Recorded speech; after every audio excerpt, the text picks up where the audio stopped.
Paris, 1929. A young woman sits in the library of the École Normale Supérieure, surrounded by the sons of France's intellectual elite, and realizes something that will shatter her understanding of freedom itself. She has just become the youngest person ever to pass the aggregation in philosophy. She can debate Hegel and Heidegger as an equal with the brilliant men around her. She has escaped the conventional destiny of marriage and motherhood that trapped most women of her generation. By every measure, Simone de Beauvoir is free. And yet, the same professors who praised her intellect still expected her to define herself through the men she knew. The same society that celebrated her achievement still whispered that she should hide her brilliance to avoid threatening potential husbands. The same philosophical tradition that taught her to think critically had been built entirely by men, about men, for men, and simply assumed that man meant human. Her freedom, she discovered, was a carefully bounded enclosure within a much larger prison.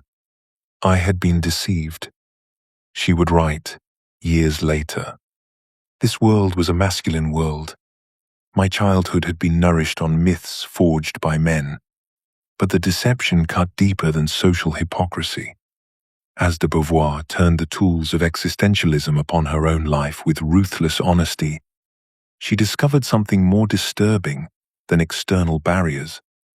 Her very identity, her sense of herself as a woman, her understanding of what she wanted, her feeling of what was possible, had been shaped by forces she'd never chosen and barely recognized. Even her rebellion against conventional femininity was a response to categories someone else had created. This recognition would become her most famous insight. One is not born, but rather becomes a woman. Identity itself is not natural but constructed, built through 1,000 small acts of submission and resistance to expectations we never agreed to. And if becoming a woman was a social process rather than a biological destiny, then so was becoming anything else. Becoming free, becoming authentic, becoming fully human. The question that haunted de Beauvoir transformed everything that followed. How could she claim authentic freedom whilst other women remained trapped in the myths she had partially escaped? How could individual liberation be meaningful in a world structured by collective oppression? Her privilege, the education, the economic security, the intellectual partnerships, allowed her to see the cage clearly. But that same privilege implicated her in maintaining it.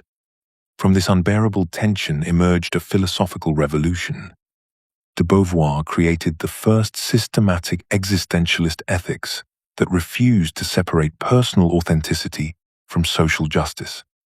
She showed that freedom is always situated, exercised within concrete constraints that are distributed unequally by systems of power. She revealed how oppression operates not just through external force, but through shaping our very sense of what we are and what we might become. And she demonstrated that philosophy must be lived, tested against the messy realities of actual existence, not contemplated from the safety of abstraction. Her vision, developed across the ethics of ambiguity, the second sex, she came to stay, and later the coming of age, amounts to something unprecedented, a complete philosophical system built from the crisis of embodied contradiction. Existentialist foundations that acknowledge material constraints. Feminist analysis that maintains philosophical rigor. Ethics that demand both personal authenticity and collective transformation. Political philosophy that begins with intimate relationships and extends to revolutionary change. This is philosophy born not from detached contemplation, but from lived crisis, the crisis of discovering that your freedom depends on structures that deny freedom to others, that your very self has been constructed by forces you must now oppose. What emerges from de Beauvoir's confrontation with this crisis is a complete account of human existence, one that reveals why freedom without justice is an illusion, why authentic existence demands social transformation, and why becoming fully human means creating conditions where everyone can exercise their freedom. Her journey begins where all existentialism begins, with a claim that sounds liberating but reveals itself as profoundly troubling. Part 1. The Foundation of Human Existence. Simone de Beauvoir begins her philosophical project with a claim that initially sounds liberating but quickly reveals itself as profoundly troubling. Humans are condemned to be free. We cannot escape the burden of choice, she argues, even when our options appear impossibly constrained by circumstances beyond our control. In the Ethics of Ambiguity, she captures this paradox with striking clarity. Man is free, but he finds his law in his very freedom. This is not freedom as gift or privilege, but freedom as an inescapable responsibility that weighs upon every human consciousness. Yet, this foundational existentialist claim immediately confronts a philosophical problem that threatens to undermine its credibility. If we are truly free in some radical sense, why do most people experience their lives as fundamentally constrained by forces they cannot influence? Why does the working-class woman feel trapped by economic necessity, the colonial subject by racial oppression, the daughter by family expectations? De Beauvoir recognizes that abstract proclamations of human freedom ring hollow when confronted with the lived reality of constraint that shapes most human experience. Her revolutionary insight emerges from refusing to dismiss either side of this apparent contradiction. Freedom, she argues, is always situated freedom. We are free within concrete constraints, not despite them, or in some ethereal realm that transcends material conditions. Her famous observation that one is not born, but rather becomes a woman, exemplifies this understanding.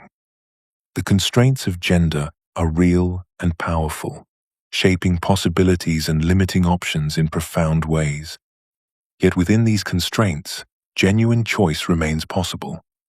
The woman navigates her gendered existence through countless decisions about how to respond to, resist, or work within the expectations placed upon her. This situated understanding makes freedom more philosophically honest and practically urgent than the abstract freedom proclaimed by other existentialists. De Beauvoir's own life provides compelling illustration.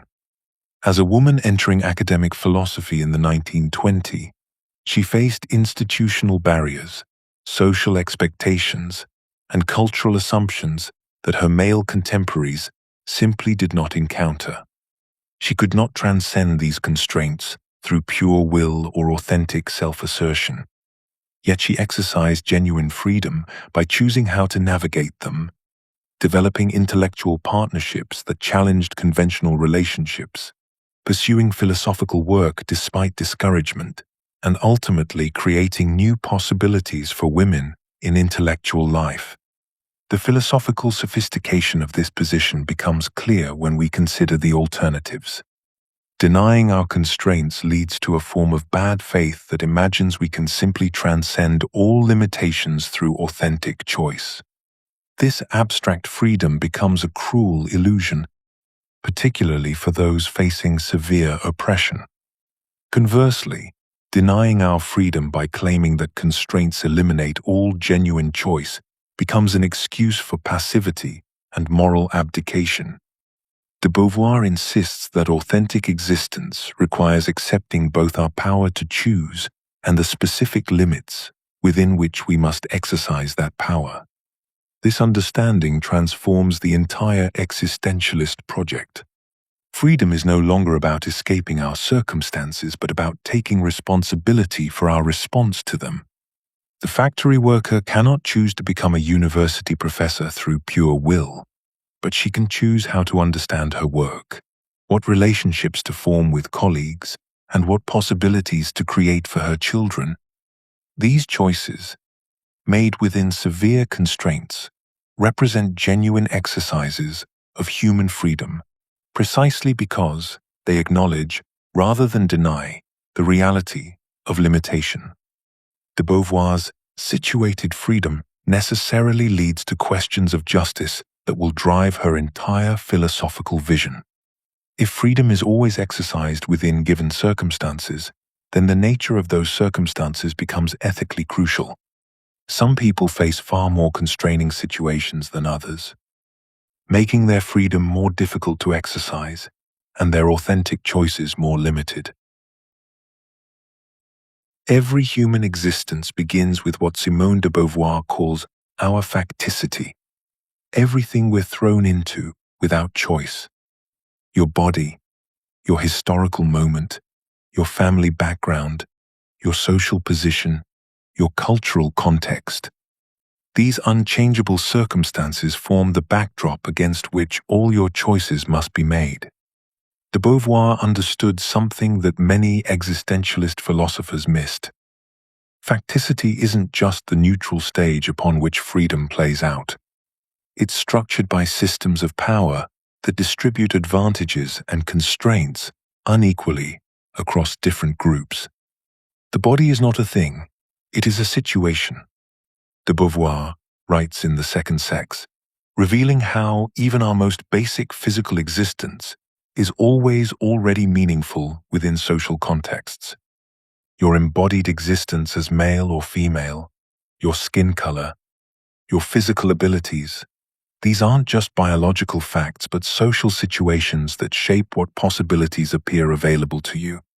Facticity is not merely individual, it's collective, historical, and political. This insight emerged from de Beauvoir's lived experience as a woman in mid-20th century France. Whilst other existentialists spoke abstractly about human freedom and choice, she recognized that some people face far more constraining circumstances than others.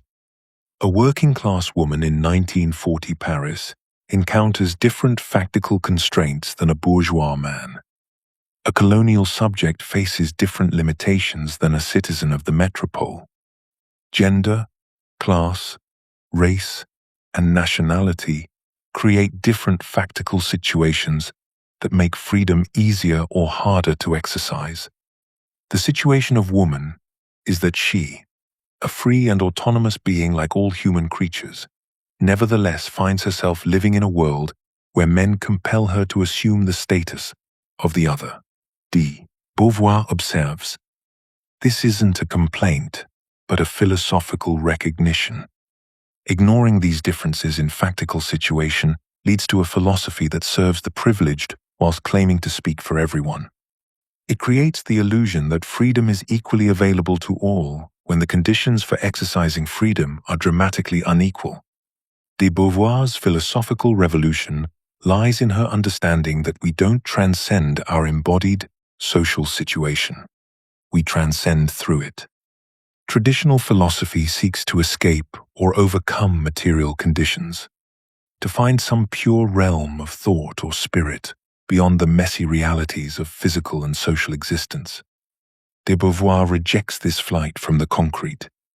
Her analysis of how women's confinement to the domestic sphere and exclusion from public life creates specific factical constraints reveals that these constraints must be acknowledged rather than denied. One must not think that this dependence abolishes her transcendence and her freedom. Authentic transcendence works with and through our given circumstances rather than despite them. The woman who recognizes her factical situation as both constraining and meaningful can act within those constraints to transform them. The person who denies their situatedness acts blindly, often reinforcing the very systems they imagine they're escaping. Accepting rather than denying our facticity becomes the foundation for authentic action in the world. De Beauvoir's analysis reveals that trying to escape or deny our situated existence leads to bad faith and ineffective action. Understanding our constraints is prerequisite for changing them. We can only transform what we first acknowledge. The revolutionary potential lies not in transcending our situation but in fully embracing it as the ground from which transformation becomes possible. Yet this acceptance creates its own tension. If we're always situated within constraints, how do we navigate the constant struggle between what we're given and what we make of it? Human existence unfolds in the constant negotiation between what we're given and what we make of it. Simone de Beauvoir recognized this tension as the fundamental structure of our being, not a problem requiring solution but the very condition through which we become human. In the Ethics of Ambiguity, she writes that it is in anguish that man gets the consciousness of his freedom, revealing how our awareness of choice emerges precisely through encountering limitation. Every human action involves both accepting certain constraints and pushing against others. When de Beauvoir chose to become a writer, she worked within the constraints of language, literary tradition, and publishing structures, whilst simultaneously challenging conventional expectations about women's intellectual capabilities. This negotiation never reaches completion. Each situation presents fresh tensions between our circumstances and our possibilities, demanding renewed choices about how to exist authentically within our given conditions.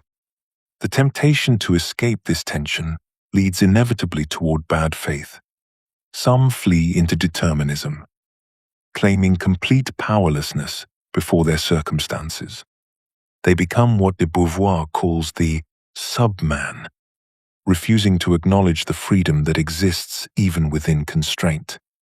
Others retreat into abstract freedom, pretending their material conditions carry no weight. The serious man treats his values as absolute truths rather than chosen commitments, avoiding the responsibility that comes with recognizing his freedom to choose differently.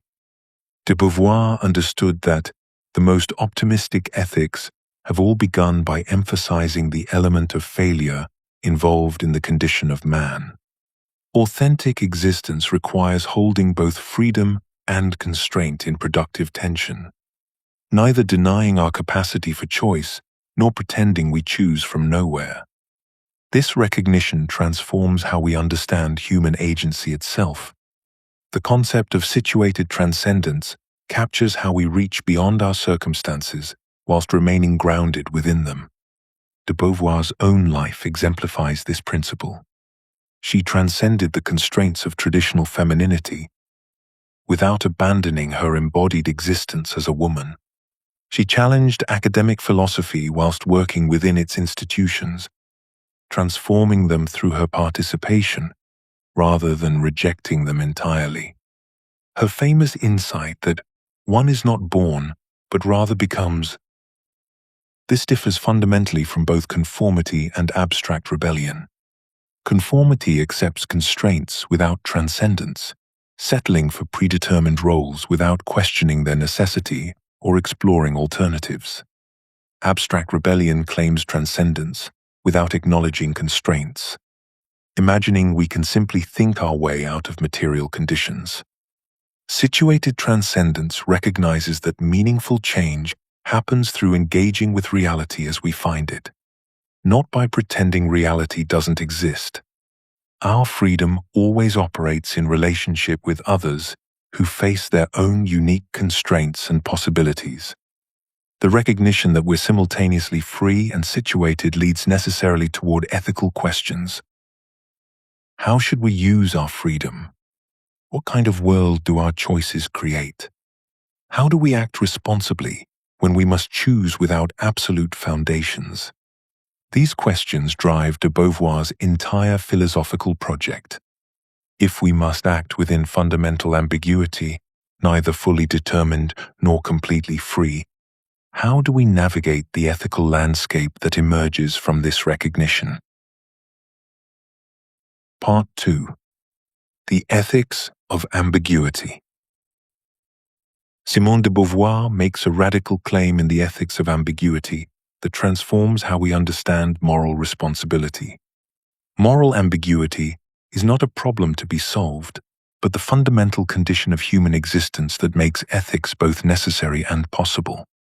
It is because there are real dangers, real failures, and real earthly damnation that words like victory, wisdom, or joy have meaning. She writes, "Traditional ethics fails precisely because it seeks absolute foundations in a world without predetermined meaning or divine command. We find ourselves thrown into existence without a moral instruction manual, forced to create values through our choices, without guarantee that our choices are objectively correct. This is not moral relativism." De Beauvoir distinguishes sharply between recognizing ambiguity and abandoning ethical standards altogether. Ambiguity means we must choose and act without absolute certainty. But this uncertainty doesn't make all choices equivalent. Some choices expand human freedom and possibility, whilst others diminish it. Some actions recognize the humanity of others, whilst others reduce them to objects. The absence of predetermined moral truths doesn't eliminate the responsibility to choose well. De Beauvoir argues that seeking absolute moral foundations is both impossible and dangerous. She critiques what she calls serious man, who treats his values as absolute and given rather than chosen and created, is less than #0, 5# is greater than. This person desperately wants to believe his moral system reflects eternal truth rather than human decision. The desire for moral certainty leads inevitably to dogmatism and the oppression of those who don't share our values. When we convince ourselves that our ethical framework is objectively correct, we justify imposing it on others who see the world differently. Ethics does not furnish recipes. De Beauvoir recognizes we cannot simply apply predetermined rules to complex situations and expect clear answers. Each ethical decision requires us to navigate particular circumstances with both principles and flexibility.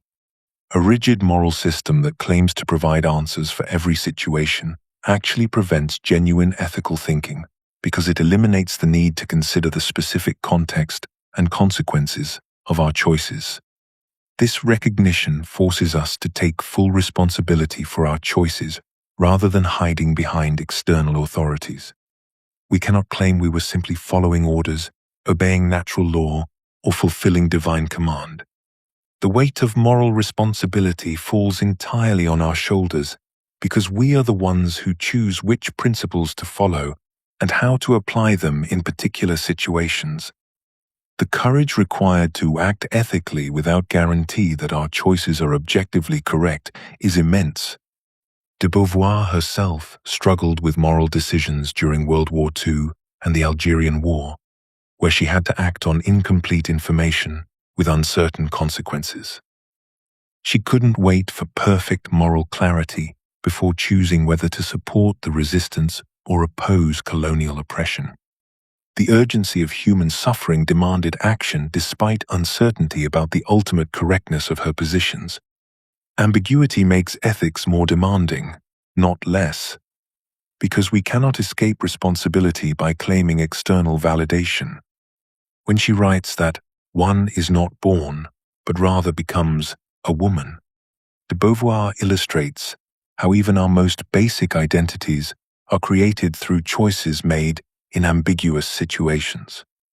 Gender isn't a natural fact, but a social construction that individuals must navigate and potentially resist. This navigation requires constant ethical decisions about how to live authentically, whilst recognizing the constraints imposed by social expectations. Accepting uncertainty about ultimate foundations paradoxically creates more genuine moral responsibility, because we must own our choices completely. The most optimistic ethics have all begun by emphasizing the element of failure involved in the condition of man. She observes, acknowledging our limitations and the possibility of error doesn't paralyze ethical action but makes it more honest and more human. We act not from arrogant certainty but from humble recognition that we must choose despite uncertainty. Ambiguity is not paralysis, but the condition that makes genuine ethical choice possible. We become ethical subjects, not through following predetermined rules or harboring good intentions, but through the choices we make and the actions we take. De Beauvoir's revolutionary insight in the ethics of ambiguity transforms our understanding of moral development. Man makes himself by acting. Ethical existence emerges as an ongoing process of creation, rather than a fixed state we achieve or lose. This breaks decisively from traditional ethics that focuses on rules, duties, or consequences in isolation from the lived reality of human choice. Her famous recognition that one is not born, but rather becomes, applies equally to ethical subjectivity as it does to gender. We become moral agents through the accumulation of choices that simultaneously create our character and shape our world. Each decision we make doesn't simply reveal who we are, it actively constructs who we become. The ethical subject emerges through practice, through the concrete engagement with ambiguous situations that demand choice without guaranteeing the right answer. This understanding immediately reveals a crucial dimension often ignored by other ethical systems. We're responsible not just for ourselves, but for the kind of world our actions create. De Beauvoir's analysis in Pyrrhus and Cineas demonstrates how every choice we make either expands or contracts the possibilities available to others. Individual actions carry social consequences that extend far beyond our intentions, creating ripple effects that shape the conditions under which others must make their own choices. Her ethical principle captures this interconnectedness perfectly. In willing freedom, we discover that it depends entirely upon the freedom of others, and that the freedom of others depends upon our own. Authentic action must therefore consider its impact on the freedom of others, not merely our own self-realization. This isn't altruism in the traditional sense. It's recognition of the fundamental structure of human existence. We cannot be free in isolation, just as we cannot act without consequences for the freedom of others. This principle demands that authentic action aim at expanding freedom for oneself and others, rejecting both individualistic withdrawal and totalitarian solutions. De Beauvoir's own political engagement illustrates this balance. Her support for women's rights, opposition to colonialism, and critique of both capitalist exploitation and Stalinist oppression. She navigated between the extremes of pure individualism, which ignores social responsibility, and collectivism, which sacrifices individual freedom to abstract ideals. Her insight that the oppressor would not be so strong if he had not accomplices among the oppressed themselves reveals how ethical action requires both personal authenticity and social transformation. We cannot simply focus on our individual choices whilst ignoring the systems that constrain choice for others. Nor can we sacrifice individual freedom to supposedly liberating movements that reproduce oppression in new forms. The ethics of action ultimately recognizes that good intentions aren't enough. We must consider the concrete consequences of our choices and take responsibility for the world we help create. De Beauvoir's analysis reveals how well-meaning actions can reinforce oppression if they don't address structural conditions. Her ethics demands both moral principles and practical wisdom about how to implement them effectively in ambiguous situations. This creates an uncomfortable truth. If we're truly responsible for expanding freedom, what prevents us from doing so authentically? The answer lies not in our lack of knowledge about what's right, but in the obstacles that make authentic action so difficult to sustain. Freedom terrifies us. This fundamental insight drives de Beauvoir's analysis of bad faith in the Ethics of Ambiguity, where she reveals the elaborate psychological mechanisms we construct to escape the burden of our own liberty. Bad faith operates as our refuge from the anxiety of choice, the weight of responsibility, and the uncertainty of creating meaning in an ambiguous world. It represents not mere dishonesty with others, but a profound self-deception about our own capacity for choice and transformation. De Beauvoir recognizes that the most optimistic ethics have all begun by emphasizing the element of failure involved in the condition of man. This failure is not accidental but structural to human existence. We are condemned to freedom, yet freedom brings with it the terrifying recognition that we must choose without guarantees, act without certainty, and bear responsibility for consequences we cannot fully predict.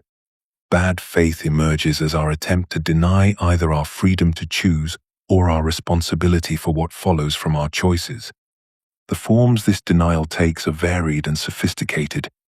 De Beauvoir identifies the subman, who refuses to acknowledge his freedom and remains trapped in childlike dependence on others or on systems of authority.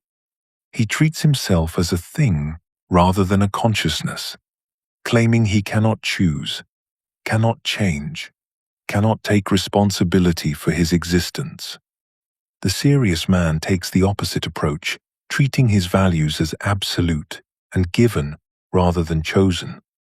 He denies the ambiguity of existence by pretending his commitments are grounded in eternal truth rather than human decision. The nihilist appears more sophisticated, recognizing the absence of predetermined meaning, but concluding that therefore no values matter at all. His denial of responsibility takes the form of claiming nothing is worth choosing. The adventurer pursues freedom but refuses to consider how his choices affect others, treating his liberation as if it existed in isolation from the social world. Each form serves the same function, avoiding the anxiety and responsibility that authentic existence demands. These patterns of bad faith are not merely individual psychological problems, but social phenomena that serve systems of oppression. Women face particular susceptibility to certain forms of bad faith precisely because of their social situation. As de Beauvoir demonstrates in The Second Sex, women are systematically encouraged to find identity through others rather than developing autonomous projects. They are taught to define themselves relationally, to seek validation through service to others, to treat their own desires and ambitions as secondary. This social arrangement creates what de Beauvoir calls a complicity in oppression. When she observes that the most mediocre of males feels himself a demigod as compared with women, she reveals how patriarchal structures encourage both men and women to avoid authentic existence. Men are tempted into the bad faith of treating their dominance as natural rather than chosen, whilst women are encouraged into the bad faith of treating their subordination as inevitable rather than changeable. Bad faith becomes not individual weakness but rational response to social conditions that make authenticity difficult or dangerous. For women in patriarchal society, authentic existence often requires challenging systems that punish such challenges. The temptation to bad faith is therefore not simply psychological but political, not merely personal but structural. Authentic existence emerges as the alternative to bad faith. But de Beauvoir's analysis reveals its demanding nature. Authenticity requires acknowledging both our freedom and our constraints, both our capacity for choice and the limits within which we must choose. It demands we accept responsibility for our decisions whilst recognizing we cannot control their consequences. Most importantly, it requires understanding that authenticity is never a finished achievement, but an ongoing process of becoming. De Beauvoir's insight that one is not born, but rather becomes, applies not only to gender, but to authentic existence itself. We become authentic through repeated choices, to acknowledge our freedom, to accept responsibility, to resist the comfortable illusions of bad faith. This authenticity must be renewed in each situation, recommitted to in each moment of choice. Part 3. Intersubjectivity and the problem of the other. Human consciousness carries within itself a profound and dangerous need. We cannot exist as fully realized subjects without recognition from other consciousness. This is not some psychological weakness or social conditioning. It represents an ontological necessity that shapes the very structure of human existence. De Beauvoir recognized this fundamental truth in She Came to Stay, where she explored how consciousness is always consciousness for others, as well as consciousness for itself. We become who we are through our relationships with others, through interactions that either confirm or deny our subjectivity. This insight transforms our understanding of human development entirely. When de Beauvoir declared that one is not born, but rather becomes a subject, she was revealing how our very selfhood emerges through recognition. The child becomes a person through being seen, acknowledged, treated as someone who matters.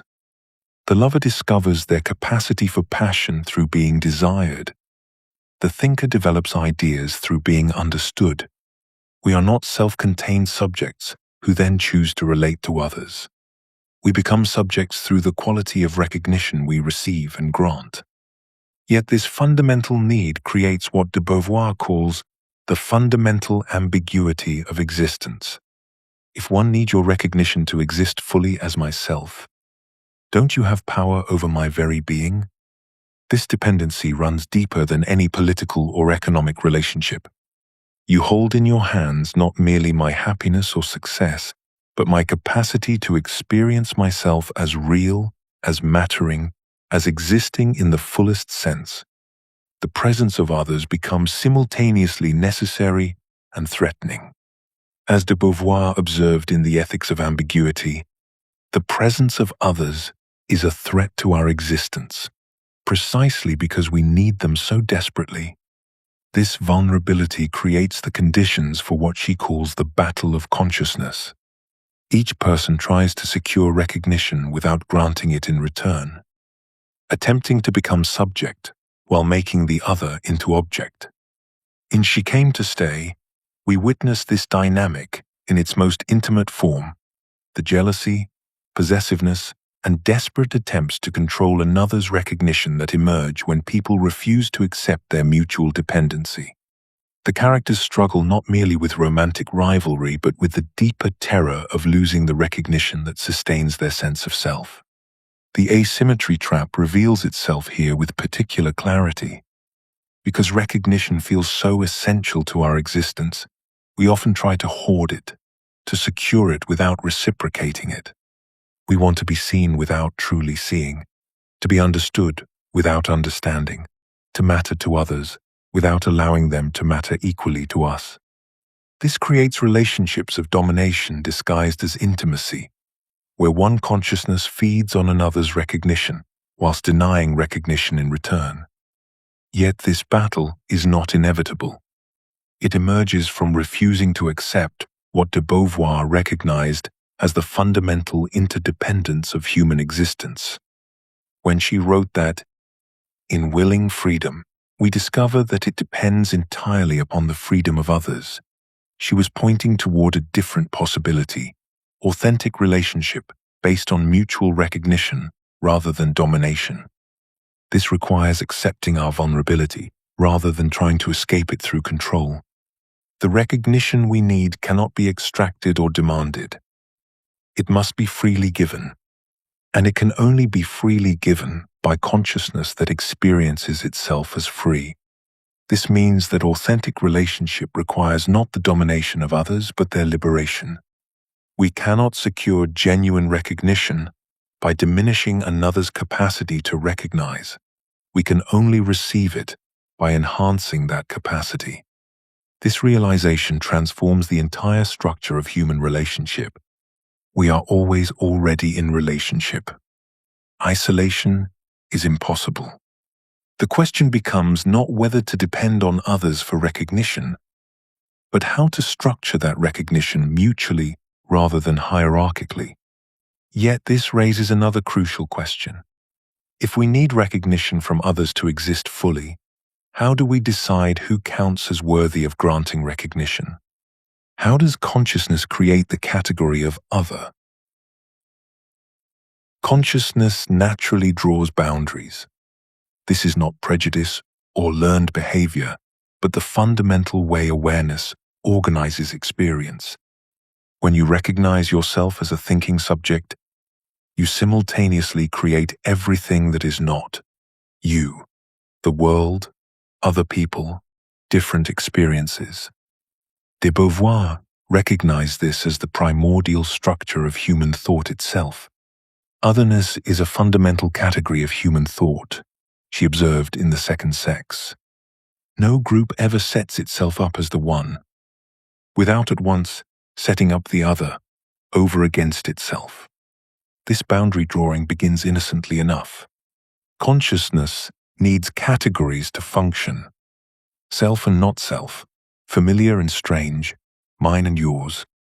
These distinctions allow us to navigate reality, to know where we end and the world begins. The problem emerges when this neutral process of differentiation transforms into something far more sinister: hierarchy. The other becomes marked not merely as different, but as inferior, deficient, threatening to the self's sense of superiority and security. De Beauvoir understood that the category of the other is as primordial as consciousness itself, but its content is socially constructed. What begins as simple recognition of difference becomes a systematic devaluation of whatever falls outside the boundaries of the self. This transformation serves a crucial existential function. By defining others as inferior, the self feels substantial and superior by contrast. The anxious consciousness, uncertain of its own worth and significance, gains confidence through comparison. If women are irrational, then men are rational. If colonized peoples are primitive, then colonizers are civilized. If the working classes are brutish, then the educated classes are refined. Each act of othering provides the self with a comforting sense of superiority, a defense against the fundamental uncertainty of human existence. De Beauvoir saw through this mechanism with devastating clarity. Alterity appears to be an absolute, she noted, when it is actually a relationship of power disguised as natural difference. The other seems essentially different, naturally inferior, obviously deficient. But this appearance masks the active process by which difference is constructed and maintained through relationships of domination. This othering operates as a universal structure across all dimensions of human difference: gender, race, class, nationality, religion, sexuality. Each becomes a site where the same fundamental mechanism reproduces itself. These are not separate prejudices but manifestations of the same refusal to grant full subjectivity to those marked as different. The other is defined as other by the one in defining himself as one. De Beauvoir recognized. The process is relational, requiring both the assertion of superiority and the creation of inferiority. Consider how this mechanism operates across different contexts. Women become emotional whilst men remain rational. Colonized peoples become childlike, whilst colonizers remain mature. The poor become lazy whilst the wealthy remain industrious. Each othering follows the same pattern. Difference is identified, exaggerated, and transformed into hierarchy.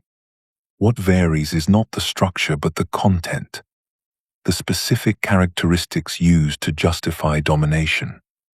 The universality of this pattern reveals oppression as built into consciousness that refuses to recognize shared humanity. It is not accidental prejudice, but a systematic way of organizing human relationships around domination rather than recognition. The oppressor maintains superiority by creating and maintaining the inferiority of others. This creates what de Beauvoir called accomplices among the oppressed themselves. those who internalize their othering and participate in their own subordination. Yet this mechanism contains the seeds of its own destruction. Othering allows the self to feel substantial and superior, but at enormous cost. It prevents authentic relationship and genuine self-knowledge. When we define ourselves through the inferiority of others, we become dependent on maintaining that inferiority. Our sense of worth becomes parasitic on others' degradation. The oppressor becomes trapped within the very system that seems to benefit them. They cannot risk genuine encounter with those they other, because such encounter might reveal shared humanity, shared vulnerability, shared dignity. De Beauvoir's most revolutionary ethical insight challenges the foundation of Western moral philosophy. Authentic freedom cannot exist in isolation. Her principle from the Ethics of Ambiguity cuts through centuries of philosophical debate with startling clarity. In willing freedom, we discover that it depends entirely upon the freedom of others, and that the freedom of others depends upon our own. This insight shatters both liberal individualism, which treats freedom as private property to be accumulated and defended, and abstract universalism, which proclaims equality whilst ignoring the concrete differences that make some more free than others. Freedom, de Beauvoir argues, is not a zero-sum game where one person's liberation diminishes another's. Instead, it operates as a collective project where everyone's capacity for authentic existence is enhanced by everyone else's liberation. This recognition transforms ethics from a system of rules governing individual behavior into an understanding of how human consciousness develops through relationship. When we support another's freedom, we create conditions where our own freedom can flourish more fully. The analysis becomes more complex when de Beauvoir examines how oppression corrupts the oppressor as well as the oppressed. In The Second Sex, she demonstrates how men's domination of women impoverishes men's own emotional and relational lives. The oppressor becomes trapped in the role of oppressor, unable to experience genuine intimacy or authentic self-knowledge because the relationship is built on denial of the other's full subjectivity. Men who reduce women to objects of desire or domestic function cut themselves off from the possibility of encountering another consciousness as rich and complex as their own. De Beauvoir's insight that the oppressor would not be so strong if he had not accomplices among the oppressed themselves reveals how domination corrupts all relationships within the system. Oppression creates a web of complicity where everyone, including the oppressed, becomes invested in maintaining structures that ultimately diminish everyone's freedom. The oppressor's apparent strength masks a profound existential weakness, the inability to encounter genuine otherness or to know oneself through authentic relationship. Mutual recognition emerges as the foundation of genuine ethical relationship. This goes beyond mere tolerance or respect to require active acknowledgement of the other's full subjectivity and ongoing support for their capacity to create meaning through their own choices. De Beauvoir's analysis of authentic love relationships illustrates this principle. Partners maintain their individual freedom whilst supporting each other's projects, creating a dynamic where neither person's authenticity is sacrificed for the relationship's stability. Such recognition cannot rely on predetermined roles or hierarchies because it requires ongoing negotiation between two centers of consciousness, each capable of surprise, growth, and creative response to their situation.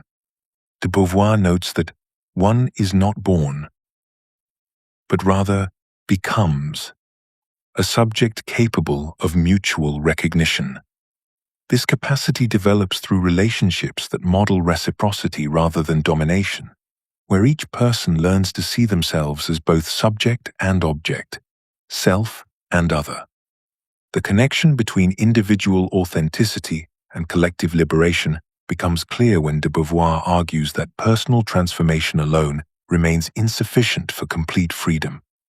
Her insight that the individual is defined only by his relationship to the world and to other individuals means that changing consciousness must be accompanied by changing social structures. No one can be fully free in a system built on oppression because such systems shape the very possibilities for self-understanding and relationship. This analysis anticipates contemporary intersectional thinking about how different forms of oppression reinforce each other, creating interlocking systems where race, class, gender, and other categories combine to limit human possibility. If liberation must be collective, then understanding any particular form of oppression reveals universal patterns of how domination operates to diminish everyone's capacity for authentic existence. Part 4. The situation of women. Throughout history and across cultures, women have been defined as the other to masculine subjectivity, not subjects in their own right, but the mirror in which men see themselves as universal human beings. De Beauvoir's foundational insight from the second sex cuts to the heart of this arrangement. She is defined and differentiated with reference to man, and not he with reference to her. She is the incidental, the inessential, as opposed to the essential. He is the subject, he is the absolute. She is the other. This othering runs so deep that man becomes synonymous with human, whilst woman remains a marked category, a deviation from the universal norm. When we speak of human rights, human nature, or human achievement, the implicit reference point remains masculine experience, presented as neutral universality. What distinguishes women's othering from other forms of oppression is its intimate character. Women live with their oppressors in the most private spaces, homes, bedrooms, families, creating psychological complexity unknown in other power relationships. De Beauvoir recognized that woman has always been man's dependent, if not his slave. The two sexes have never shared the world in equality. Yet this dependence operates through emotional bonds, sexual relationships, and economic arrangements that blur the lines between love and domination. She observed that the bond that unites her to her oppressors is not comparable to any other because it involves emotional, sexual, and economic dependence combined with physical proximity. The oppressed woman often shares a bed with her oppressor, bears his children, and finds her identity through serving his needs. This intimacy makes women's othering appear natural, even biological, rather than socially constructed. Women's reproductive capacity becomes the justification for their confinement to the domestic sphere and exclusion from public life. The ideology of separate spheres disguises hierarchy as complementarity, making oppression appear as natural division of labor. Men create culture, politics, and history, whilst women nurture, support, and maintain the private realm. This arrangement presents itself not as domination but as biological destiny, as the natural order reflecting essential differences between the sexes. Yet de Beauvoir's revolutionary insight reveals that what appears most natural requires the most artificial construction. Her famous declaration that one is not born, but rather becomes a woman, establishes that femininity is not biological fact, but social achievement. If women's othering were truly natural, it would not require the enormous, continuous social effort that every institution, family, education, religion, law, expends to maintain women's subordination. The very completeness of women's othering across different cultures and historical periods reveals its constructed rather than natural character.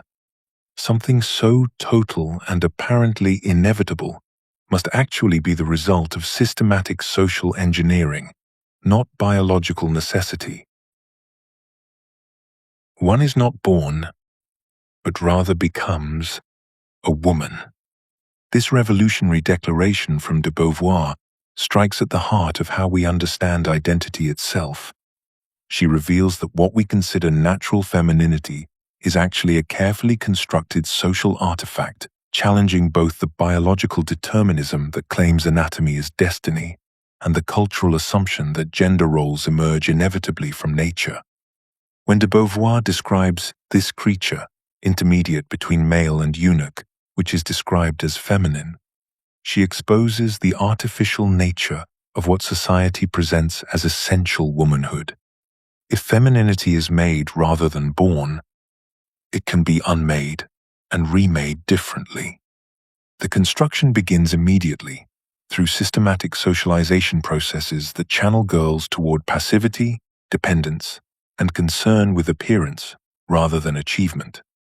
From her earliest years, de Beauvoir observes, the little girl is taught from the first that to please she must try to please, she must make herself object, she should therefore renounce her autonomy. This is not accidental but deliberate conditioning. Toys direct girls toward nurturing and decoration whilst boys receive tools for building and conquering. Games teach girls cooperation and boys competition. Clothing restricts girls' movement whilst allowing boys freedom. These seemingly innocent choices systematically train girls to see themselves as decorative rather than active, as supporters of others' projects rather than creators of their own. The process deepens as the passivity that is the essential characteristic of the feminine woman is a trait that develops in her from the earliest years. This passivity is not natural, but manufactured through countless daily interactions that reward compliance and punish assertion. Girls learn that their value lies in being pleasing rather than powerful, in being chosen rather than choosing. They absorb the message that their bodies exist for others' evaluation, their minds for others' comfort, their futures for others' needs. Educational and cultural institutions reinforce these lessons systematically. Even exceptional women learn to hide their intelligence and ambition to avoid threatening male superiority. Literature, religion, and popular culture deliver the consistent message that women's highest fulfillment comes through serving others. As de Beauvoir recognizes, representation of the world, like the world itself, is the work of men. They describe it from their own point of view, which they confuse with absolute truth. Women learn to see themselves through male eyes, to measure their worth through male approval, to understand their possibilities through male definitions. This construction creates a specific feminine psychology characterized by emotional dependence, discouraged intellectual ambition, and identity found through serving others rather than pursuing autonomous goals. Women become what de Beauvoir calls relative beings who exist in relation to men rather than as independent subjects. They learn to find meaning through enabling others' transcendence whilst renouncing their own. This psychological construction serves the material function of providing unpaid domestic labor and emotional support, creating a class of people trained to sacrifice their own projects for others' benefit. The philosophical implications are profound. If femininity is constructed specifically to serve others' needs, this reveals how oppression operates not merely through external force, but through the systematic limitation of possibilities for transcendence. Women are not simply prevented from achieving. They are taught not to want achievement, not to imagine themselves as subjects capable of creating meaning through free action. This represents oppression at its most sophisticated, creating the very desires and self-concepts that maintain subordination.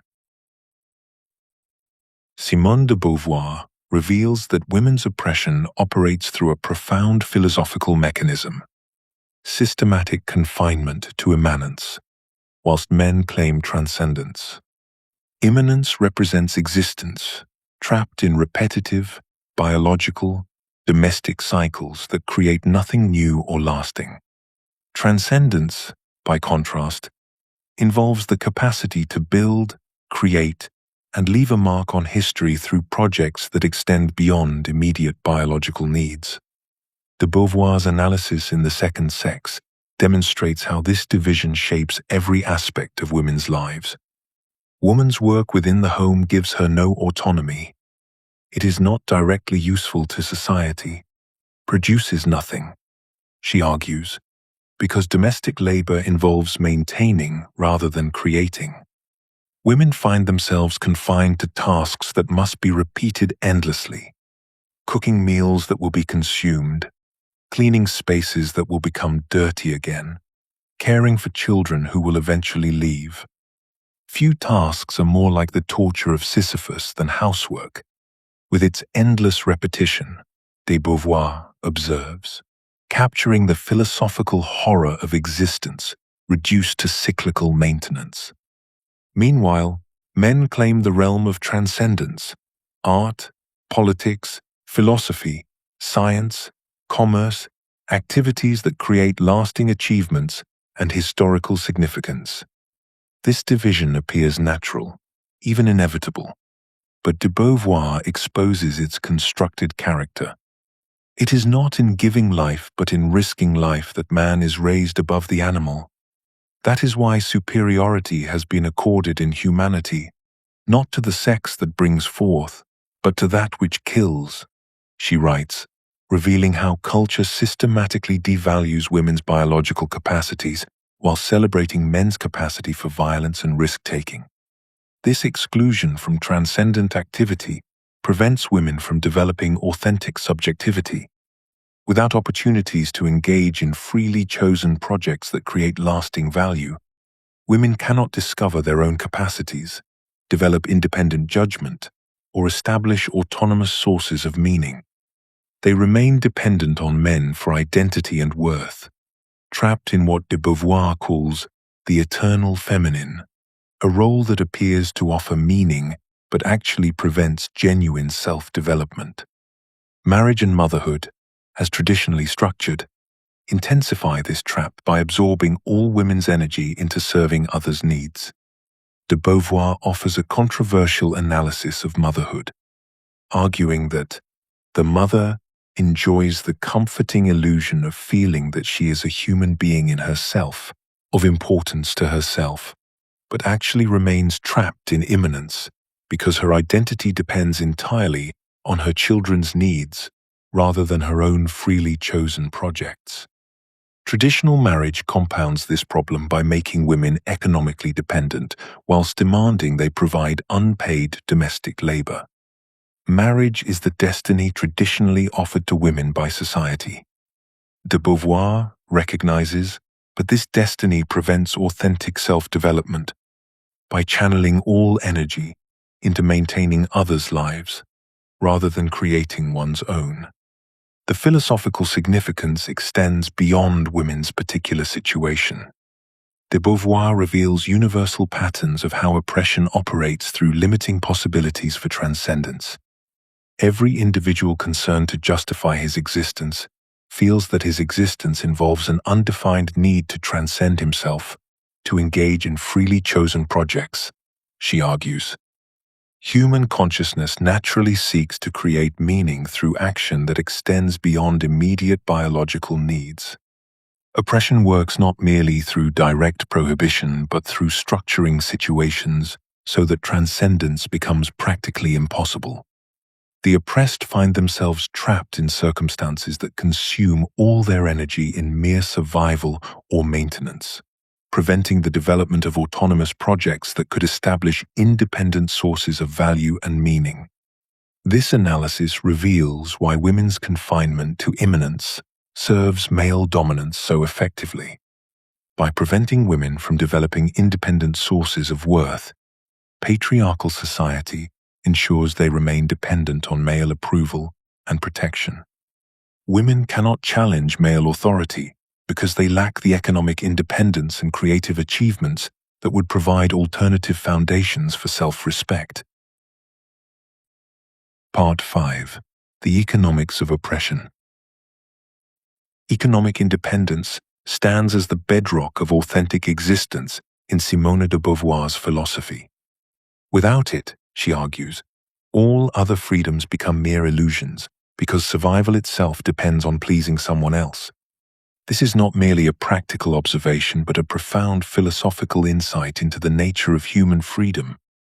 As she declares in The Second Sex, it is through gainful employment that woman has traversed most of the distance that separated her from the male, and nothing else can guarantee her liberty in practice. This statement cuts to the heart of existentialist philosophy. Authentic existence requires the capacity to make genuine choices, but economic dependence means our choices are always constrained by the need to maintain someone else's approval and support. The philosophical problem this creates runs deeper than material hardship. How can someone develop authentic subjectivity when their very existence depends on pleasing someone else rather than pursuing their own projects?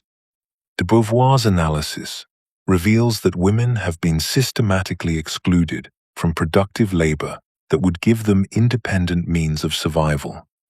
This exclusion is not accidental, but serves the function of maintaining male control over women's choices and behavior.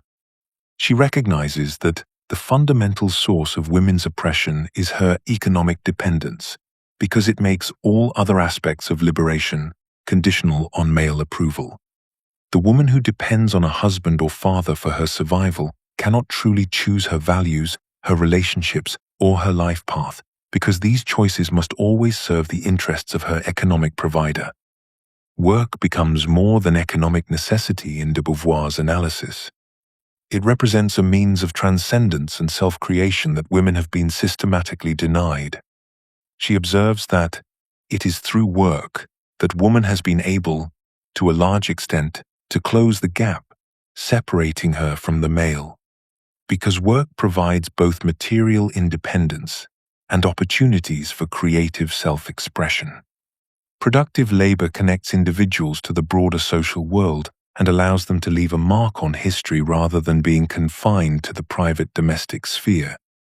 Through work, one engages with the material world, transforms it, and creates something that outlasts the individual moment.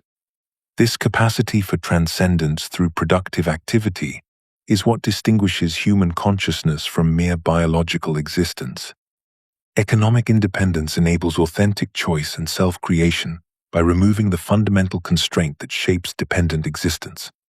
De Beauvoir notes that the economic evolution of woman's condition is in process of upsetting the balance of the sexes and creating new possibilities for authentic relationship between equals.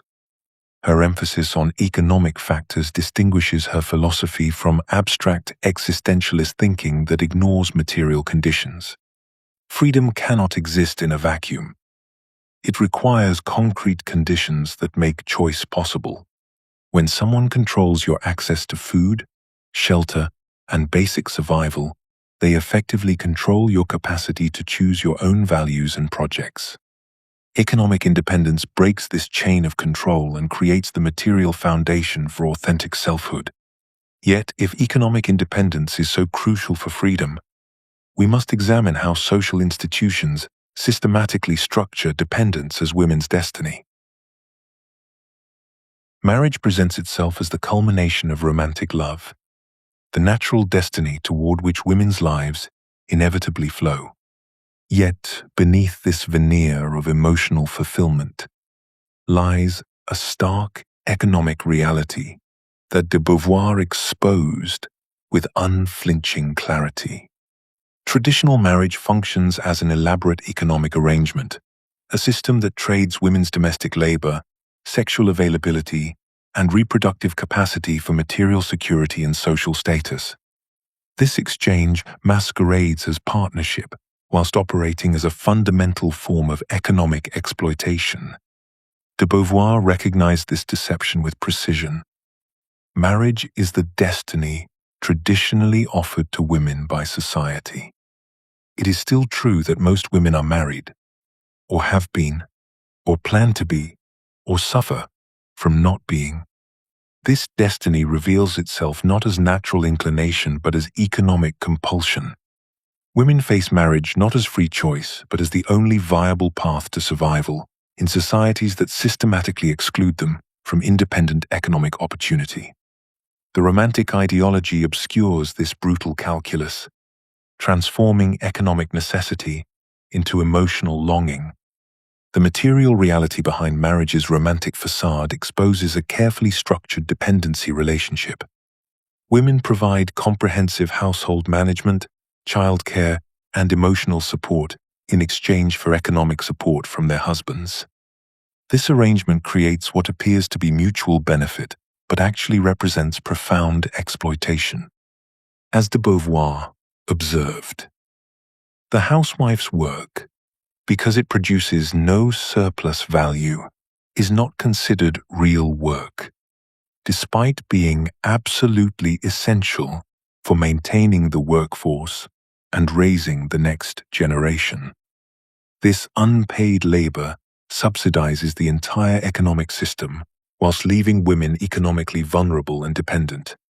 The wife's contributions remain invisible, uncompensated, and undervalued precisely because they occur within the domestic sphere rather than the marketplace. De Beauvoir understood the economic logic underlying this arrangement. The wife is not paid for her work. She participates in the wealth of the husband only insofar as he chooses to let her. Marriage thus creates a relationship where one party provides essential services whilst the other maintains complete economic control. Property laws, inheritance practices, and social expectations have historically structured marriage as an explicit economic transaction. Legal systems treated married women as property of their husbands, unable to own assets, sign contracts, or control their own earnings. Whilst contemporary legal reforms have modified these arrangements, the underlying economic structure persists. Women continue to provide uncompensated domestic labor whilst remaining economically dependent on their spouse's goodwill and continued presence. The romantic ideology of marriage serves a crucial function in maintaining this system. By presenting economic dependency as emotional choice, society obscures the structural forces that channel women into marriage. Women learn to desire what actually limits their freedom, to seek fulfillment through arrangements that prevent their authentic development. De Beauvoir recognized this psychological manipulation. The word love has by no means the same sense for both sexes, and this is one source of the serious misunderstandings that divide them. Marriage thus embodies a fundamental contradiction. It is simultaneously presented as women's natural destiny and source of fulfillment, whilst functioning as the primary mechanism that prevents women's economic independence. This contradiction creates profound psychological conflict for women who are taught to desire their own limitation. The institution promises completion whilst delivering confinement, offers security whilst creating vulnerability. Society presents motherhood as woman's natural destiny, the ultimate fulfillment of biological purpose that renders all other activities secondary or unnecessary. This ideology transforms reproductive capacity into defining characteristic, whilst men's biological functions never determine their social roles. As de Beauvoir observes in The Second Sex, it is frequently claimed that woman, being naturally a mother, should remain in the home and devote herself entirely to her children. This claim treats biology as destiny, suggesting that possessing a uterus determines one's life path with the same inevitability as gravity determines falling objects. Yet de Beauvoir reveals that actual motherhood bears little resemblance to this idealized vision. Rather than pure instinctual fulfillment, she identifies maternity as usually a strange mixture of narcissism, altruism, idle daydreaming, sincerity, bad faith, devotion, and cynicism. This complex psychological reality contradicts the simple biological determinism that society promotes. The ideology of natural maternal destiny obscures the genuine ambiguity and difficulty that characterizes most women's experience of motherhood. When motherhood becomes identity rather than choice, it confines women to biological destiny and prevents development as autonomous subjects. De Beauvoir's controversial analysis suggests that the mother enjoys the comforting illusion of feeling that she is a human being in herself, of importance to herself, but actually remains dependent because her entire identity revolves around serving others' needs. Intensive mothering ideology demands that women sacrifice personal projects and ambitions for children's welfare, creating what appears to be meaningful existence whilst actually preventing authentic self-creation. This transformation of biological capacity into compulsory identity serves a crucial political function.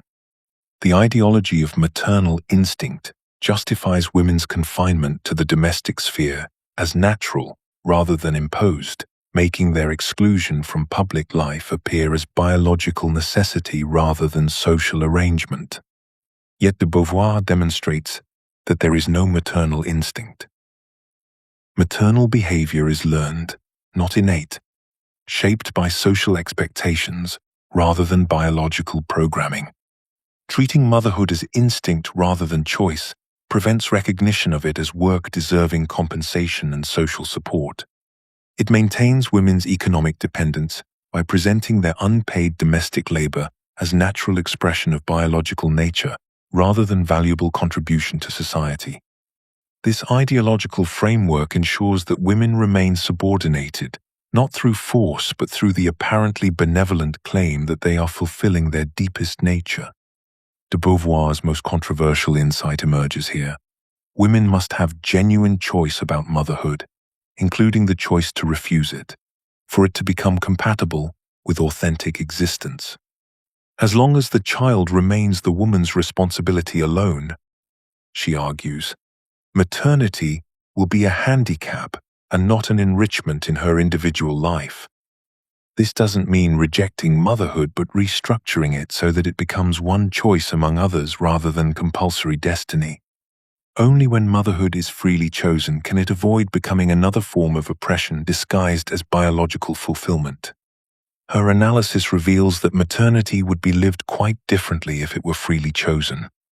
When society removes economic pressure, social expectation, and ideological manipulation, motherhood transforms from imposed destiny into authentic project. This transformation requires not just individual choice but structural change that makes genuine alternatives possible. The economics of oppression operates most insidiously when it convinces the oppressed that their subordination represents their deepest nature and highest calling. Biological destiny becomes the perfect prison because it appears to offer freedom whilst ensuring continued confinement. Part 6. The Psychology of Oppression. De Beauvoir confronted a disturbing reality that challenges every simple story about liberation. Many oppressed people seem to choose their oppression, even when opportunities for freedom arise. This wasn't merely theoretical observation, but lived experience she witnessed repeatedly. Women who rejected careers when they became available, individuals who clung to subordinate roles despite alternatives opening before them. It is easier to live as a slave than as a free human being, she declared in The Second Sex, recognizing that this apparent preference for subjugation initially seems to contradict the very foundation of existentialist philosophy, that humans are fundamentally free and responsible for their choices. Yet de Beauvoir understood the profound psychological appeal that makes submission attractive. Accepting subordination means avoiding the anxiety and responsibility that accompany freedom, the crushing burden of making choices without guarantee of success, the ever-present risk of failure that haunts authentic existence. In the Ethics of Ambiguity, she explored how freedom creates anguish precisely because it forces us to take full responsibility for our choices and their consequences. When you are subordinate, someone else makes the difficult decisions. Someone else bears the weight of uncertainty. Oppressive relationships can feel safer than autonomy because they provide structure, protection, and clear expectations in a world that offers no such guarantees to the free. The individual is not free to shape his life as he pleases, de Beauvoir recognized, acknowledging that we must create meaning in situations not of our choosing. This makes the appeal of protected dependence even more understandable. Being provided for and protected can feel infinitely safer than claiming autonomy with its attendant risks and uncertainties, especially for people who have been systematically denied opportunities to develop confidence in their own capabilities. Women, she observed, are socialized from childhood to seek security through relationships rather than developing independent skills and resources. This creates psychological dependency that persists even when external barriers are removed, making independence appear not just difficult, but genuinely dangerous and impossible. The conditioning runs so deep that one is not born, but rather becomes dependent through systematic processes that shape consciousness itself. Children learn early that safety comes through pleasing others, through conforming to expectations, through making themselves useful to those with power. The skills of independence, critical thinking, self-reliance, tolerance for uncertainty, are never developed or are actively discouraged. When freedom finally becomes available, it feels like stepping off a cliff rather than stepping into possibility. This reveals the philosophical significance of de Beauvoir's analysis. Oppression persists not just through external force, but through the oppressed person's own choices, making liberation far more complex than simply removing barriers or providing opportunities. The oppressor would not be so strong if he had not accomplices among the oppressed themselves, she observed with characteristic directness. This wasn't victim-blaming, but recognition of how oppression operates through psychological as well as material mechanisms. The accomplice isn't conscious or deliberate. It emerges from reasonable responses to unreasonable circumstances. When you have been taught that your worth depends on serving others, independence feels like selfishness. When you have been protected from making important decisions, freedom feels like abandonment. When your identity has been built around being needed by others, autonomy feels like meaninglessness. The most insidious form of oppression operates not through external force but through the colonization of consciousness itself. When oppressed people adopt the oppressor's perspective and begin to see themselves as naturally inferior, deficient, or deserving of subordination, external control becomes unnecessary because the oppressed police themselves. This psychological mechanism transforms victims into accomplices in their own subjugation. De Beauvoir identified this process with devastating clarity.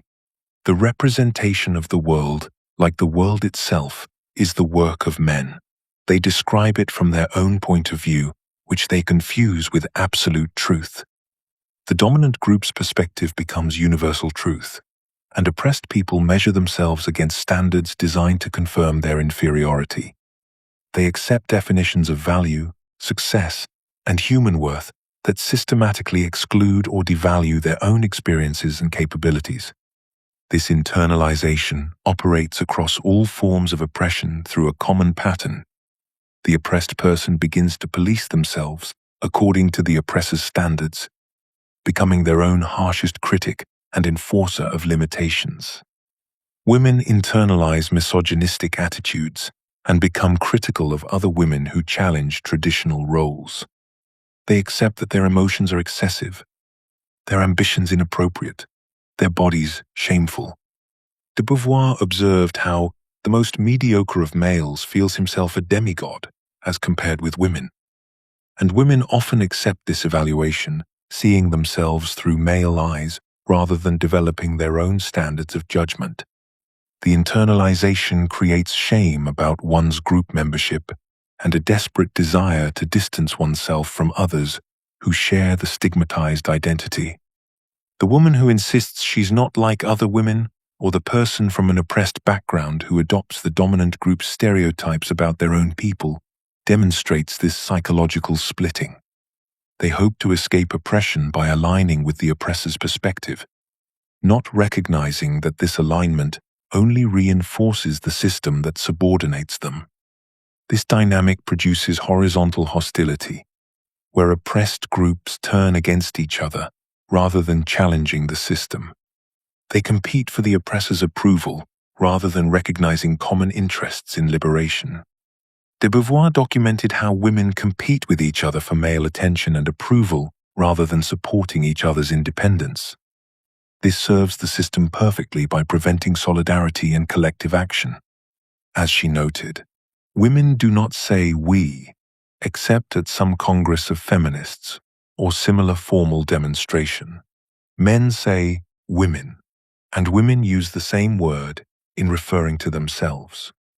The psychological work required to overcome internalized oppression demands developing authentic self-regard by rejecting the oppressor's judgments and creating new standards of value based on one's own experience and goals, rather than dominant group approval. De Beauvoir analyzed this consciousness-raising process that allows oppressed people to recognize their internalized limitations and begin to value themselves differently. This psychological transformation requires both individual work and supportive community, both personal courage and collective solidarity. Yet even as consciousness develops, the confined spaces available to oppressed groups create their own psychological distortions. De Beauvoir reveals a disturbing psychological truth. Oppression creates its own forms of narcissism, particularly visible in how women navigate their confinement to the domestic sphere. When denied access to meaningful action in the world, women often turn to personal appearance and relationships as their only available means of achieving recognition and influence. This excessive focus on the self emerges not from vanity, but from rational adaptation to impossible circumstances. Shut up in the sphere of the relative, destined to the male from childhood, habituated to seeing in him a superb being whom she cannot possibly equal, the woman who has not repressed her claim to humanity will dream of transcending her being toward one of these superior beings, of amalgamating herself with the sovereign subject. This amalgamation requires constant self-monitoring, endless attention to how one appears to others, because appearance becomes the primary currency in a world where direct action is forbidden. The narcissism of the oppressed operates through a cruel double mechanism. Women learn to see themselves through male eyes, developing what de Beauvoir identifies as a split consciousness, where they become both subject and object of their own gaze. They scrutinize their appearance, monitor their behavior, calculate their effect on others with obsessive precision. This creates a peculiar form of self-objectification that reinforces the very confinement it attempts to navigate. The narcissist identifies herself with her imaginary double, rather than developing authentic self-knowledge through engagement with the world. This psychological adaptation extends beyond mere vanity into strategic manipulation. When denied access to legitimate channels of power, oppressed people naturally develop indirect strategies: emotional manipulation, sexual influence, power exercised through relationships rather than institutions. Women become expert at reading emotional atmospheres, at influencing through suggestion rather than command, at achieving their goals through others rather than direct action. These skills represent genuine intelligence applied to constrained circumstances. Yet these adaptations carry a devastating cost. Whilst understandable as responses to impossible situations, they ultimately reinforce the system that creates them. The woman who exercises power only through manipulation confirms stereotypes about female duplicity. The woman who achieves recognition only through appearance validates beliefs about women's essential superficiality. Most tragically, as de Beauvoir observes, the woman who is shut up in immanence endeavors to hold man in that prison, also, through possessiveness and emotional control, creating cycles where oppression breeds more oppression. The psychological patterns of the oppressed thus become self-perpetuating. They prevent the development of authentic subjectivity by channeling energy into strategies that, while sometimes effective in individual cases, maintain the broader system of domination. Liberation requires not just changing external conditions, but transforming these deeply embedded psychological responses that oppression has made necessary for survival.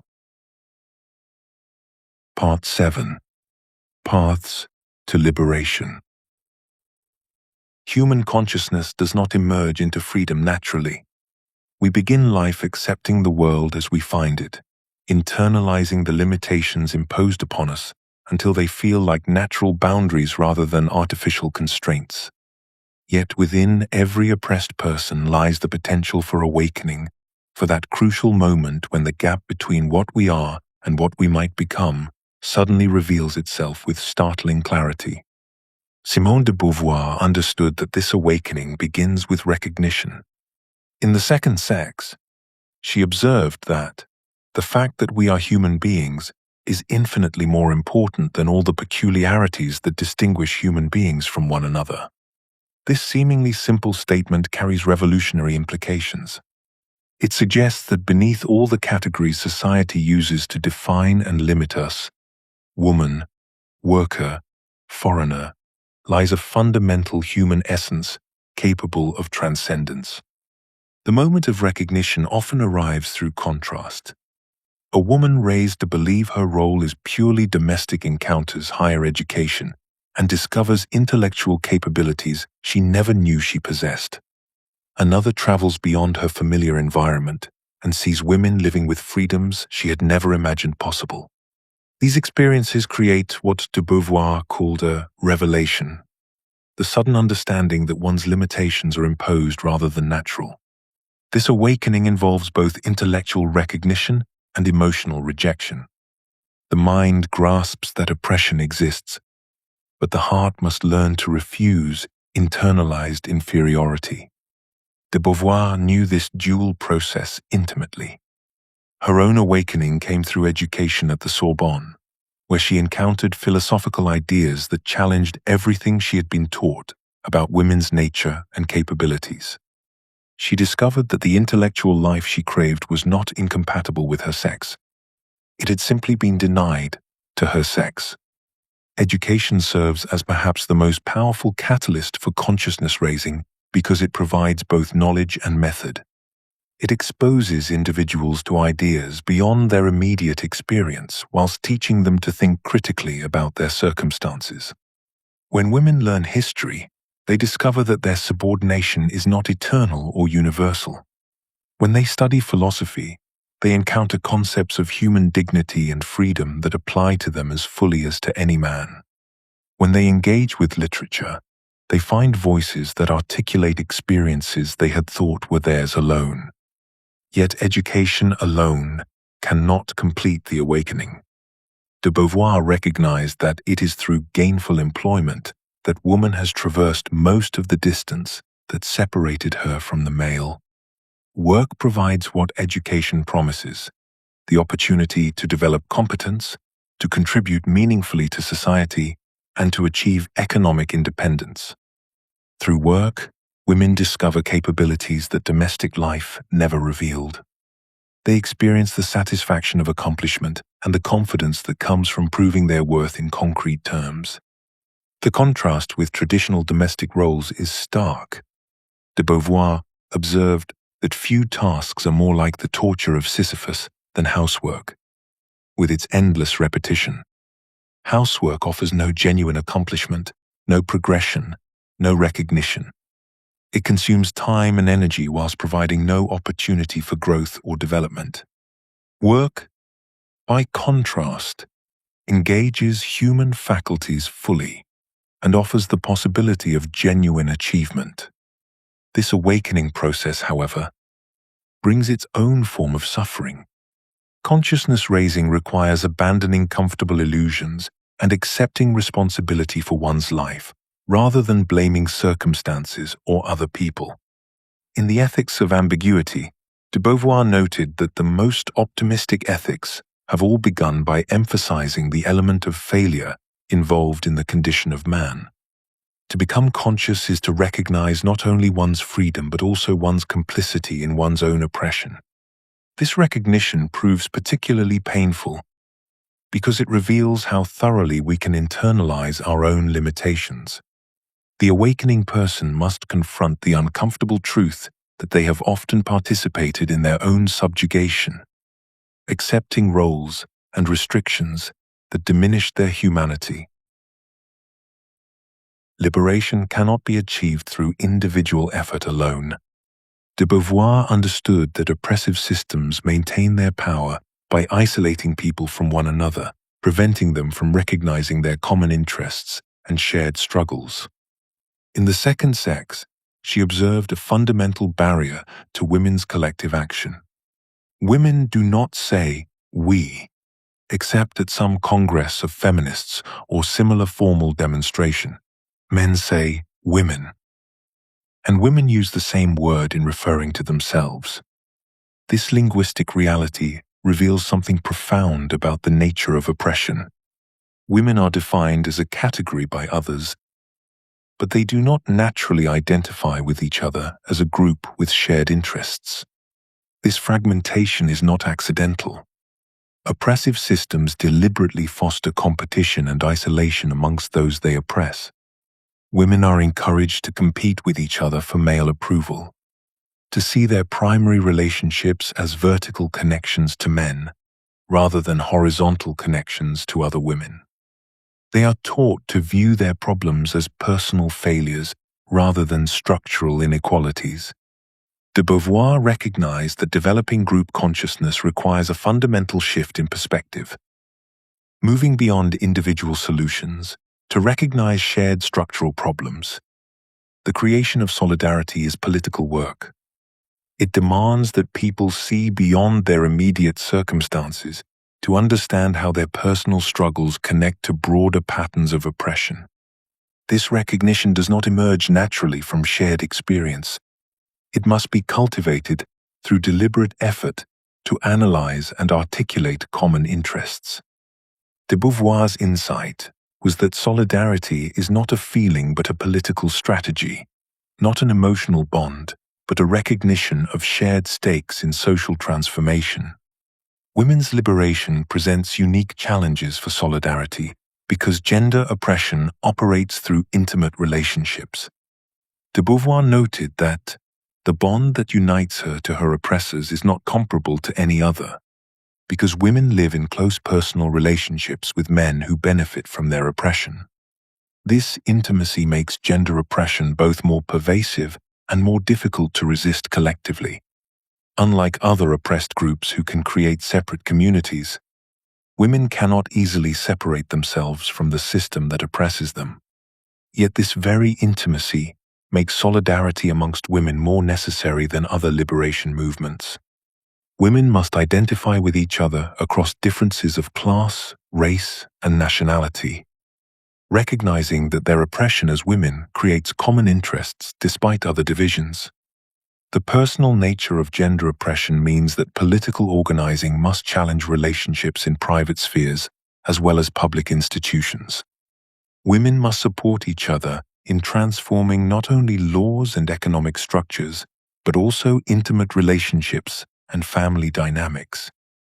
Liberation requires more than personal transformation. It demands political action and institutional change.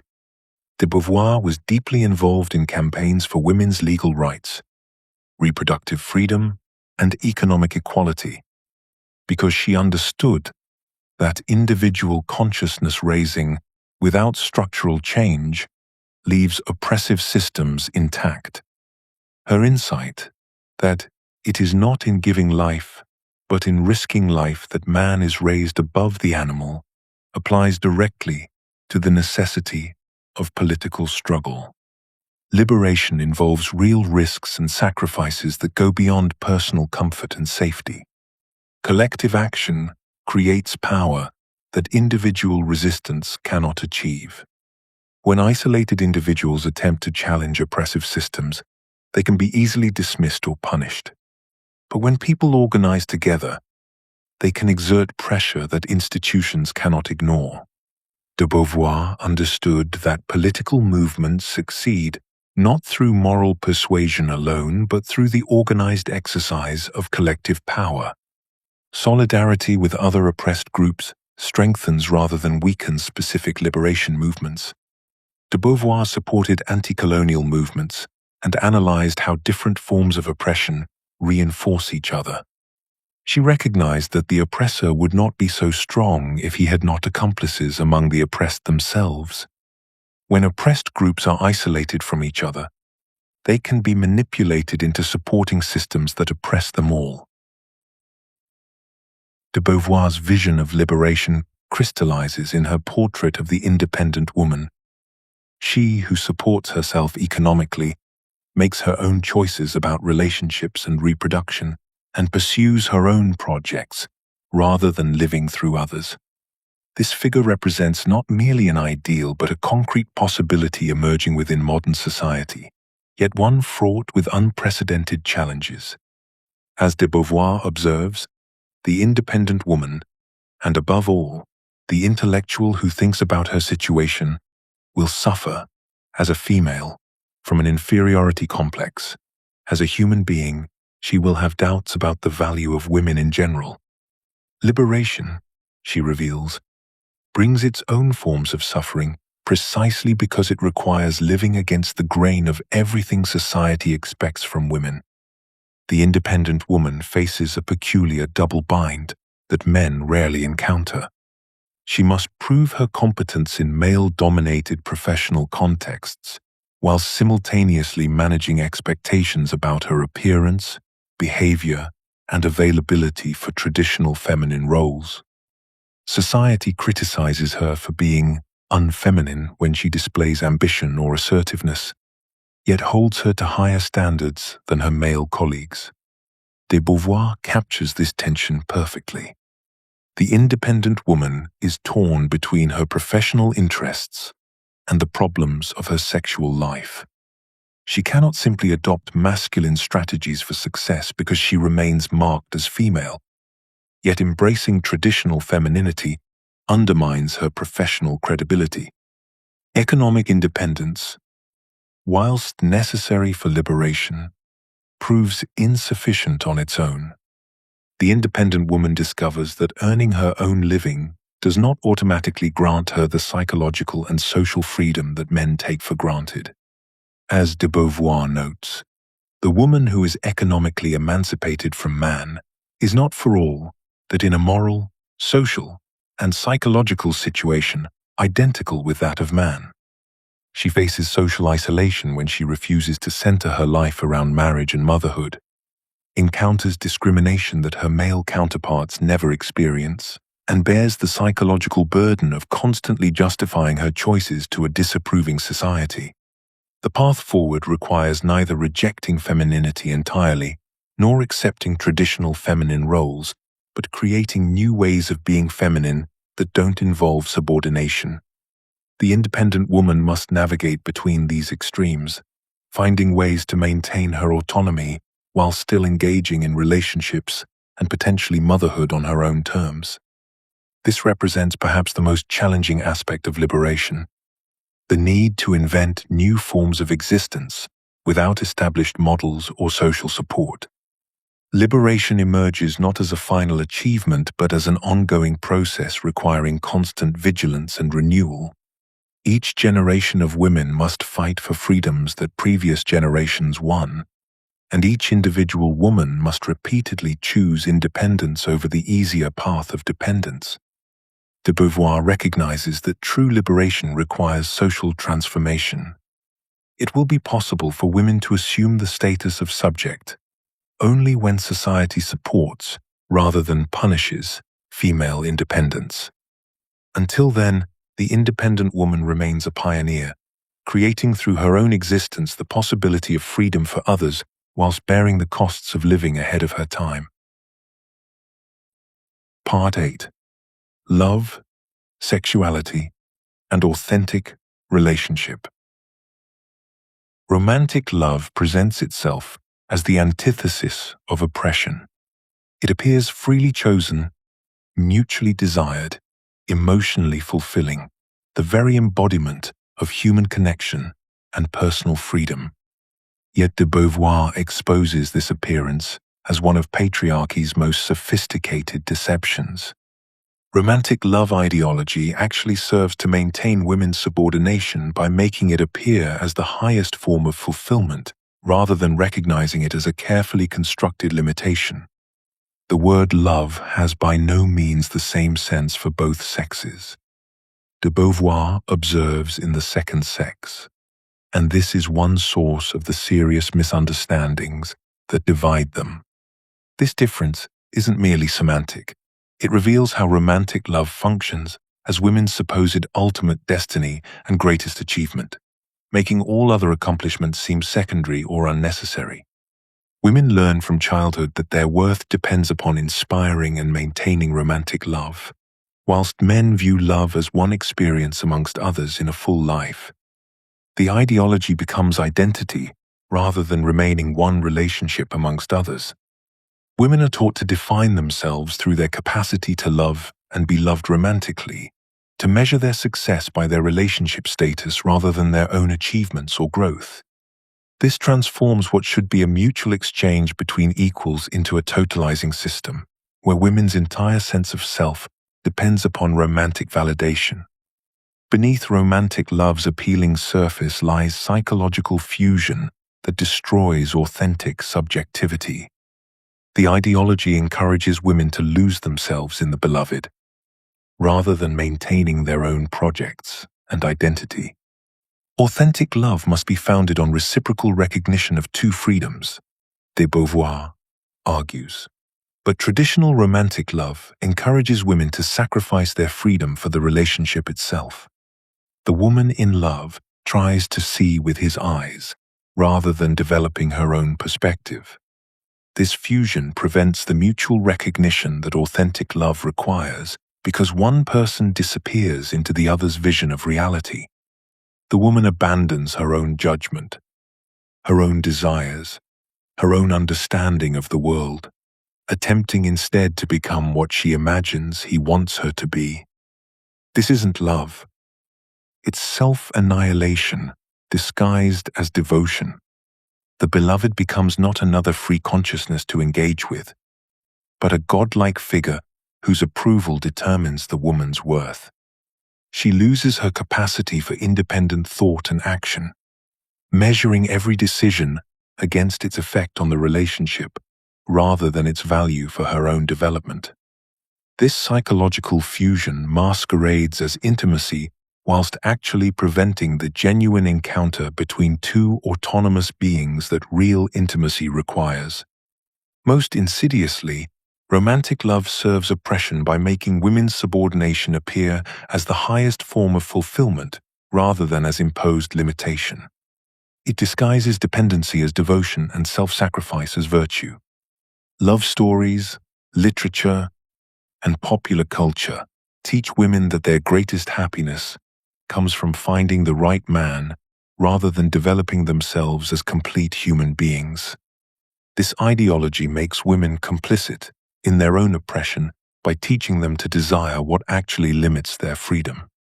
Woman is taught from adolescence to lie even to herself, de Beauvoir recognizes, and to bear in mind, above all, the need to please.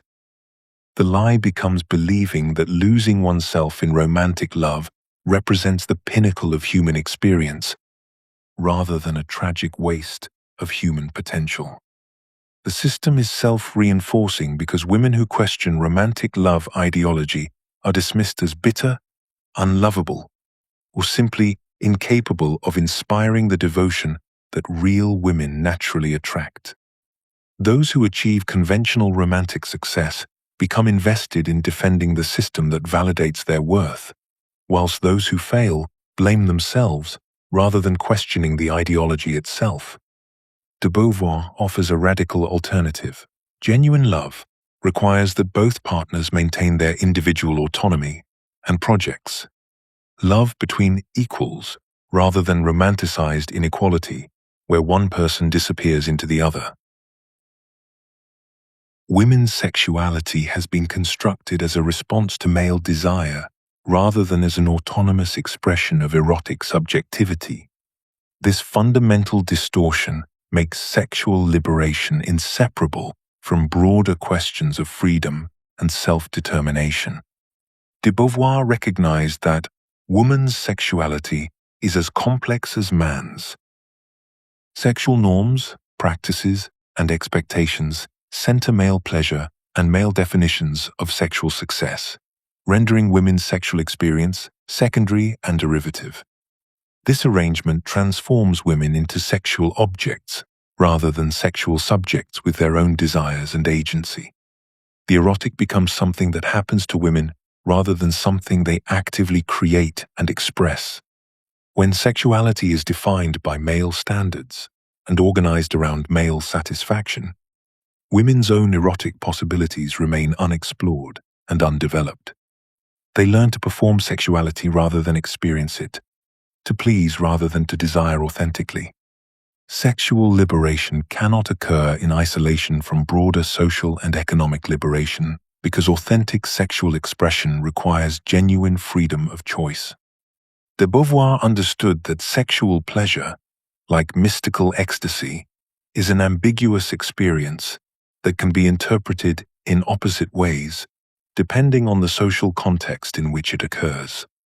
When women are economically dependent and socially subordinated, their sexual relationships inevitably reflect these power imbalances. The bedroom cannot be separated from the broader structures that shape women's lives. Sexual relationships reproduce existing power dynamics when they occur within systems of inequality. De Beauvoir recognized that the sexual act loses its character of free exchange when it takes place between beings who are not equals. Economic dependence, social conditioning, and legal subordination all constrain women's ability to engage sexually as free agents. What appears as consent may actually be accommodation to circumstances that offer no genuine alternatives. The connection between sexual authenticity and overall authentic existence runs deeper than external constraints. Sexual relationships can become either expressions of mutual freedom or reinforcements of domination, depending on whether they involve genuine choice and mutual recognition. De Beauvoir analyzed how sexual encounters can become sites of authentic meeting between free subjects or mechanisms for maintaining traditional power relationships. Sexual liberation involves not merely freedom from external constraints, but freedom to express one's own desires, rather than conforming to prescribed roles. Women must discover what they actually want sexually, not what they have been taught to want, or what others expect them to want. This requires unlearning patterns of accommodation and developing genuine erotic subjectivity. De Beauvoir's insight that one is not born, but rather becomes, applies powerfully to sexual identity. One becomes a sexual subject through experiences that either support or constrain authentic expression. Sexual relationships reveal fundamental questions about recognition, vulnerability, and mutual respect that extend far beyond the erotic sphere. Sexuality becomes a site where broader questions about freedom, authenticity, and mutual recognition play out in their most intimate form. The dynamics that emerge between lovers illuminate the possibilities and limitations of human connection across difference and power imbalances. If both romantic love and sexuality are distorted by systems of oppression, what would genuine mutual recognition actually look like in practice? How can human beings relate authentically when their social positions remain unequal? These questions push beyond critique toward the constructive challenge of imagining and creating relationships based on genuine freedom rather than disguised domination. At the heart of de Beauvoir's philosophy lies a radical reimagining of human relationship itself. She envisioned connections based not on traditional roles or emotional dependency, but on what she called mutual recognition of freedom. Authentic love must be founded on reciprocal recognition of two freedoms. Neither partner should renounce his transcendence, neither should mutilate himself for the other. This vision challenges everything we've been taught about romantic love, marriage, and human connection. Traditional relationships, de Beauvoir argued, rest on a fundamental inequality. One person becomes the subject. One transcends, the other remains immanent. One acts, the other supports. This arrangement might create stability, but it destroys the possibility of authentic relationship because it denies the full humanity of both partners. The dominant partner loses the opportunity to truly know another free consciousness, whilst the subordinate partner loses themselves entirely. De Beauvoir's alternative requires both partners to arrive as complete individuals who choose to share their lives rather than incomplete people seeking completion through another. This isn't the contemporary model of finding your other half or someone who completes you. Such language reveals the very problem she identified, the assumption that we are fundamentally lacking and need another person to make us whole. Authentic relationship begins with two whole people who recognize each other's freedom and choose to create something together whilst maintaining their individual projects and identity. This vision demands ongoing negotiation rather than predetermined scripts. The couple should not be regarded as a unit, a closed cell. Rather, each individual should be integrated as such in society at large, whilst also creating intimate connection. There are no fixed roles, no assumptions about who does what, or how partners should behave based on their gender or social position. Everything must be discussed, negotiated, and regularly renegotiated as both people grow and change. Such relationships require constant communication and flexibility. When both partners are free subjects pursuing their own projects, conflicts of interest become inevitable. Traditional relationships resolve such conflicts through hierarchy. One person's needs automatically take precedence.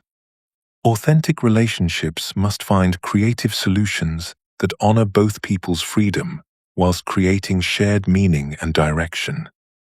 De Beauvoir recognized the profound challenges this creates. The situation of woman is that she, a free and autonomous being like all human creatures, nevertheless finds herself living in a world that doesn't support such equality. Society provides scripts for traditional relationships, but offers little guidance for authentic ones. Partners must create their own path, often against social pressure and without cultural models to follow. The rewards, however, transform the very nature of human connection. To love someone as a free subject rather than a fixed object means accepting uncertainty whilst gaining the possibility of genuine discovery. You cannot control or predict your partner because they remain free to grow, change, and surprise you. This creates anxiety for those who seek security through possession, but it offers something far more valuable: the opportunity to know and love another consciousness in their full complexity and freedom. To love another is to help him to live. It is to assume his aims, his acts, his values as one's own, without losing your own identity in the process. This requires emotional maturity and security in your own sense of self. You must be strong enough to support your partner's freedom even when it creates inconvenience or uncertainty for you. You must love them enough to want their growth even when it means they might grow away from you. Such love assumes the contingency of the other, rather than trying to control or possess them. This contingency, The recognition that your partner could choose differently paradoxically creates the conditions for deeper intimacy. When someone chooses to be with you from freedom rather than necessity, that choice carries genuine meaning. De Beauvoir connected this vision of authentic relationship to her broader philosophy of human liberation. Part 9. The Political Implications. De Beauvoir's most revolutionary insight dismantles one of liberalism's foundational assumptions, that there exists a realm of private life separate from political power. What appears to be personal and intimate, she argues, is actually structured by political relationships of domination. The representation of the world, like the world itself, is the work of men. They describe it from their own point of view, which they confuse with absolute truth. This observation from the second sex reveals how power operates not merely through laws and institutions, but through the most intimate aspects of human experience. The liberal distinction between public and private spheres, she demonstrates, is itself a political arrangement. Women's confinement to the private sphere of family, emotion, and domesticity serves the public system of male dominance by rendering women's labor invisible whilst excluding them from economic and political power. The private sphere is not a sanctuary from politics, but a carefully constructed domain where political relationships of subordination are reproduced daily through seemingly natural interactions. This understanding transforms how we comprehend individual choice. Every personal decision occurs within and helps to reproduce or challenge the systems that determine what choices are available. De Beauvoir's insight that one is not born, but rather becomes a woman captures this process. Gender identity emerges through countless daily interactions that either confirm or resist hierarchical arrangements. Decisions about career, relationships, appearance, and behavior all occur within social structures that they simultaneously help to maintain or transform. The individual is defined only by his relationship to the world and to other individuals. De Beauvoir observes, making individual choices inherently social acts. A woman's decision to pursue a career or remain home, to marry or stay single, to have children or not, occurs within economic arrangements that may penalize certain choices whilst rewarding others. These personal decisions become political acts whether we recognize them as such or not, because they either reinforce existing power relations or create pressure for change. This analysis reveals why consciousness alone cannot overcome oppression. Even the most liberated individual awareness cannot fully escape structures that operate independently of personal beliefs. It is not in giving life but in risking life that man is raised above the animal, de Beauvoir writes, connecting individual transcendence to collective struggle. Personal transformation must be accompanied by institutional change, because individual choices remain constrained by laws, economic systems, and cultural arrangements that limit available options. The philosophical conclusion is profound. Personal liberation and social transformation are not separate projects but mutually dependent processes that must occur simultaneously. In willing freedom, we discover that it depends entirely upon the freedom of others, and that the freedom of others depends upon our own.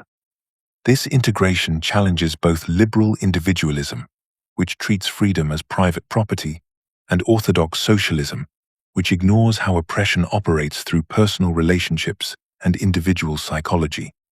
De Beauvoir's insight that the personal is political creates a new understanding of what liberation requires. If power operates through intimate relationships and individual choices, then authentic freedom demands not merely formal equality, but fundamental transformation of the structures that shape daily life. De Beauvoir's analysis cuts through the comfortable illusions of liberal democracy with surgical precision. She demonstrates why formal legal equality remains a hollow promise when social and economic structures remain fundamentally unchanged.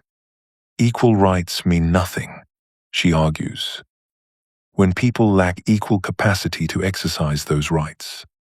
Her insight from the second sex pierces to the heart of the matter. It is not enough to have the vote. One must also have something to vote for.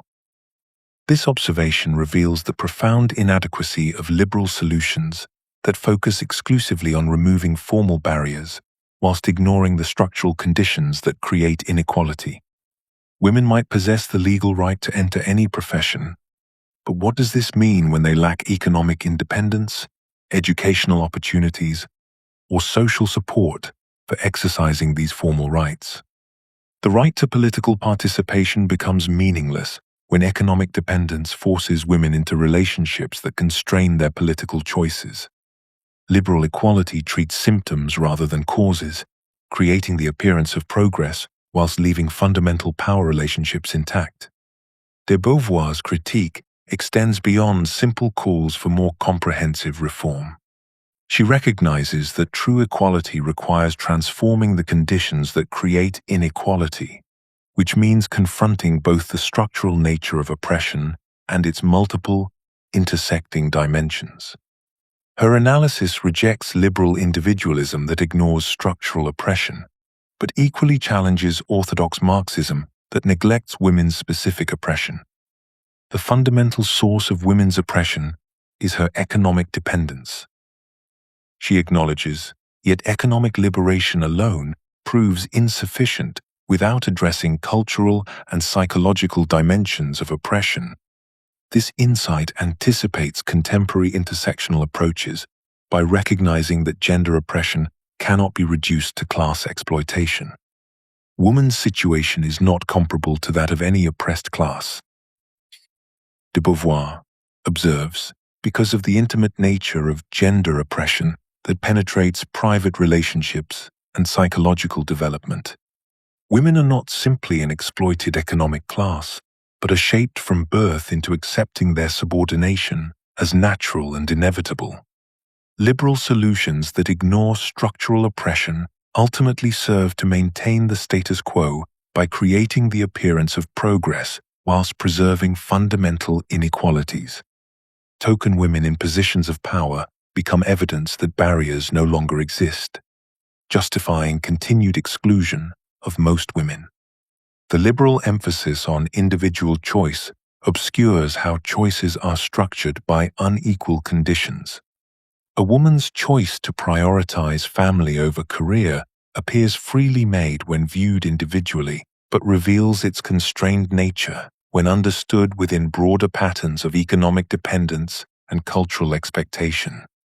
De Beauvoir's insight that the oppressor would not be so strong if he had not accomplices among the oppressed themselves illuminates how liberal ideology makes oppressed people complicit in maintaining their oppression. By focusing on individual advancement rather than structural transformation, liberalism encourages women to compete for limited positions within existing hierarchies, rather than challenging the hierarchies themselves. Socialist approaches must address patriarchy as well as class exploitation, because gender oppression operates through its own dynamics that cannot be reduced to economic relationships. Orthodox Marxism's treatment of women's oppression as secondary to class struggle fails to recognize how patriarchal structures shape consciousness and social relationships independently of economic arrangements. One is not born, but rather becomes a woman through cultural as well as economic processes that liberal equality leaves untouched.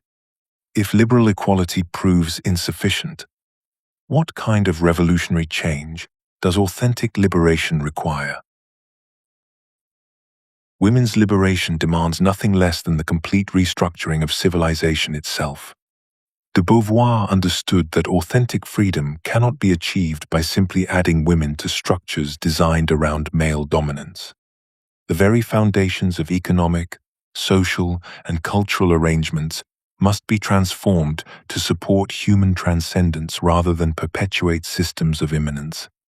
As she envisioned in The Second Sex, the day when it will be possible for woman to love not in her weakness, but in her strength, not to escape herself, but to find herself, not to abase herself, but to assert herself.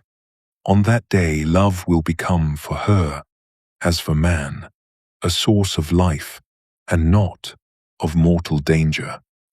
This transformation requires restructuring work to eliminate the division between productive labor and reproductive care, reorganizing family structures to support everyone's development, and redesigning educational and political institutions around the principle that every person deserves the conditions necessary for authentic existence. Such radical restructuring points toward de Beauvoir's deeper vision: a society organized around human freedom rather than domination.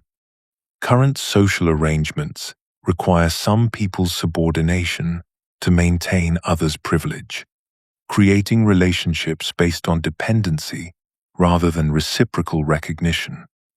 De Beauvoir insisted that authentic love must be founded on reciprocal recognition of two freedoms, and this principle extends to all social relationships. Work would be organized to develop human capacities rather than exploit them. Children would be raised by communities committed to their flourishing rather than confined within nuclear families that reproduce gender roles. Political decisions would emerge from genuine dialogue among equals rather than manipulation by dominant groups. Resources would be distributed according to human need rather than accumulated through others' exclusion. This requires recognizing that, in willing freedom, we discover that it depends entirely upon the freedom of others. De Beauvoir's analysis reveals the profound connections between women's liberation and every other liberation movement.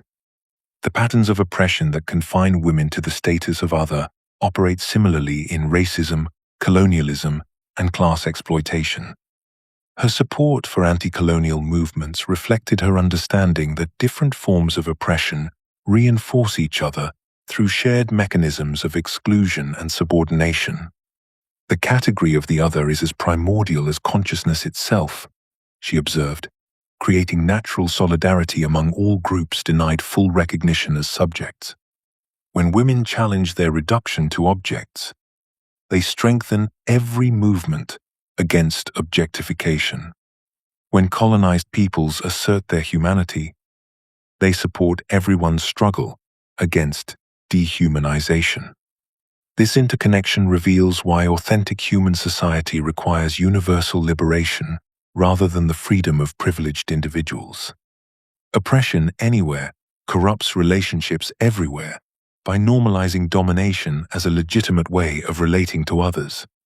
De Beauvoir recognized that the oppressor would not be so strong if he had not accomplices among the oppressed themselves, showing how systems of domination survive by turning oppressed groups against each other rather than against their common oppression. Liberation movements discover their mutual interest in transforming these systems entirely.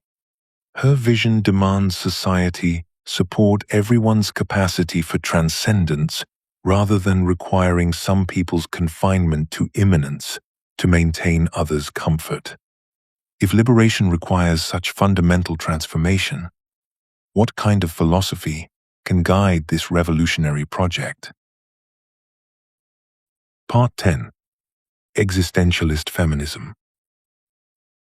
De Beauvoir's feminism exposed a fundamental blind spot in existentialist philosophy. While Sartre and others proclaimed the radical freedom of human consciousness to choose its essence, de Beauvoir recognized that this abstract conception of freedom ignored the concrete reality of how social structures constrain the exercise of that freedom. Her lived experience as a woman revealed what male philosophers had overlooked. Freedom is always situated freedom, exercised within specific material and social conditions that are not equally distributed. In The Second Sex, she articulated this insight with striking clarity. The situation of woman is that she, a free and autonomous being, like all human creatures, nevertheless finds herself living in a world where men compel her to assume the status of the other. This observation cuts to the heart of abstract existentialism's limitation. Yes, consciousness is free to choose, but that choice occurs within systems of power that have already structured the available options. A woman may be ontologically free, but she exercises that freedom within patriarchal institutions that systematically limit her possibilities and define her primarily in relation to men. De Beauvoir's critique of Sartre's more abstract approach was not merely theoretical, but emerged from philosophical necessity. Abstract existentialism treated freedom as equally available to all people regardless of their social situation, but this assumption collapsed when confronted with the reality of systematic oppression. Gender, class, race, and other social positions create fundamentally different conditions for exercising freedom. The wealthy white man and the working-class woman of color do not face the same existential situation, despite sharing the same ontological structure of consciousness. This recognition led de Beauvoir to develop a more sophisticated understanding of situation itself. Situation is not merely the individual circumstances one finds oneself in, but the structured social systems that operate independently of individual consciousness or choice. Her famous declaration that one is not born, but rather becomes a woman. Becoming a woman involves internalizing a complex set of social expectations, limitations, and possibilities that shape consciousness before that consciousness is even capable of choosing. The implications are profound. If situation is structured by social systems of oppression, then authentic existence requires not just individual choice but social transformation. De Beauvoir recognized that the individual is defined only by his relationship to the world and to other individuals, which means changing individual consciousness must be accompanied by changing social structures. Personal authenticity becomes impossible within oppressive social systems because those systems corrupt the very conditions within which authentic choice might occur. In the Ethics of Ambiguity, de Beauvoir articulated the necessary connection between individual and collective liberation. In willing freedom, we discover that it depends entirely upon the freedom of others, and that the freedom of others depends upon our own. This insight transforms existentialist emphasis on individual responsibility into a foundation for collective action. If my freedom depends on the freedom of others, then working for social justice becomes not an optional political commitment, but an existential necessity. Her analysis also revealed the insidious nature of oppressive systems. The oppressor would not be so strong if he had not accomplices among the oppressed themselves, she observed. Oppression operates not merely through external force, but by shaping consciousness itself, leading the oppressed to participate in their own subordination. This recognition demanded both personal and political transformation, changing how we understand ourselves and changing the social structures that shape that understanding.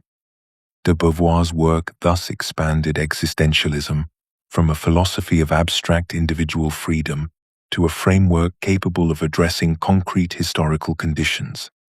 Rather than treating human nature as universal and timeless, she showed how our understanding of freedom, authenticity, and responsibility must account for the specific material and social circumstances within which human existence unfolds. Simone de Beauvoir fundamentally transformed existentialist philosophy by developing a more complex understanding of human subjectivity, as always situated within specific historical, cultural, and material conditions.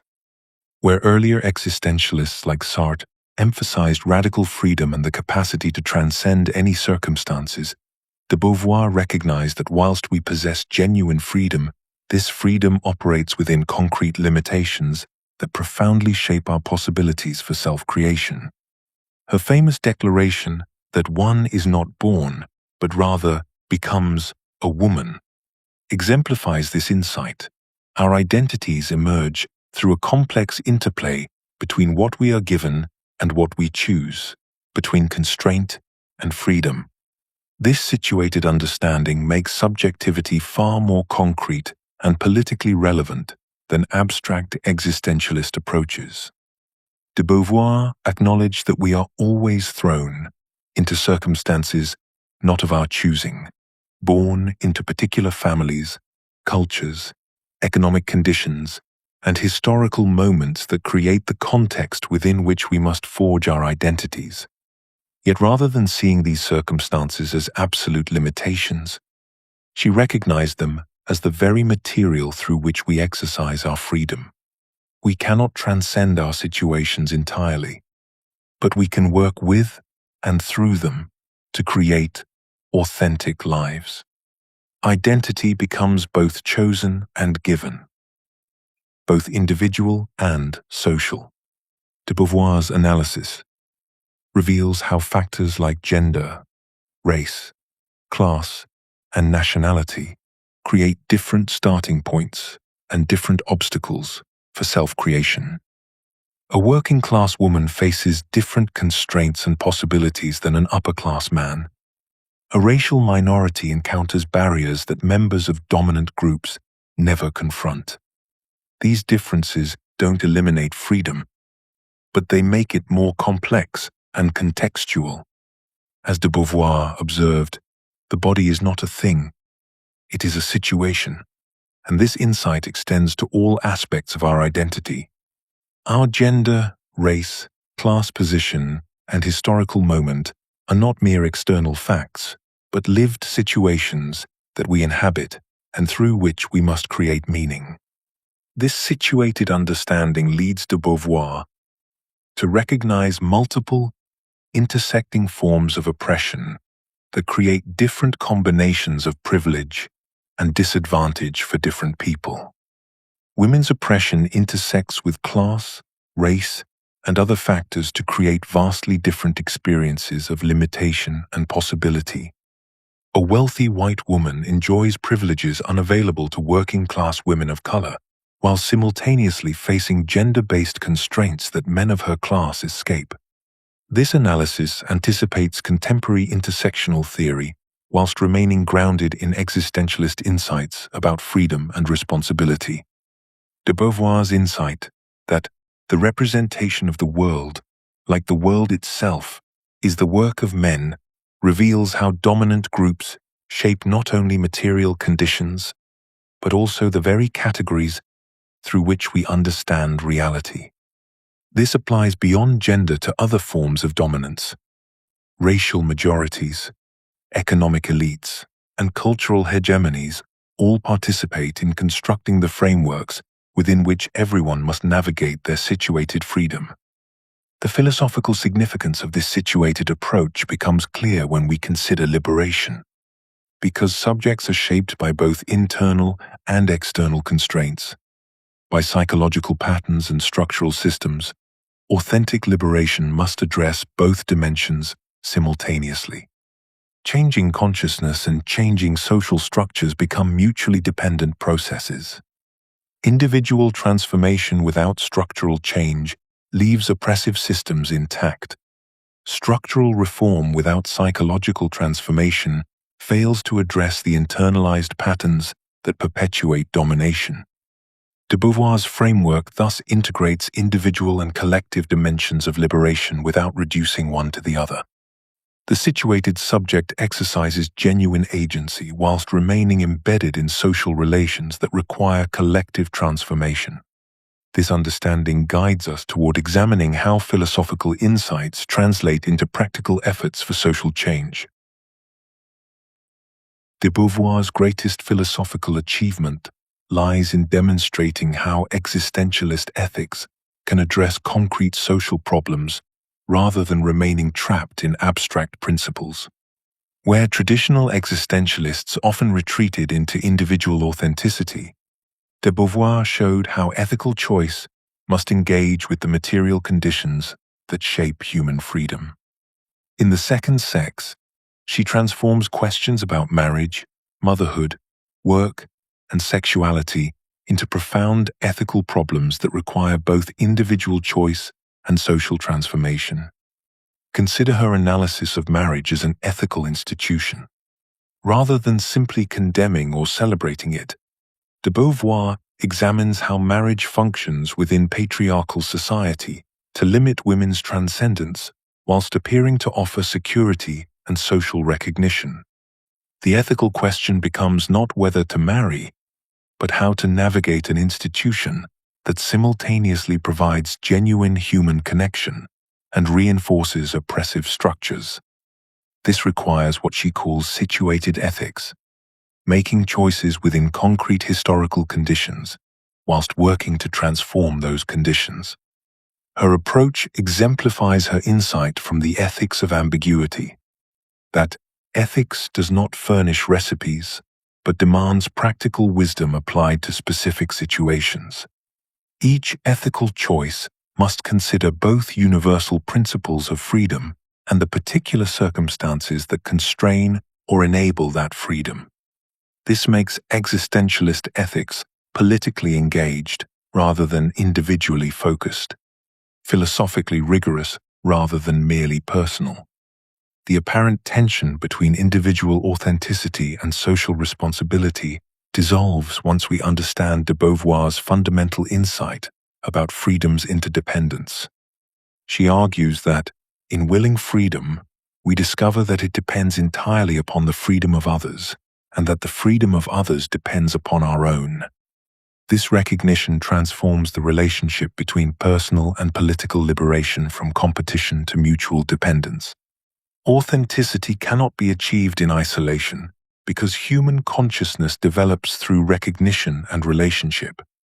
The woman who seeks authentic existence whilst ignoring the social structures that oppress other women ultimately undermines her own freedom. Similarly, social movements that ignore individual subjectivity and choice reproduce the very domination they claim to oppose. De Beauvoir's famous observation that one is not born, but rather becomes, applies not only to gender, but to authenticity itself. We become authentic through choices that consider their impact on others' freedom as well as our own self-realization. This integration makes personal transformation and social change mutually reinforcing rather than competing values. The individual who develops critical consciousness about oppression becomes more capable of authentic choice.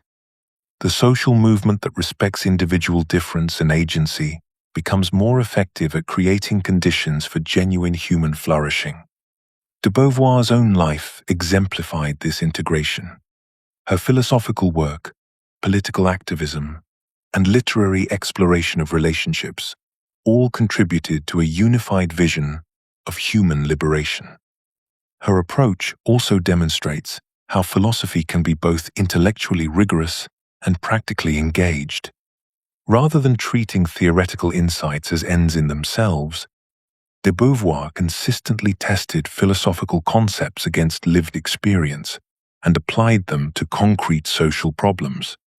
Her integration of philosophical analysis with autobiographical reflection, political activism, and literary exploration created a more complete understanding of human existence than purely academic approaches could provide. This interdisciplinary method reflects her recognition that the most optimistic ethics have all begun by emphasizing the element of failure involved in the condition of man. Philosophy must engage with actual rather than ideal human conditions, acknowledging the ambiguity and limitation that characterize real existence, whilst maintaining hope for transformation. This makes her work more honest about human complexity and more relevant to contemporary struggles. De Beauvoir's framework remains remarkably prescient for social justice movements that must navigate between individual rights and collective liberation, between recognizing difference and building solidarity.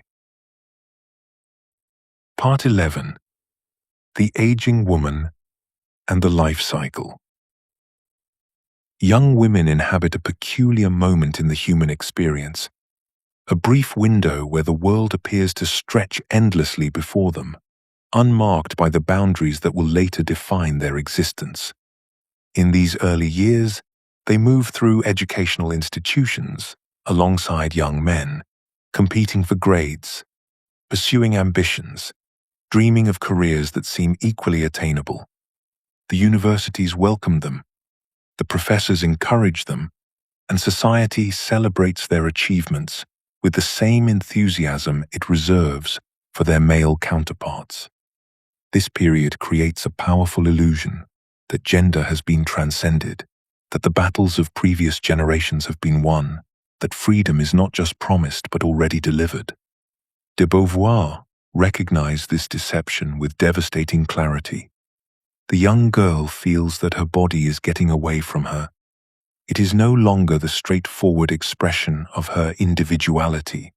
It becomes foreign to her, she observed, noting how even physical development begins to complicate what seemed like straightforward equality. Yet the deeper trap lies not in biological changes, but in the temporary nature of this apparent freedom. Both boys and girls exist in a kind of suspended animation during adolescence, excluded from real adult power, dependent on parents and institutions. This shared powerlessness creates the illusion of equality, but it's an equality built on mutual exclusion rather than mutual inclusion. The young woman mistakes her temporary exemption from adult gender roles for permanent liberation from them.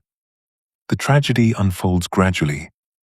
As adulthood approaches, social expectations begin to close in with increasing force, channeling women into restrictive roles whilst leaving men's possibilities largely intact. The young woman who once competed equally in mathematics finds herself steered toward teaching rather than research. The aspiring writer discovers that her literary ambitions are expected to accommodate future domestic responsibilities in ways that never constrain her male peers. Marriage and motherhood loom not as choices among many, but as the primary purposes around which all other activities must be arranged. The freedom she experienced was always conditional, always temporary, always dependent on her not yet having reached the point where society demands her subordination. This transition is presented as natural maturation, as the flowering of feminine nature, rather than the systematic closing off of possibilities. Young women are encouraged to develop their talents and pursue their dreams, but with the unspoken understanding that these pursuits are preparation for, not alternatives to, their eventual roles as wives and mothers. The education system celebrates their achievements whilst simultaneously preparing them to abandon those very capabilities that earn celebration. They learn to excel and then to step aside, to develop ambitions and then to sacrifice them, to become fully human only to accept a diminished humanity. The most insidious aspect of this process lies in how it transforms external constraints into internal desires.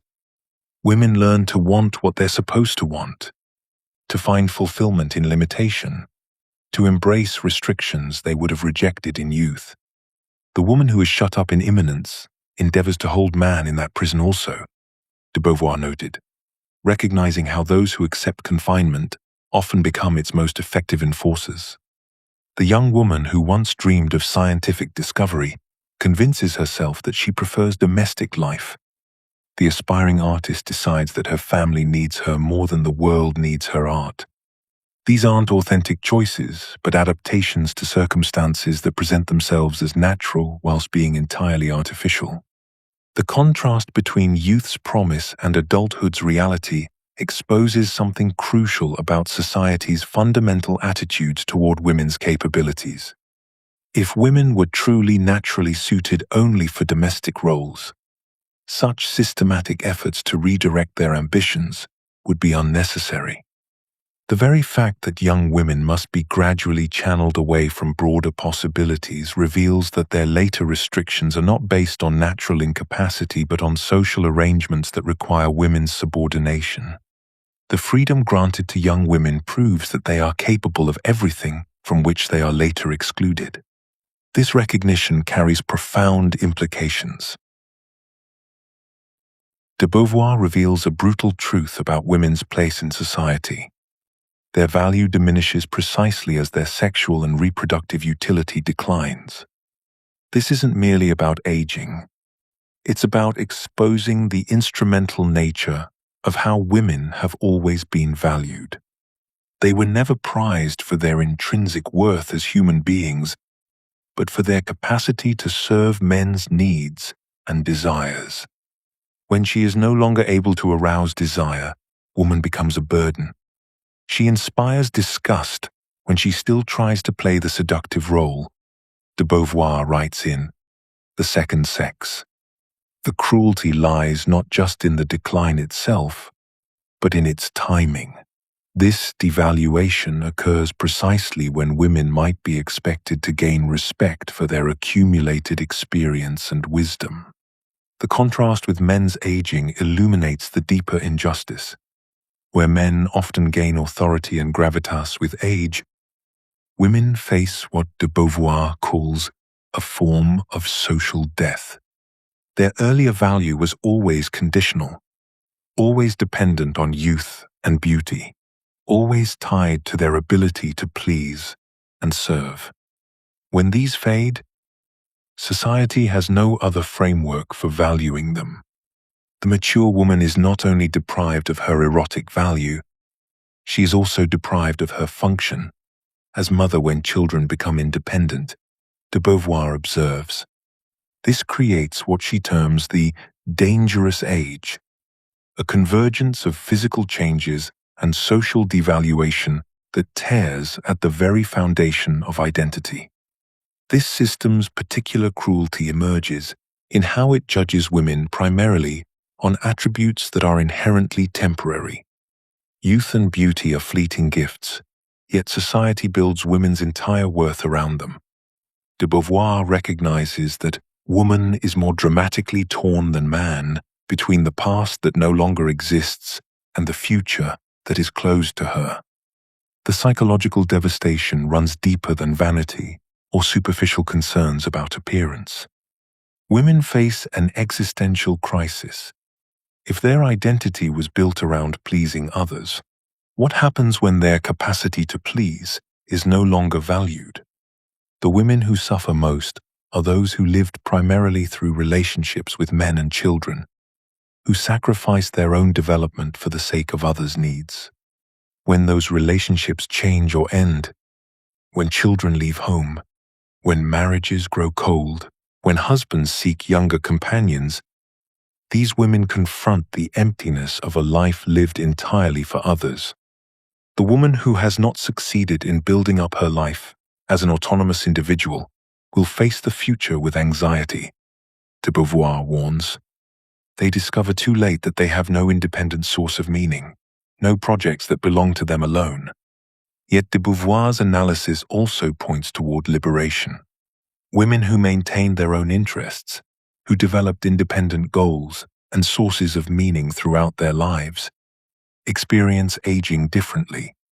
They may face society's devaluation, but they possess something that cannot be taken away, their own sense of purpose and transcendence. Their aging becomes not a decline but a continuation of their authentic existence. This reveals the profound importance of de Beauvoir's broader argument about autonomous living, that women must build lives around their own projects rather than existing solely to serve others. The mature woman's declining social value thus exposes the fundamental lie of women's supposed elevation in youth. That elevation was always a form of objectification, always conditional on service to others. When the service is no longer desired, the illusion of value crumbles. But this cruelty prepares us for an even starker reality. If mature women face declining worth, old age represents the ultimate form of othering, where society reveals its treatment of those it considers no longer useful at all. De Beauvoir's later masterwork, The Coming of Age, extends her revolutionary analysis of women's oppression into the realm of aging, revealing how society systematically transforms the elderly into the ultimate others. Her investigation uncovers a disturbing truth. Once people cease to be economically productive or sexually attractive, Society strips them of full humanity and social value through the same mechanisms that oppress women, racial minorities, and other marginalized groups. The vast majority of mankind looks upon the coming of old age with sorrow or rebellion. She observes with characteristic precision. It fills them with more aversion than death itself. This aversion reveals something profound about how we construct social worth. Ageism operates through identical processes that de Beauvoir identified in her analysis of women's oppression: othering, stereotyping, and systematic exclusion from meaningful social participation. The elderly become defined by what they supposedly lack rather than what they possess, reduced to collections of deficits rather than recognized as complete human beings with ongoing capacity for growth, wisdom, and contribution. Society creates elaborate justifications for this othering, constructing aging as natural decline rather than acknowledging its role in actively marginalizing older people. This final othering exposes the brutal calculus underlying social value. People matter primarily for their utility rather than their intrinsic worth as conscious beings capable of freedom and transcendence. When someone can no longer produce economic value or fulfill conventional social roles, they become burdensome rather than valuable, invisible rather than seen. The process reveals how thoroughly society has abandoned any genuine commitment to human dignity in favor of instrumental calculations about usefulness. For women, this final othering creates what de Beauvoir identifies as double jeopardy, where ageism and sexism compound each other in particularly harsh ways. Older women face systematic invisibility that older men often escape, losing even the conditional value they possessed as sexual objects or mothers. When she is no longer able to arouse desire, woman becomes a burden, de Beauvoir writes with devastating clarity. This intersection demonstrates how multiple forms of oppression reinforce each other, creating especially brutal conditions for those who belong to several stigmatized groups simultaneously. The gendered dimension of aging reveals the full scope of how women's lives are constrained by others' needs and desires. Throughout their lives, women are valued primarily for what they provide to others, rather than for their own projects and achievements. When age removes their capacity to fulfill these instrumental roles, they face existential abandonment in ways that men, who are more likely to develop independent professional identities and social recognition, may avoid.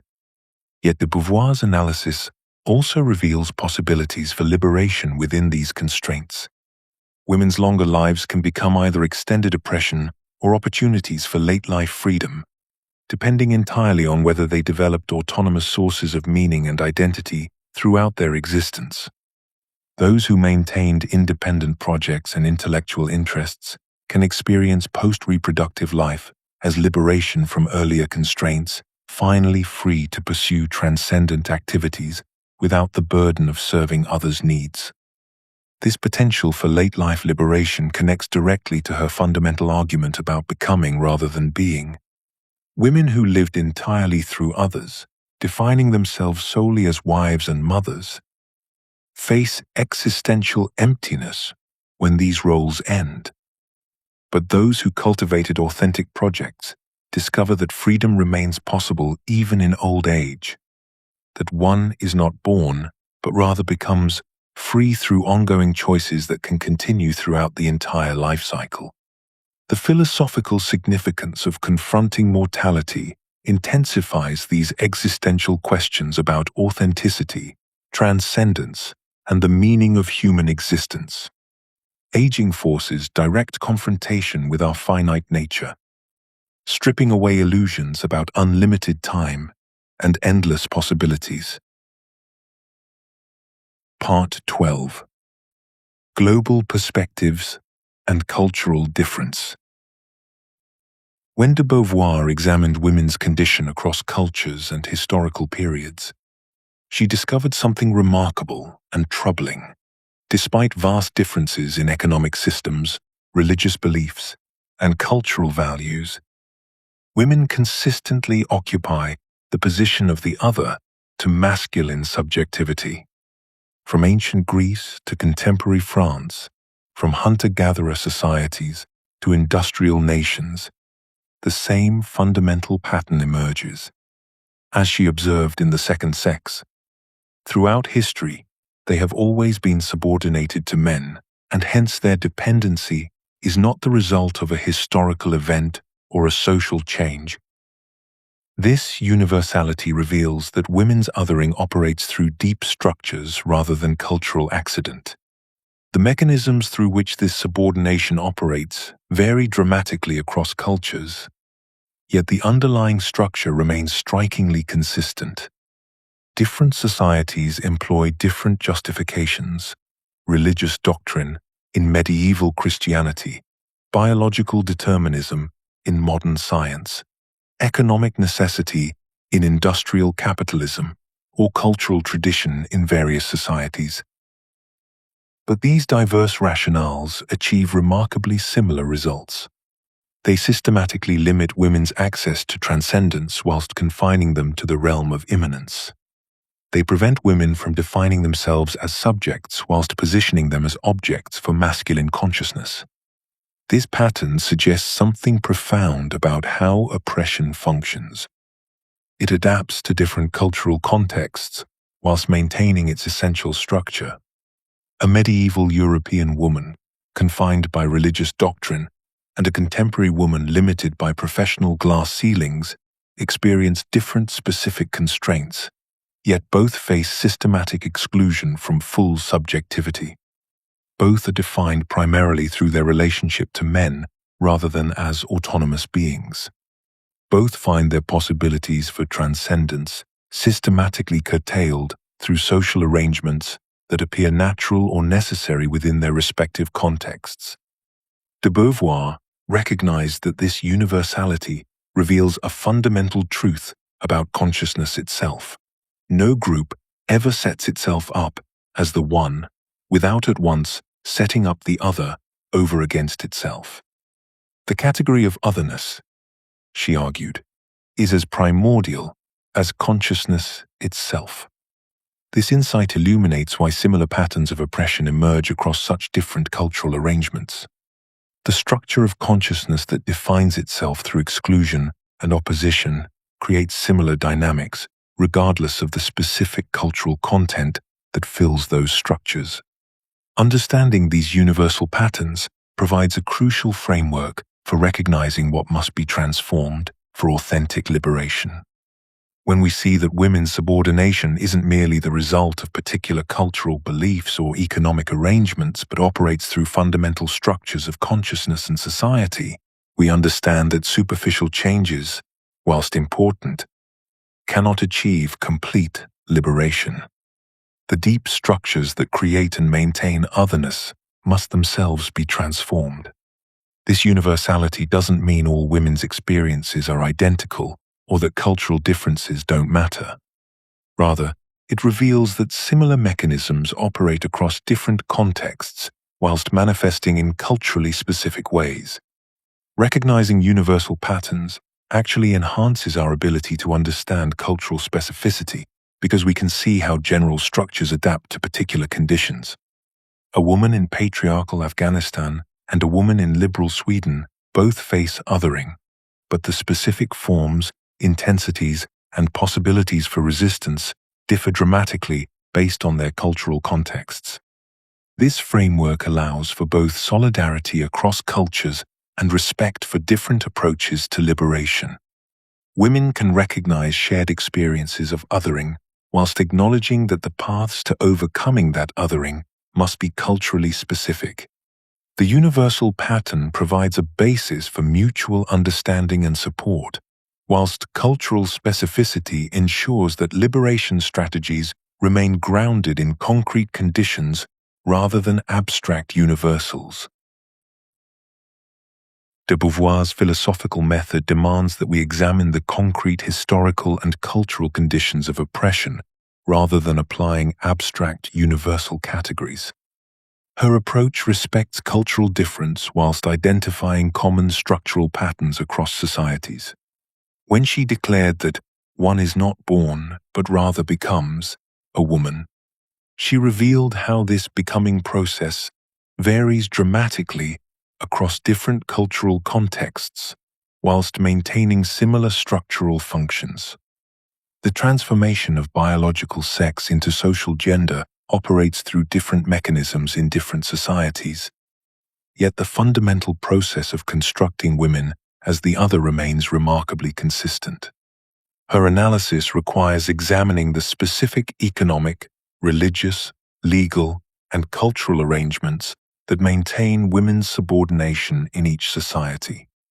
In some cultures, this subordination operates through religious doctrine that confines women to domestic spheres. In others, it functions through economic systems that deny women property rights or independent income. Still others maintain women's secondary status through legal frameworks that treat women as perpetual minors under male guardianship. De Beauvoir's genius lies in recognizing that whilst the mechanisms differ, the underlying structure of defining women as immanent rather than transcendent beings persists across these varied cultural expressions. This situated approach avoids both cultural relativism and cultural imperialism. She refuses to accept that oppressive practices become acceptable simply because they are culturally traditional. Yet she equally refuses to impose Western solutions without understanding local contexts. Her method recognizes that the representation of the world, like the world itself, is the work of men. But this male dominance manifests through different cultural forms that require specific analysis and response. The danger of imposing Western feminist categories on non-Western women's experiences becomes clear when we examine how different cultural contexts create different forms of oppression and different possibilities for resistance. Western feminism risks becoming another form of cultural imperialism when it assumes that Western women's experiences and solutions are universal. De Beauvoir recognized that liberation strategies must emerge from women's own understanding of their specific situations rather than being imposed from outside. The Western emphasis on individual autonomy and career achievement, for instance, may be irrelevant or even harmful in cultures where women's strength lies in collective action and family networks. Her analysis reveals how race, class, nationality, and other factors intersect with gender to create different experiences of oppression and different possibilities for liberation. She observed that woman's situation is not comparable to that of any oppressed class, yet it intersects with other forms of oppression in complex ways that anticipate contemporary intersectional analysis. A wealthy white woman in colonial Algeria faced different constraints and possibilities than a poor Algerian woman, even though both experienced gender-based limitations. These differences matter because they shape the strategies available for resistance and liberation. De Beauvoir understood that the individual is defined only by his relationship to the world and to other individuals, and these relationships vary significantly across different social contexts. The African woman navigating traditional kinship systems faces different challenges than the European woman confronting industrial capitalism, even though both encounter systematic exclusion from full human recognition. This recognition demands that liberation strategies be adapted to specific cultural and historical contexts, whilst maintaining commitment to universal principles of human freedom and dignity. Her insight that, in willing freedom, we discover that it depends entirely upon the freedom of others, must be applied differently in different contexts. The principle remains constant, but its application requires deep understanding of local conditions, power structures, and cultural meanings. This approach provides a framework for respecting cultural difference whilst maintaining a critical perspective on oppressive practices, whether they emerge from traditional customs or modern institutions. De Beauvoir understood that women's liberation could never be achieved in isolation. Her analysis reveals why solidarity across cultural, racial, and class differences becomes essential for authentic freedom, while simultaneously showing why such solidarity cannot be assumed but must be carefully constructed through political work that respects difference whilst building common cause. Women do not naturally form a unified group, de Beauvoir observed. Women do not say "we," except at some congress of feminists or similar formal demonstration, she noted, recognizing that shared biology creates no automatic political unity.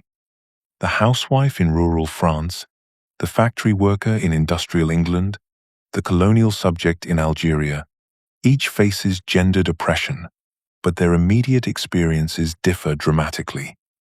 Building solidarity requires political work to help women see beyond their immediate circumstances, to recognize how their different experiences connect to shared structural patterns of male dominance. This recognition demands sophisticated analysis. De Beauvoir's framework reveals how patriarchal oppression operates through different mechanisms across cultures, whilst maintaining consistent underlying logic. The reduction of women to the status of other, the denial of their full subjectivity, the limitation of their access to transcendent projects. Understanding these connections allows women to recognize common interests, without erasing the specificity of their situations or assuming identical strategies will work across different contexts. Her vision of international women's solidarity refuses to erase cultural specificity, whilst building on shared commitment to expanding freedom for all women, regardless of their particular cultural context. The oppressor would not be so strong if he had not accomplices among the oppressed themselves, de Beauvoir argued, and this insight applies crucially to relationships among women across cultural differences. Privileged women often maintain their advantages through systems that depend on other women's continued oppression.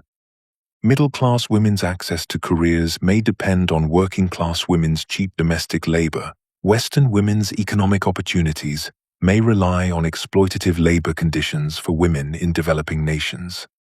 Authentic solidarity requires privileged women to recognize how their privilege connects to other women's oppression, and to work for changes that benefit all women rather than protecting their own narrow advantages. De Beauvoir insisted that genuine liberation cannot be built on others' continued subjugation. This means supporting others' liberation even when it challenges one's own position. Understanding that true freedom requires dismantling systems of oppression, rather than simply changing who benefits from them. Learning from different cultural approaches to gender and liberation becomes essential for building effective movements. De Beauvoir recognized that the situation of woman is that she, a free and autonomous being like all human creatures, nevertheless finds herself living in a world that constrains her freedom in culturally specific ways. Different societies have developed different strategies for challenging women's oppression, different forms of resistance, different ways of imagining alternative possibilities. These varied approaches offer crucial resources for broader liberation movements. Some cultures have maintained stronger traditions of women's economic independence. Others have developed sophisticated analyses of how gender intersects with other forms of oppression. Still others have created innovative strategies for challenging patriarchal authority whilst working within existing cultural frameworks. Solidarity involves mutual learning rather than one-way teaching from supposedly more advanced to less developed women. Each context offers insights that can inform struggles elsewhere whilst respecting the specificity of local conditions and strategies. This approach requires rejecting both cultural relativism that abandons universal commitment to human freedom and cultural imperialism that imposes single models of liberation. Part 13. Conclusion. Simone de Beauvoir achieved something extraordinary in philosophy. She demonstrated that existentialist freedom and feminist politics are not separate concerns, but aspects of a single, coherent vision of human liberation. Her complete philosophical system reveals how individual authenticity and social justice necessarily intertwine, creating what she called the fundamental truth of human existence. In willing freedom, we discover that it depends entirely upon the freedom of others, and that the freedom of others depends upon our own. This insight emerges logically from every element of her philosophy.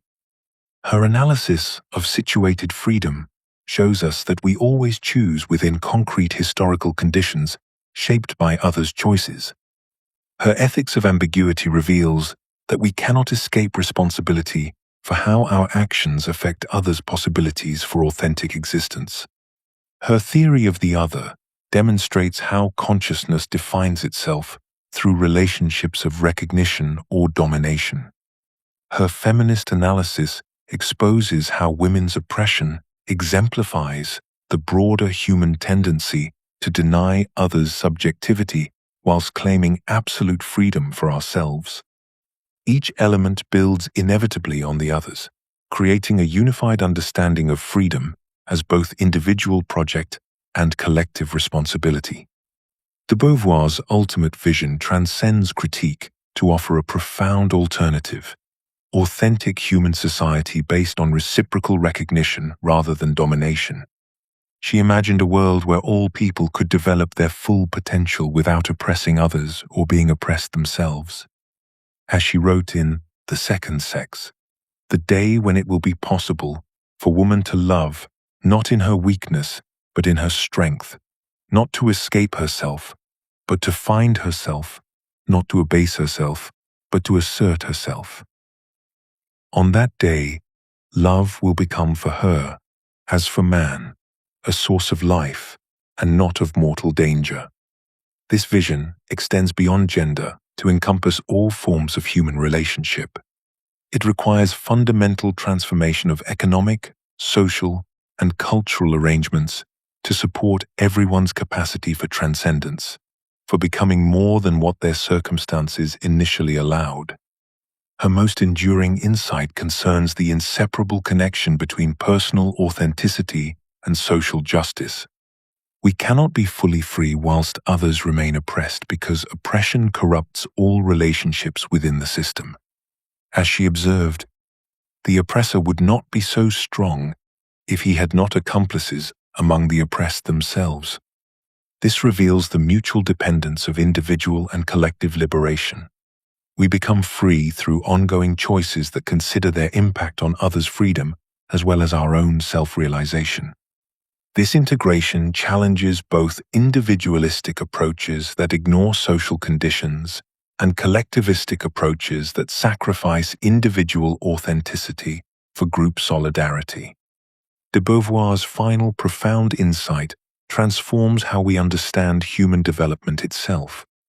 She showed us that becoming fully human requires not just accepting our freedom, but creating conditions where all people can exercise theirs.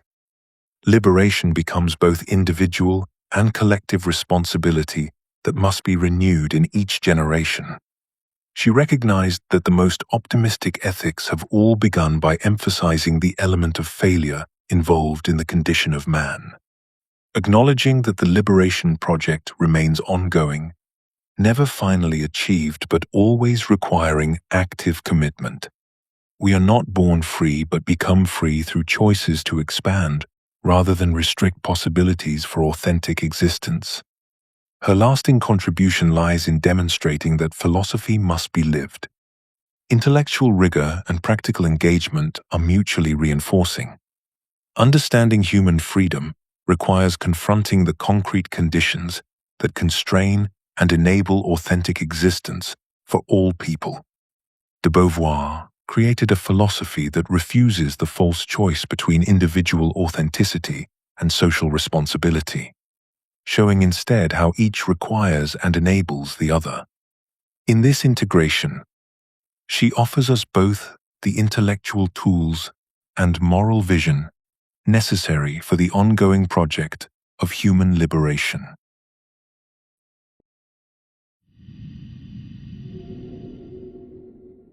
There is a question that visits most people somewhere around this hour. Not a frightening question, not urgent, just persistent. It arrives when the day has gone quiet and there is nothing left to distract you from it.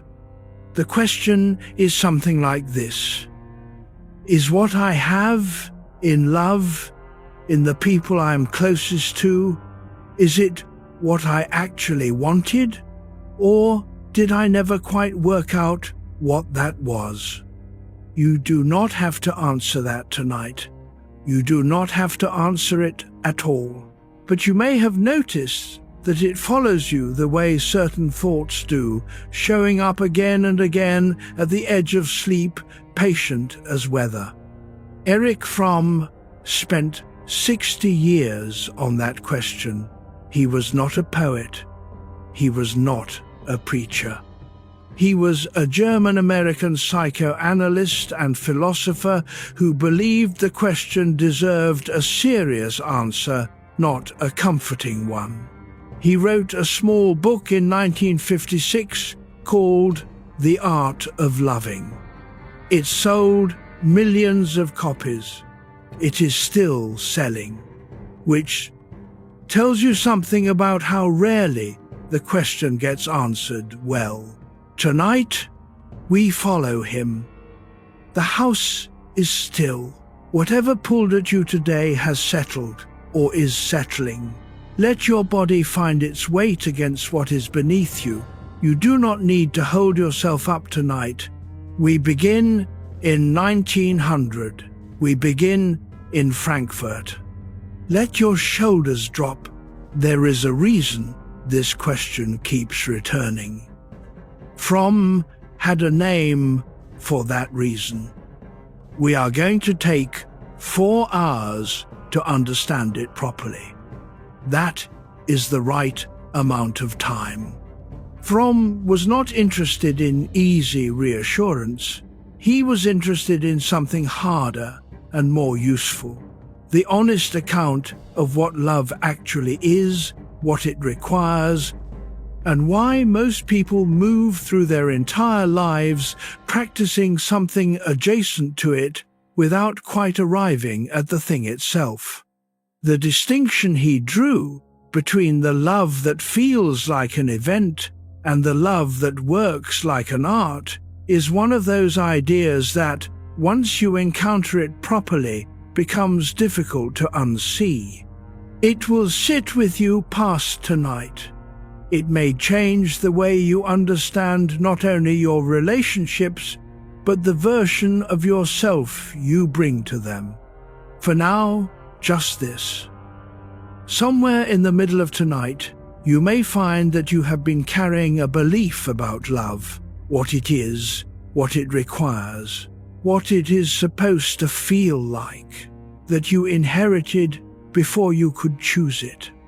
A belief shaped by your first experiences of being loved and by the culture that framed love as something to find rather than something to practice. Fromm wanted, more than anything, to give people a way to put that inherited belief down and look at it honestly. Not to destroy it, not to replace it with something harder, just to look. The room does not answer. That is fine. Let your jaw soften. Nothing you hear tonight asks anything of you. Let us begin. Chapter 2. Frankfurt, 1900. Erich Seligman Fromm was born in Frankfurt, Germany, on the 23rd of March, 1900.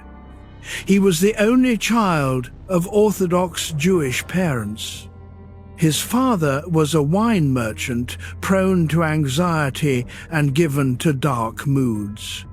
His mother struggled with depression through much of his childhood. He would later describe his home as deeply neurotic, two people who cared for each other and found that caring alone did not resolve the distance between them. He watched them. That is what sensitive children do. He watched a marriage that had warmth in it, but not ease, closeness, but not calm. Two people who loved each other and found that love alone did not answer the question of how to be genuinely present to another person. This is where Fromm started, not with theory, but with observation, with the quiet, precise attention of a boy who grew up in a house where important things went unnamed. Frankfurt at the turn of the century was a city of ideas. The Jewish intellectual community was dense and serious, engaged with Europe's largest questions. Fromm grew up surrounded by learning. He read Torah. He read the ancient commentators. He was particularly drawn to the prophet Isaiah, whose central preoccupation was not law but justice, the way human beings treat each other when they believe no one is watching. That orientation never left him. At 15, the First World War began. Fromm would later write about the experience of watching neighbors become enemies overnight, watching ordinary people embrace hatred with the same ease they had once embraced their daily routines. He did not understand it. He spent the rest of his life trying to. At the University of Frankfurt, then Heidelberg, he studied sociology, psychology, and philosophy. He was drawn to two thinkers who seemed at first to be in opposition. Sigmund Freud, who argued that human behavior was shaped by unconscious drives, and Karl Marx, who argued that it was shaped by material conditions and social structures. Fromm spent years trying to understand whether both were right. He concluded they were both partly right, and that what each missed was the other. He trained as a psychoanalyst in Berlin in the 1920s. He sat with patients. He listened with an attention that his peers recognized as unusual, less interested in the correct interpretation than in the person delivering the material. What did this particular human being actually need? Not what their symptom demanded, not what the theory predicted. What did they need in order to live well? This question, simpler than psychoanalytic theory and more demanding, ran through everything he wrote. It ran through his books on freedom and fascism and the character types of modern society. And it ran most directly through The Art of Loving, the small book that would outlast all the others. He was 56 when he wrote it. He had been working toward it his entire life. Chapter 3. What we say we want. There is a gap in almost every honest conversation about love. On one side is the answer people give when asked what they want in a relationship. On the other side is what they actually seem to reach for. The first answer is usually some combination of the following: someone who understands me, someone who is kind, someone I can trust, someone who makes me feel less alone. These are real, they are not wrong, but they are also, Fromm noticed, descriptions of what love feels like when it is working. They are not descriptions of what love is. This distinction matters more than it first appears. If you only know what love feels like when it is working, you are in difficulty the moment it stops feeling that way, because it will sometimes. Every relationship passes through stretches of numbness, distance, ordinary difficulty. If love is the feeling, then the absence of the feeling is the absence of love. And that conclusion leads people to very predictable mistakes. There are two kinds of love, Fromm argued. Not in the sense people usually mean, not romantic versus platonic, not early versus late, a more fundamental distinction. One organized around receiving, the other organized around giving. One driven by scarcity, the other by abundance. We will reach that distinction properly before this night is over. But first, notice the question itself. What you are looking for in another person. Not what do you want from a relationship, an abstraction, but what do you reach for in a specific human being? What is the quality in another person that makes you feel, finally, that you are somewhere safe? Most people, if they sit with this honestly, find something unexpected. It is not intelligence exactly, though intelligence matters. It is not beauty, though beauty does what it does. It is not even kindness, though unkindness is a deal breaker. It is something closer to recognition. The sense that another person sees you, not the version you present, not the role you play, not the competencies you have spent years developing. You, the one underneath. Notice your breath. You do not need to change it. Just notice. Something Fromm described, and we will come back to this in the final hours of tonight, is that the feeling of falling in love is often the most intense feeling of connectedness a person will ever have. And also that this feeling is, in a precise sense, not yet love. Not a failure, not a lie. Simply the beginning of something that requires real work to become the thing it promises. The question we are following is what that work looks like. Let your shoulders drop. Chapter 4. Love is an art. The title of Fromm's 1956 book, The Art of Loving, is a provocation disguised as a promise. Most people read the title and assume they know what is inside. A book about love, perhaps a celebration of it, perhaps advice for finding it or keeping it. What they find instead is an argument, a patient, careful, demanding argument that begins with a single claim. Love is an art, not an accident, not a feeling that happens to you, not a reward for being good or attractive or worthy enough. An art, like music, like carpentry, like surgery. And the implications of that claim, once you follow them properly, are significant. If love is an art, then it requires knowledge. Not knowledge of the other person, though that matters.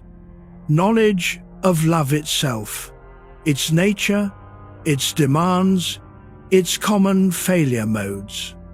Most people, Fromm observed, move through their entire lives without this knowledge, which is roughly equivalent to wanting to play piano without ever understanding what a note is. If love is an art, then it requires practice, sustained, daily, deliberate practice. The same quality of attention that a musician brings to a difficult passage. The willingness to fail, to notice what is not working, to try again, not with the expectation of perfection, but with the commitment of someone who takes the art seriously. If love is an art, then it can be learned. This is the hopeful part of the argument. Whatever you were shown about love in childhood, however impoverished or confused or incomplete, it is not permanent. You can learn something truer. You can practice something better. But here is what Fromm noticed about his own society and what he would notice about ours. Almost nobody treats love as something to be learned. They treat it as something to be found. The entire machinery of popular culture around love, then and now, is organized around finding the right person, finding the spark, finding the one. As if love were an object that existed independently of you somewhere in the world, and your job was to locate it. Fromm found this orientation deeply confused.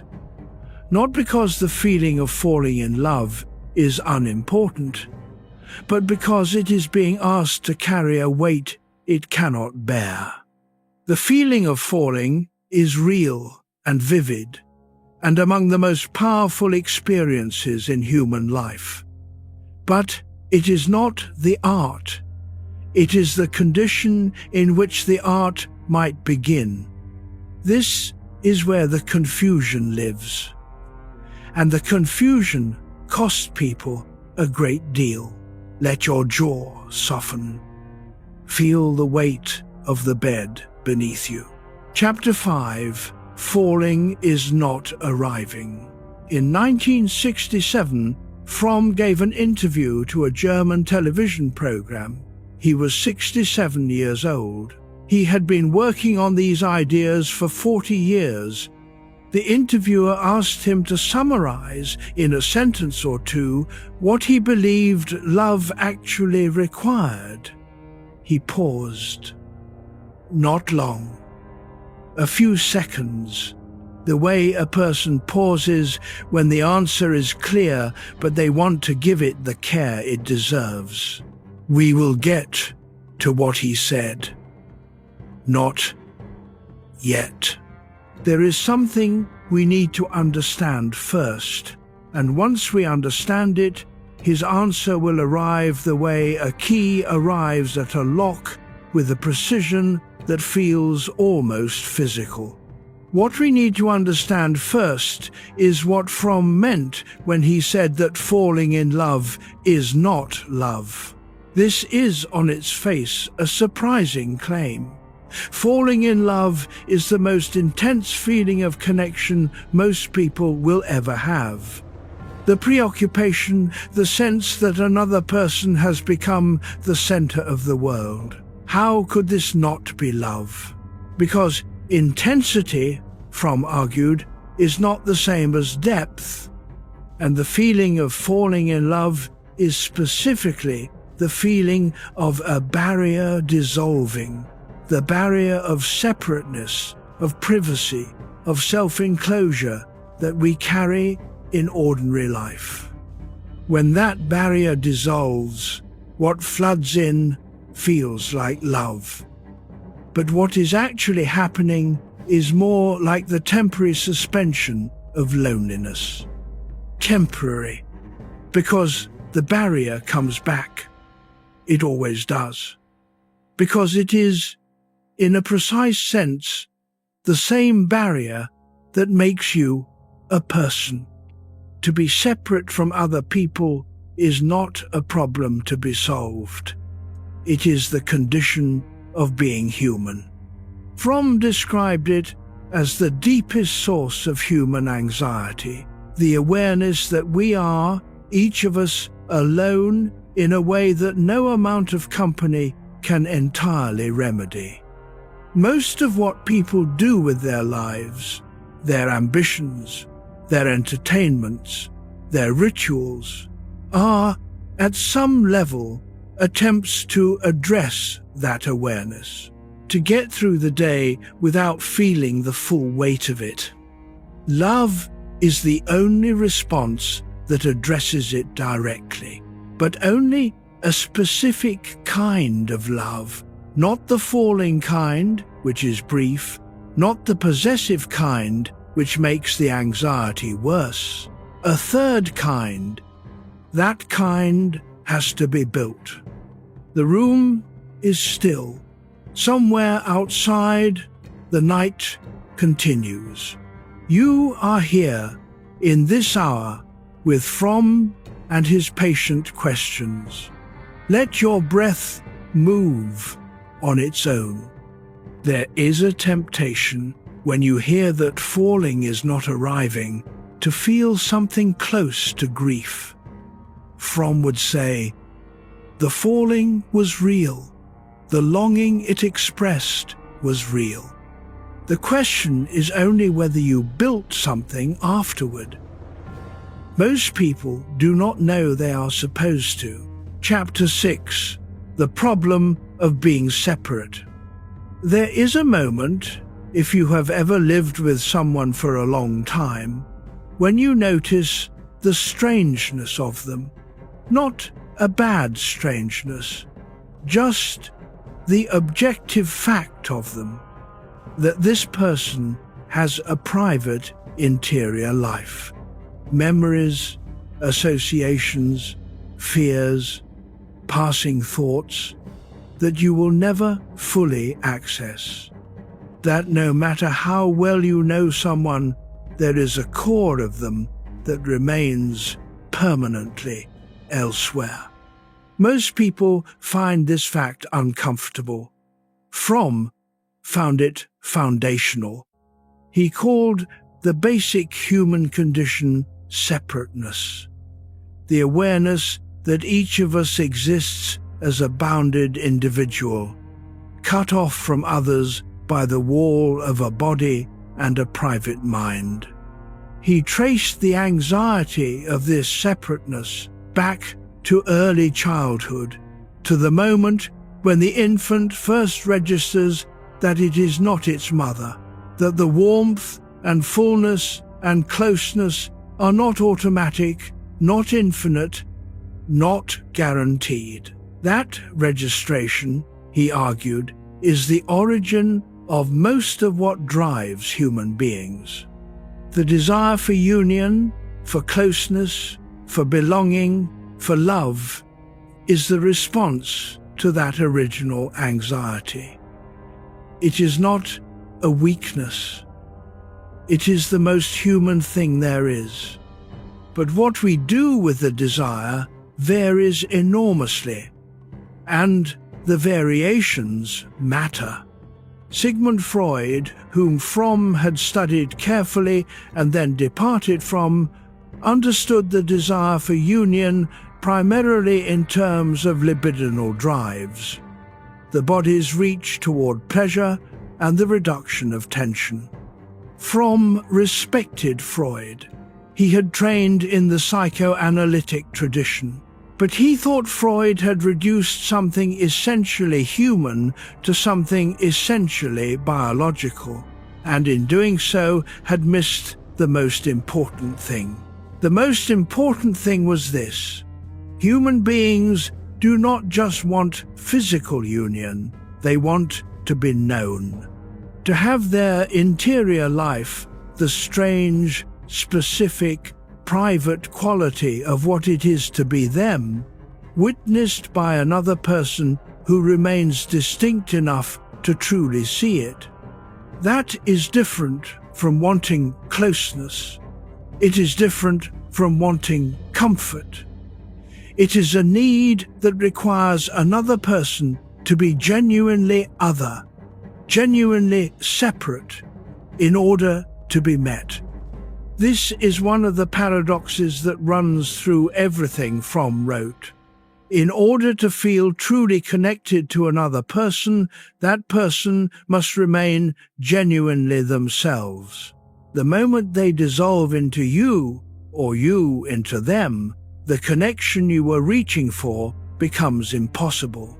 You cannot be truly seen by a mirror. Martin Buber, the Jewish philosopher who was a near contemporary of Fromm's, had a way of naming this that stayed with Fromm throughout his life. Buber wrote about the difference between an I-it relationship and an I-thou relationship.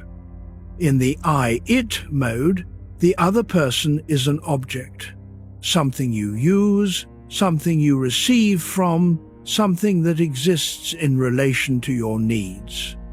In the I-thou mode, the other person is a subject, a center of experience as real as your own, irreducibly themselves, encountered rather than used. Most human relationships oscillate between these two modes. The task is to move toward I-thou, as much as human limitation allows. Fromm agreed. He was working out the psychology of what that movement required. Let your shoulders drop. Let your face soften. Chapter 7. Care. The first component of love, Fromm argued, is care. Not care as a feeling. Not the warm regard you have for someone you love from a safe distance. Active care. The kind that requires your time, your attention, your presence. The kind that can be verified. He used a plain example. If a person tells you they love a flower but never waters it, what do they love? Not the flower. They love something. Perhaps the idea of the flower, or the feeling they have in its presence. But the flower itself, as a living thing with needs, is not being loved. Love, Fromm wrote, is demonstrated in tending what is alive. This is more demanding than it sounds, because living things have needs that do not arrange themselves conveniently around your schedule. The flower needs water when it needs water, not when you remember to give it. A child needs attention when they are struggling, not when you happen to be available. Another adult needs to be truly heard on an ordinary Tuesday, not only on the occasions when you have prepared yourself to listen.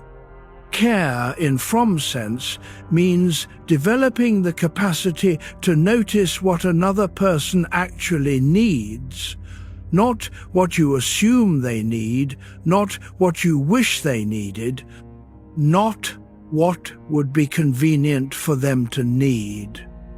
What they actually need right now in the specific situation they are in. This requires the development of a very specific kind of attention. And it requires something that does not come naturally to most people raised in a culture organized around self-reliance and individual achievement. The willingness to be interrupted by another person's reality. Irvin Yalom, the existential psychiatrist who spent 60 years sitting with people on what they most deeply needed, often said that the most healing thing he could offer a patient was his full presence. Not his expertise, not his interpretations, not his technique, his presence.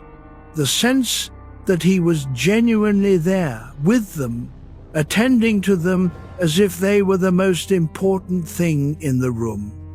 Because in that hour, they were. This is care as a practice. It can be learned. Most of us were not taught it explicitly, because most of us grew up in homes where attention was inconsistent, where the adults around us were managing their own struggles. We learned whatever version of care was modeled for us, and we have been practicing that version ever since. The good news in Fromm's framework is that practice can change. Let your breath settle. Notice your hands. Chapter 8. Responsibility. The second component is responsibility, but not responsibility in the sense most people inherit.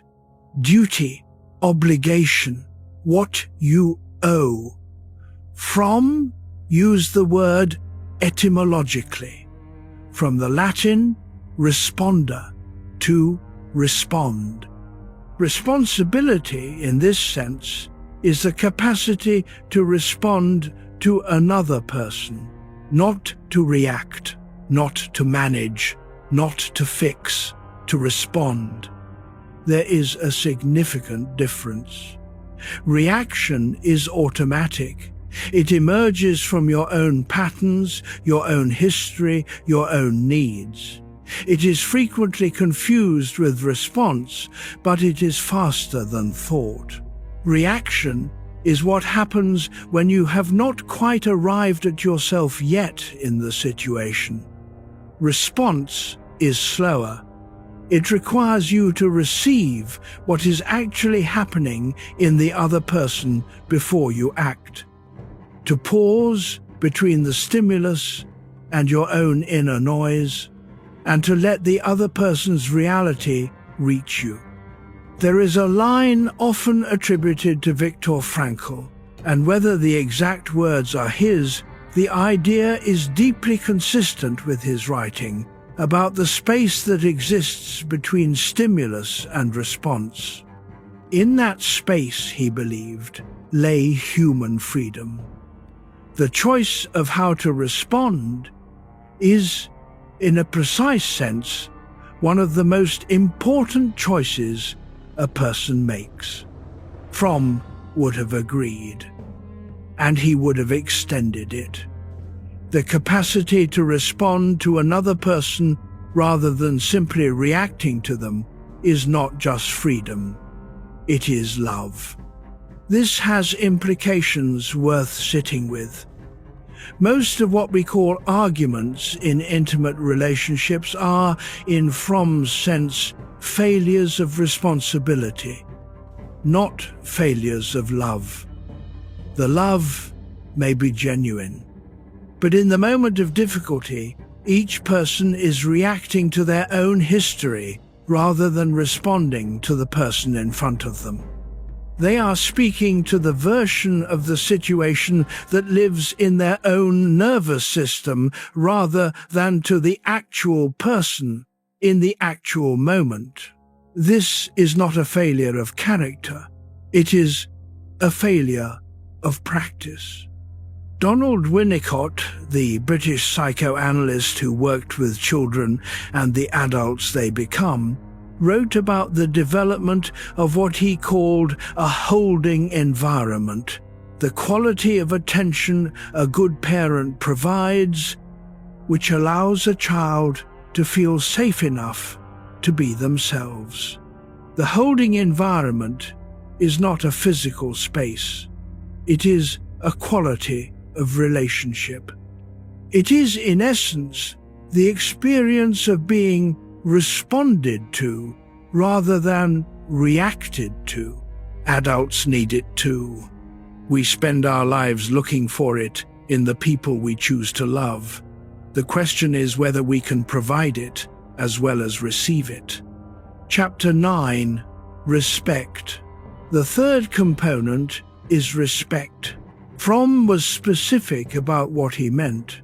Respect, in Latin, is respicer, to look at again, to truly see.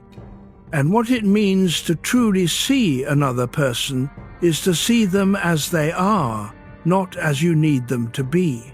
This is harder than it sounds, because the people we love are often the people we need most. And the people we need most are the people we are most tempted to reshape in our imagination, if not in fact, into the form that will meet our need most completely. Respect, in Fromm's sense, is the discipline of allowing another person to remain themselves, not as a passive tolerance, but as an active recognition. To see their life, their choices, their interior world as genuinely their own, not an extension of yours, not a problem you are in charge of solving, not a character in a story that is fundamentally about you. He put it plainly in The Art of Loving. That respect means, at its core, the concern that the other person should grow and unfold as they are, not as you need them to be. This is a clean idea. Once you have read it, it becomes difficult to unknow, because most people, if they are honest, carry something closer to its opposite, a wish, sometimes unconscious, that the people they love would grow and unfold in a specific direction, the direction of their own comfort. The room does not answer. Breathe. This is not cruelty. It is a very human response to the anxiety of separateness. If I can shape the person beside me into a form that reliably soothes my fears, then the separateness is less frightening. But what I have done is turned a person into a function. And a function, however well constructed, cannot see me back. Thich Nhat Hanh, the Vietnamese Zen monk who read from and wrote about love from his own tradition, described what he called interbeing, the recognition that nothing exists independently of everything else.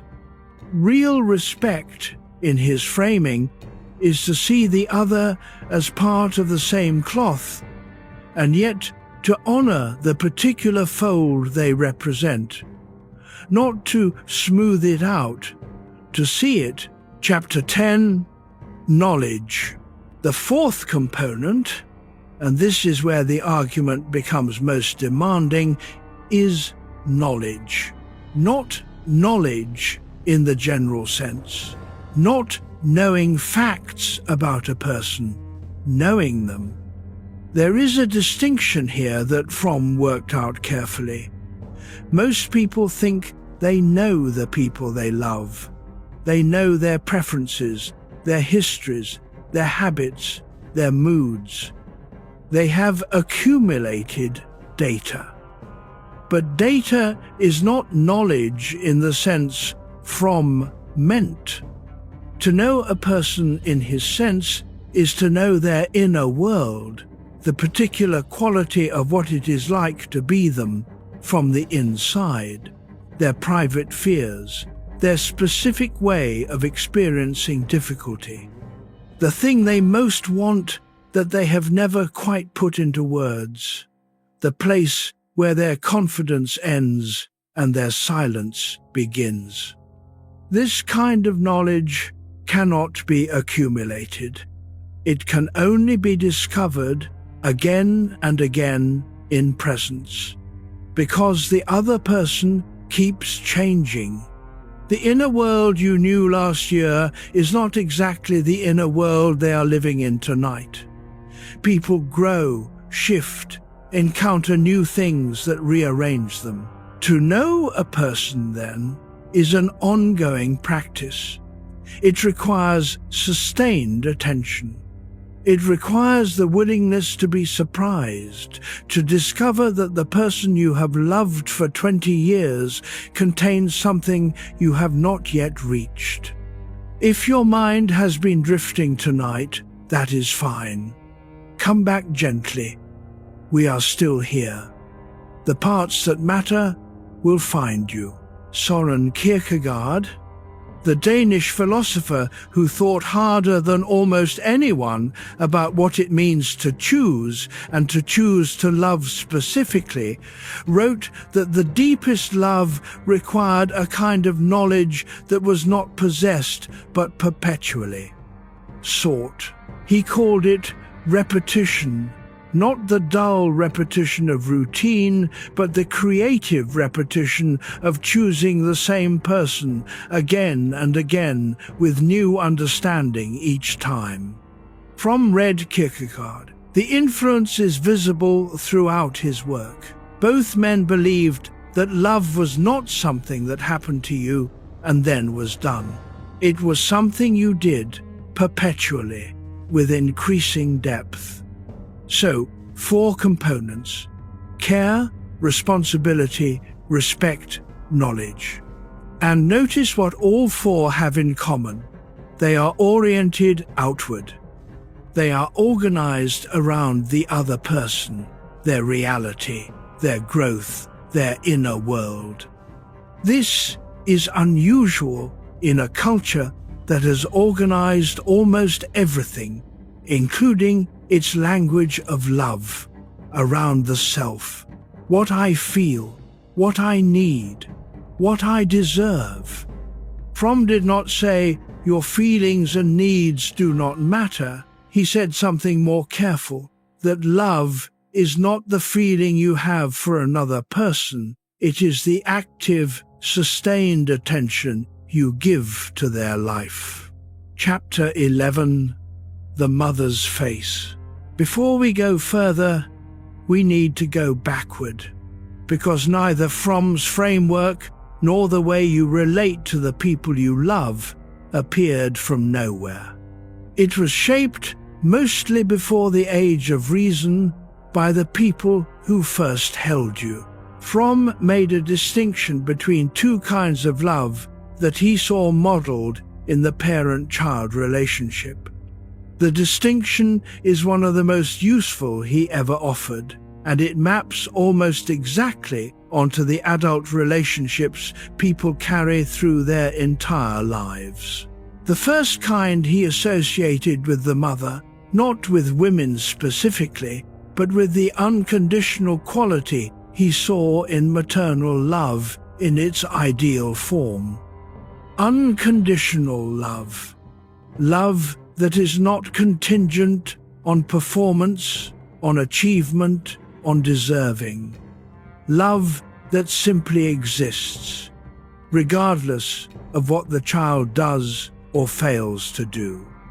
You were loved because you were, not because you were good, not because you were quiet, not because you were easy, because you existed. This kind of love, when given consistently, produces something essential in a person. The bone-deep belief that they are lovable. Not that they must earn love, not that they must maintain a performance that makes love possible, but that their existence itself is sufficient grounds for being loved. When it is not given, when the love a child receives is conditional, contingent, something that must be maintained by good behavior or by not causing trouble, something different takes root. The belief that love must be earned, that it is a reward, not a given, that the self in its unperformed state is not quite enough. This belief is remarkably common and remarkably persistent. Let your breath move. Let your eyes rest. There is a mode of existence that Fromm named, one he called having, as distinct from being. We are going to reach that distinction before this night is over. For now, notice the connection. If love is something you have to earn, then you are always in danger of losing it. You are always performing. And a person who is always performing can never quite be known. What they show is always the version of themselves they believe is most lovable, not the version that actually needs to be seen. Chapter 12, The Father's Conditions. The second kind of love Fromm associated with the father, again, not men specifically, but the conditional quality he saw in the paternal relationship at its most archetypal, love that is earned. Love given in response to achievement, to good behavior, to meeting the standard. I am proud of you because you deserve it. Love as a reward for the right performance. This kind of love, at its worst, teaches the child that they are valuable insofar as they are useful, that their worth is tied to performance, that there is always a standard, and their job is to meet it. But here is what Fromm was careful to say. This is not only damage. The paternal kind of love, at its best, gives a child the experience of effort mattering, of actions having consequences, of the self being able to grow, to improve, to earn something through genuine work. This is not nothing. The problem arises when one kind of love comes without the other. A child who receives only unconditional love learns that existence is sufficient, but that effort has no meaning. A child who receives only conditional love learns that effort is everything, but that existence alone is not enough. The person who carries mostly conditional love into adulthood spends their life trying to deserve the love of the people around them. They are reliable, often high-achieving, often easy to be around because they work hard at being easy. But late at night, in the honest hours, they suspect that if they stopped performing, the love would stop. This is the suspicion that Fromm wanted to address, not by denying it, but by giving people a way to see it clearly, to understand where it came from, to notice its effects, and to begin building something different. John Bowlby, the British psychiatrist who spent his career studying attachment, how the early bond between child and caregiver shapes every relationship that follows, confirmed much of what Fromm had argued intuitively. The patterns we learn in early love are not destiny, but they are the default. They run in the background until something disrupts them. Fromm believed that understanding could disrupt them. That insight, properly arrived at, could loosen the grip of the pattern enough for something new to grow. Let your jaw soften. Let your face rest. Chapter 13. What we carried out of childhood. Think about the first time you felt that someone truly saw you. Not performed for you, not approved of you, saw you. If you are lucky, it happened early. A parent who listened without agenda. A teacher who noticed something in you that you had not yet noticed in yourself. An older sibling who took you seriously when no one else was paying attention. If you are less lucky, you had to wait longer. It might have been a friend in your 20s, or a partner later still, or a therapist in the confessional patience of that room. It might still be arriving. The point Fromm would make is not about how early it happened, but about what you needed it for. The feeling of being seen, genuinely, specifically, without agenda, is not a comfort. It is a confirmation of existence. It tells you that the self you have been living inside is real and particular and worth attending to. Without that confirmation, people manage. They perform extremely well. They build lives that function smoothly, that produce results, that look from the outside like evidence of a person who has it together. But the inner life grows quieter, more guarded, more careful, because the inner life learned, somewhere early, that showing itself was not safe. Mihaly Csikszentmihalyi, the Hungarian-American psychologist who spent his career studying what makes people deeply happy, found something relevant here. In his research on flow, the state of deep absorption in a meaningful task, he noticed that the experience of flow required a very specific condition: the complete suspension of self-consciousness, the disappearance of the self-monitoring inner voice. Most people experience this only in certain activities. What Fromm was describing is a relationship in which that same disappearance is possible, not through the dissolution of self into another person, but through the safety of being known. The self-monitoring goes quiet because it is not needed, because the person beside you has seen the real you and they are still there. This is what we are really looking for. Not someone to complete us, not someone to fix us, someone in whose presence the performance can finally stop. The room is quiet. Let your shoulders drop. Feel the weight of what is beneath you. Chapter 14, The Body Remembers First. There is an intelligence in the body that the mind is slow to acknowledge.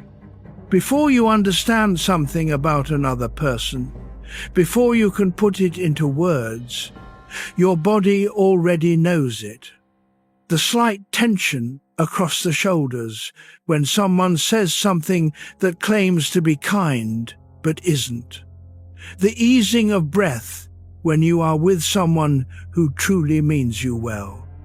The particular quality of tiredness that follows a conversation where you were being managed rather than heard. Bessel van der Kolk, who spent decades studying what difficult experience does to the body, wrote that the body keeps the score. That what the mind does not yet have language for, the body stores and signals in its own idiom. Tight muscles, shallow breath, a persistent sense of alertness that does not know when to rest.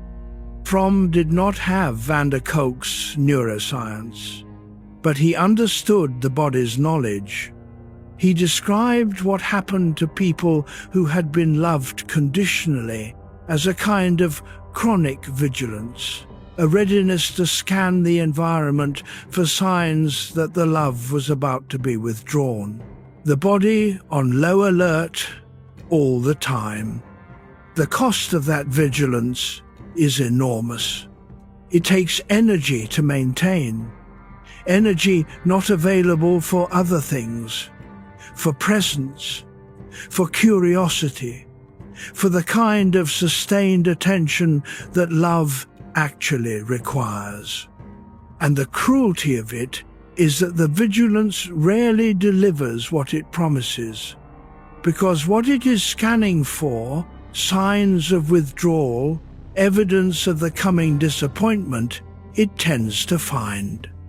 Not because the disappointment is always coming, but because the pattern is primed to see it. The mind that expects to be disappointed reads ambiguity as threat. This is not a moral failing. It is how pattern recognition works. What disrupts it is not willpower, it is not positive thinking, it is the accumulated experience of being loved in a way that does not withdraw. The body learns from repetition. It learns that rest is possible. It learns that the performance can stop. Breathe. Nothing you hear tonight asks anything of you. Chapter 15, Symbiosis and its Hunger. Fromm had a word for one of the most common forms of failed love. He called it symbiosis. The word comes from biology. Two organisms living in a relationship of mutual dependence, each relying on the other for something it cannot produce alone. In biology, symbiosis can be neutral or beneficial. In love, Fromm argued, it is always a failure. A symbiotic relationship is one in which two people are fused rather than connected, in which the boundary between self and other has become so porous that neither person can clearly say where they end and the other begins. This can look, from the outside, like intense love. Two people who cannot bear to be apart, who need each other constantly, who define themselves entirely in relation to each other. It has the intensity of union without any of its depth, because depth requires two separate people. You cannot be truly known by someone who is too merged with you to see you. You cannot truly love someone who has no interior life independent of yours. Symbiosis comes in two forms. The first from, called submission, the pattern in which one person dissolves into the other, takes on their needs as their own, loses the thread of their own interior life in the service of the relationship. The person who always defers, who never expresses a contrary preference, who shapes themselves around whatever the other person needs. This can look like selflessness. It is often fear. The second form is domination, the pattern in which one person draws the other into their own orbit, makes the relationship revolve around their needs, their reality, their preferences, sometimes consciously, often not. The dominator may feel this as love. What it is, Fromm argued, is a sophisticated form of loneliness. Both patterns come from the same root, the terror of genuine separateness. The belief, usually unconscious, that union requires merger, that to be truly with another person, you must give up yourself or make them give up themselves. The opposite is true. But it requires practice to believe it. Let your breath move. Notice the weight of your body. Chapter 16, Possession as a Failure of Love.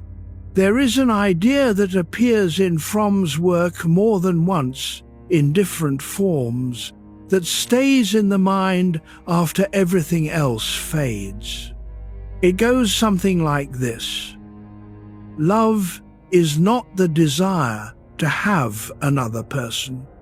It is the capacity to want another person to flourish. The distinction between having and wanting to flourish is the difference between two completely different orientations toward the people we love. When we love from the having mode, another person becomes, in some sense, ours. We want them nearby. We want them to remain as they are or to become what we need them to be.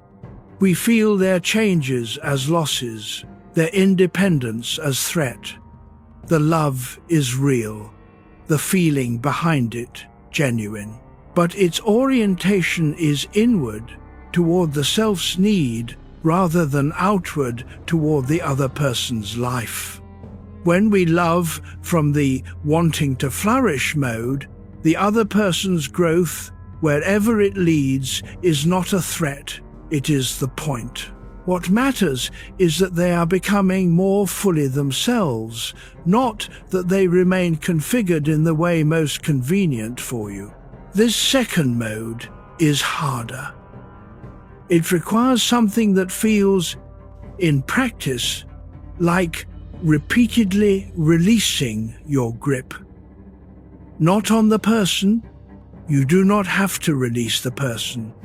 on your idea of them, on the future you had constructed that featured them in a specific role.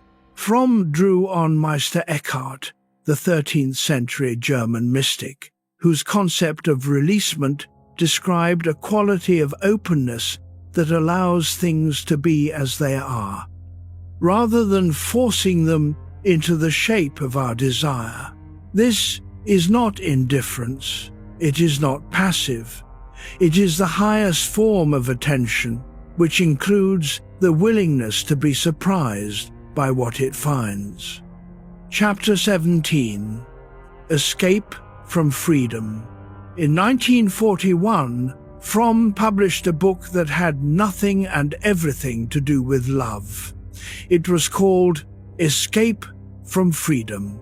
It was written while the world was destroying itself. He had left Germany in 1934 as the Nazi movement was consolidating power. He had watched his own culture, educated, musically sophisticated Germany turn toward authoritarianism with something closer to relief than resistance, not under compulsion, not purely from fear, with something like gratitude. Fromm needed to understand why. His answer was both psychological and philosophical. Freedom, he argued, genuine freedom, the kind that requires you to make your own choices, to take responsibility for your own life, to stand alone in your own judgment, is deeply frightening. It is, in a precise sense, the loneliest condition there is. And many people, when offered the choice between genuine freedom and the comfort of submission to a larger authority, choose submission. Not because they are weak or stupid, but because the weight of individual freedom, without the structures of meaning and community that earlier centuries had provided, is genuinely difficult to bear. This argument was not only about fascism. Fromm was clear about that. The same dynamic operates in miniature in every human relationship. People flee from the freedom of genuine individuality into the warmth of conformity, of merger, of giving their authority to someone else. The escape takes different forms. Sometimes submission to a partner, sometimes simple conformity, the careful maintenance of a persona that matches what the surrounding culture expects, with the private self kept carefully hidden. In all of these cases, the temporary relief is real.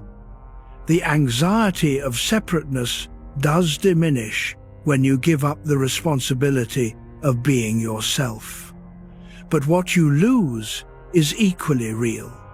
You lose access to yourself.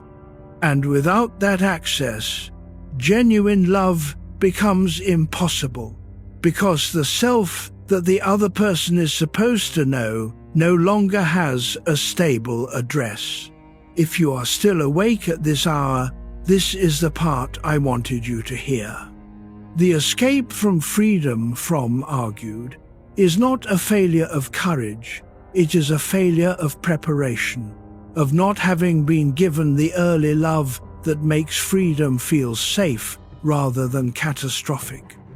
Which means it can be addressed, not easily, not quickly, but deliberately, over time. Chapter 18. The Market and the Self. In 1947, Fromm published Man for Himself. In it, he introduced a concept that has aged better than almost anything else he wrote: the marketing character. The marketing character is a personality type produced by a society organized around exchange, around value determined by the market, around the constant assessment of worth in terms of what others will give for it. In a market society, things, including people, are worth what they can get for themselves in the current moment. The marketing character has internalized this logic completely. They have learned to experience themselves not as a person with inherent worth, but as a commodity with a price. Their sense of self-esteem is not generated internally from their own values and choices. It is received externally from the evaluations of others. This means that the marketing character is always, at some level, performing, always presenting the version of themselves that seems most likely to be valued, always attending to signals of approval and disapproval with the precision of a merchant watching prices. Fromm wrote about this in 1947. He might as well have written it today. The implications for love are significant. If your sense of self-worth comes from external validation, then love, the attention and approval of a specific other person, becomes not a complement to your life, but its foundation. You need it in a way that distorts the relationship. The other person must constantly produce the validation you require, or the whole structure wobbles. And here is what happens then. The need, made visible, often drives away the very thing it needs. Because people who are loved anxiously, who sense that their love is performing a function rather than being freely given, tend to feel trapped rather than cherished. Blaise Pascal, who spent years in isolation in the cold rooms of Port Royal, wrote in a different century, but with the same precision, that all of humanity's problems stem from our inability to sit quietly alone in a room. He meant our inability to find our own value independent of the attention of others. Let the weight of the bed support you. Let your muscles ease. Chapter 19, New York, 1941. Frankfurt to Zurich to Geneva to Mexico City to New York. The trajectory of a mind in motion and a body following it. Fromm arrived in New York in the 1930s and spent the 1940s there, watching from an ocean's distance his old country consume itself, and sitting day after day with patients who had their own versions of the same problem he was thinking about in his books. What does a person do with freedom they have not been prepared for? New York in those years was, in its own way, a city organized entirely around this question. Millions of people displaced from somewhere else, from Europe, from the rural South, from everywhere the century had disrupted, trying to make selves in a city that had no patience for hesitation. The psychoanalytic community that Fromm moved through was brilliant and contentious. He had broken publicly with the strict Freudian orthodoxy during his years in Europe. He believed Freud had underestimated the role of social and cultural forces in shaping the psyche. This put him at odds with many of his peers. But it made him useful to a generation of patients who were not primarily suffering from the dynamics Freud had theorized. They were suffering from something closer to what Fromm had diagnosed in Escape from Freedom: the difficulty of being a free individual in a society that had not given them the resources to manage that freedom. Hannah Arendt, the philosopher, was in New York at roughly the same time, working on her own account of what it meant to be a human being capable of genuine action in the world. She and Fromm were not close. But they were working on adjacent problems.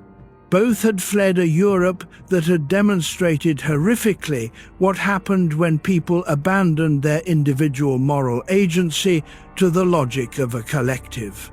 The room does not answer. Breathe.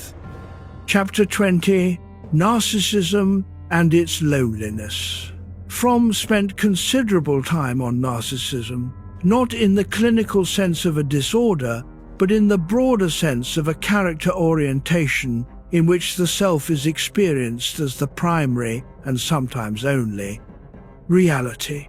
The narcissistic orientation is one in which the internal world is rich and vivid, and the external world, including other people, is experienced as real only insofar as it relates to the self. Other people have wants and fears and inner lives, but these do not register with the same weight as one's own. He was careful to distinguish this from selfishness, which he thought was actually something different. Selfishness compulsively prioritizes one's own interests over others, but it still involves recognizing that others have interests. Narcissism, at its extreme, barely registers the other's existence as a genuine phenomenon. The consequence, and Fromm saw it in patients, saw it in culture, suspected it in himself on harder days, is a particular aching kind of loneliness. Because if other people are not quite real to you, then no one can quite reach you. You are surrounded by people who are, in a sense, functions of your own mind, and you are completely alone. The cure, and Fromm believed there was one, was not humility in the conventional sense. It was the development of genuine interest in the other person. Real curiosity. The kind that finds the specific, strange, irreducible quality of another person fascinating rather than merely useful. He thought this could be cultivated. Like the other components of love, not felt into existence, but practiced into existence. Chapter 21: The Misunderstood Art of Loving Oneself. Fromm had a position on self-love that confused many people when they first encountered it. He thought it was not only compatible with loving others, but necessary for it. The prevailing assumption then and now is that self-love and other love are in competition, that the more you love yourself, the less you have available for others. That genuine love for others requires a kind of self-abnegation, a putting of yourself aside. Fromm thought this was exactly backward. His argument was simple. The capacity to love is a capacity. It is not a zero-sum resource. When you practice genuine care, responsibility, respect, and knowledge toward yourself, when you tend your own inner life with the same honesty you bring to your attention to others, you do not deplete your capacity for love, you develop it. Conversely, the person who has no genuine relationship with themselves, who treats their own inner life as an inconvenience, who maintains the performance even in private, who has never learned to sit quietly with their own experience, does not have more love available for others. They have less.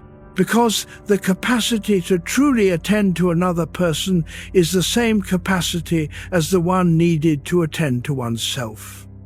The opposite of self-love, Fromm thought, was not selflessness, it was self-contempt, which expresses itself as the relentless need for external validation.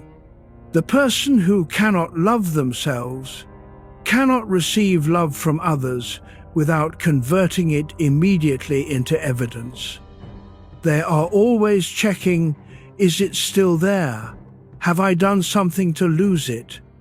This is not a comfortable state to inhabit, and it is not, ultimately, a stable one. Let your breath move. Notice the quiet. Chapter 22. Biophilia, the love of what is alive. Fromm used a word that appears throughout his later work, biophilia, the love of life. The orientation toward the living rather than the dead, the growing rather than the fixed, the dynamic rather than the static. He set it against what he called necrophilia, not in the lurid sense, but in the precise psychological sense of the orientation toward the fixed, the controlled, the predictable. The love of order, of certainty, of things that do not surprise you. The necrophilic orientation, in Fromm's use, is not a pathology of the few. It is a tendency of the many, in cultures organized around control and predictability. When life is frightening and uncertain, the appeal of fixity is real. If everything is nailed down, nothing can get away. But biophilia, the love of life as it is, alive and uncertain and perpetually changing, is the soil in which genuine love grows. Because a person you love is alive, they are changing. They are not the same person you met, not the same person they were 5 years ago, not the same person they will be in 5 years. If you cannot love the changing, you cannot love a person. You can only love your idea of them. Lao Tzu wrote in the Tao Te Ching, "Water is the softest thing, yet it can penetrate mountains and earth." What makes water capable of moving through stone is precisely its softness, its willingness to conform to whatever shape it encounters, to move around obstacles rather than through them. Biophilia is something like that quality applied to human relationship. The willingness to be shaped by the reality of another person, rather than insisting that they be shaped by yours. Chapter 23. The productive character. Alongside the marketing character, Fromm described what he called the productive character, his name for the psychological orientation that made mature love possible. The productive character is not productive in the economic sense. The word comes from the Latin producere, to bring forth. The productive character is one capable of bringing forth what is genuinely inside them, their capacities, their love, their creativity, as opposed to simply responding to external demands or performing for external approval. In the productive character, love is an activity, something that happens as the result of attention and practice. Something that is exercised, developed, brought to its object with full effort. Fromm saw the confusion between active and passive as fundamental to most people's difficulties with love. We are raised in a culture that celebrates falling in love, being in love, finding love, all passive constructions.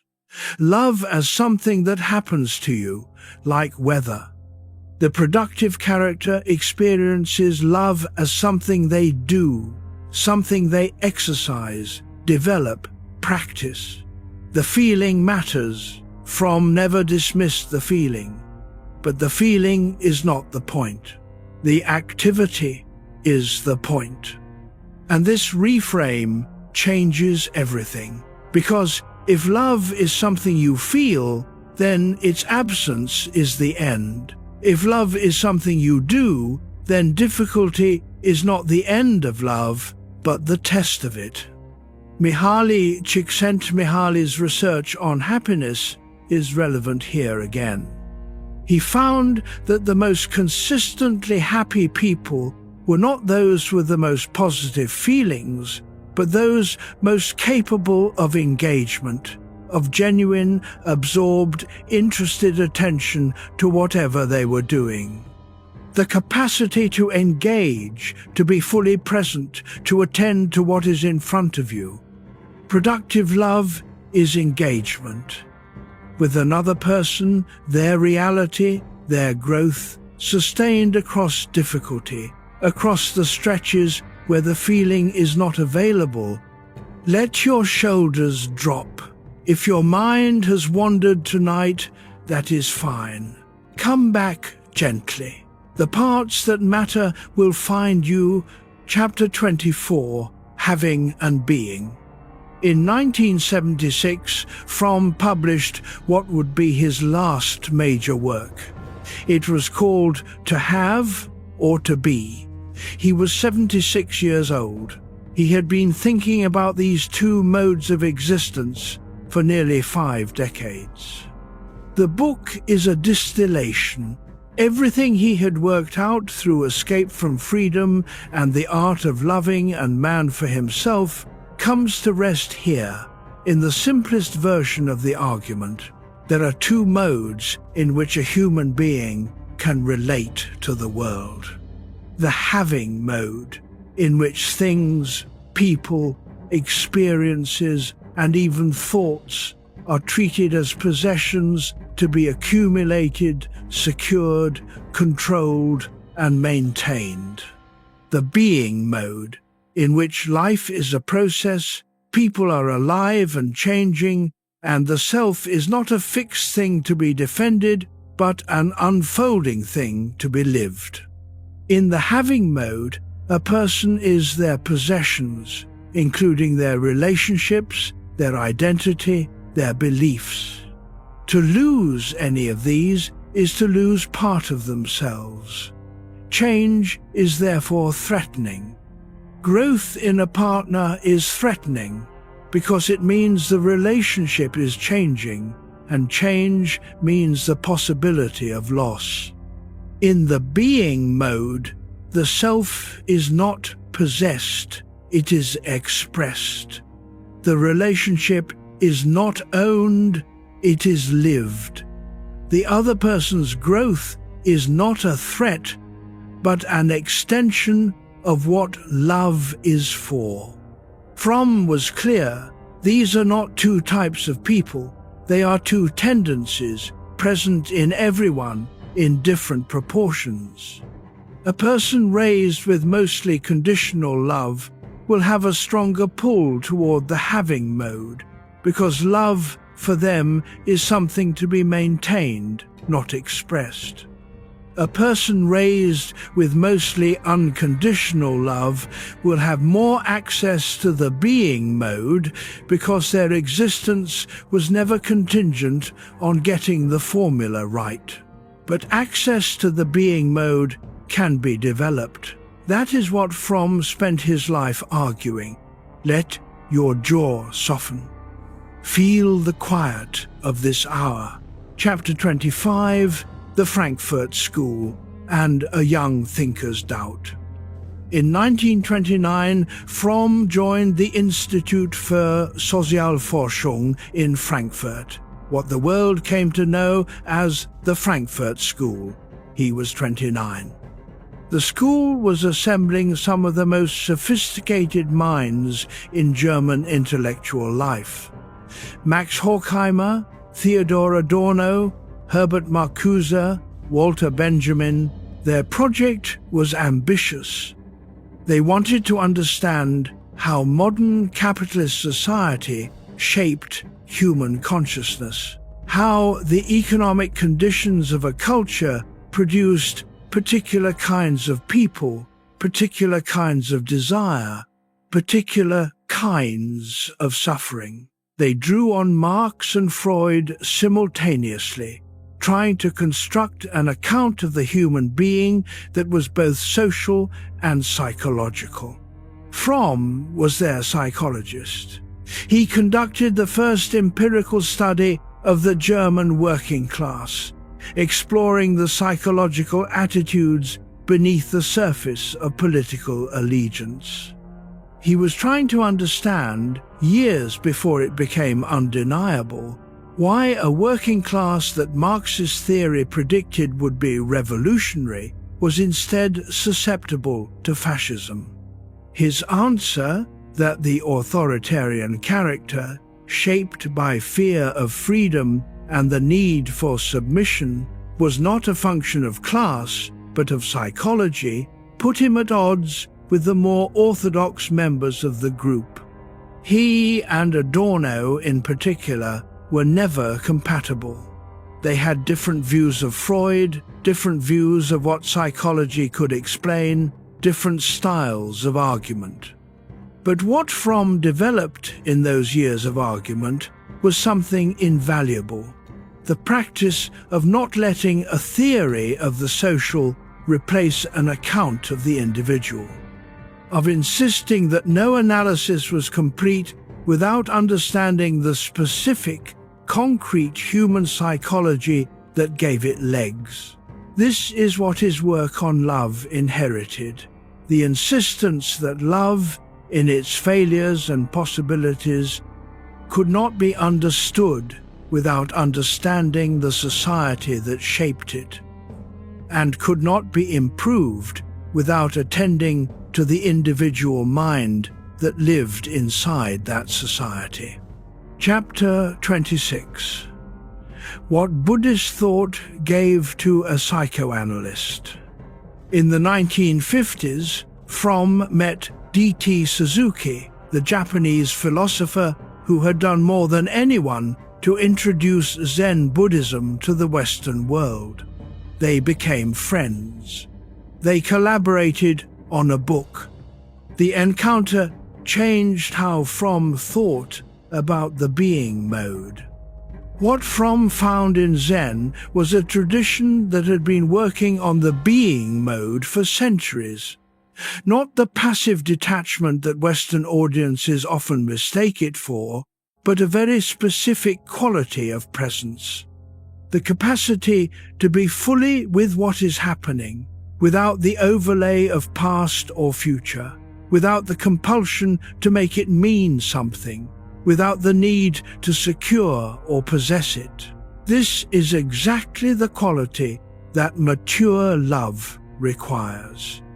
The instruction to be here now is not a platitude. It is a description of what is required to truly attend to another person. You cannot be fully present with someone while simultaneously managing your fear that they might leave. You cannot truly hear someone while rehearsing what you are going to say next. You cannot truly love someone you are trying to hold in place. Thich Nhat Hanh, who carried the same tradition into the 20th century with extraordinary gentleness, wrote about love as presence, that the most precious gift we can offer anyone is our attention. Not our approval, not our security, our attention. Fromm's psychoanalytic background and his encounter with Buddhist thought produced, in the latter half of his career, a way of thinking about love that went beyond the Western tradition's usual terms. Love was not a feeling. It was not a possession. It was an act of concentrated presence, practiced daily, deepened over time. The room is still. Notice your breath. Chapter 27. The Quiet Room. You do not have to understand everything you have heard tonight. That is not the point. There is a quality that very long nights have when the mind has been held gently by ideas rather than stimulated by them. A loosening. the thoughts that have been circling become quieter.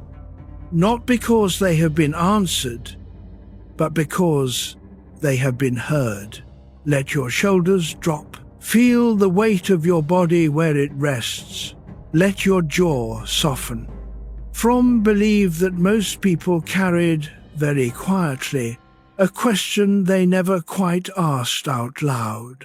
A question about whether what they were giving in love was what love actually is. Whether the version of care they had practiced, the performing, the deferring, the managing, was really what another person needed, or whether they were missing something they had never been taught. He did not think this was a cause for shame. He thought it was a cause for learning. The quiet room is where learning happens, in the end. Not the classroom, not the lecture hall, not even the conversation room. The room where nothing is required of you, where the performance is finally over, where the mind can turn toward itself with some patience. This is that room. Let the breath move. You do not need to change it. Chapter 28, Two Faces of Loneliness. Fromm distinguished between two kinds of loneliness.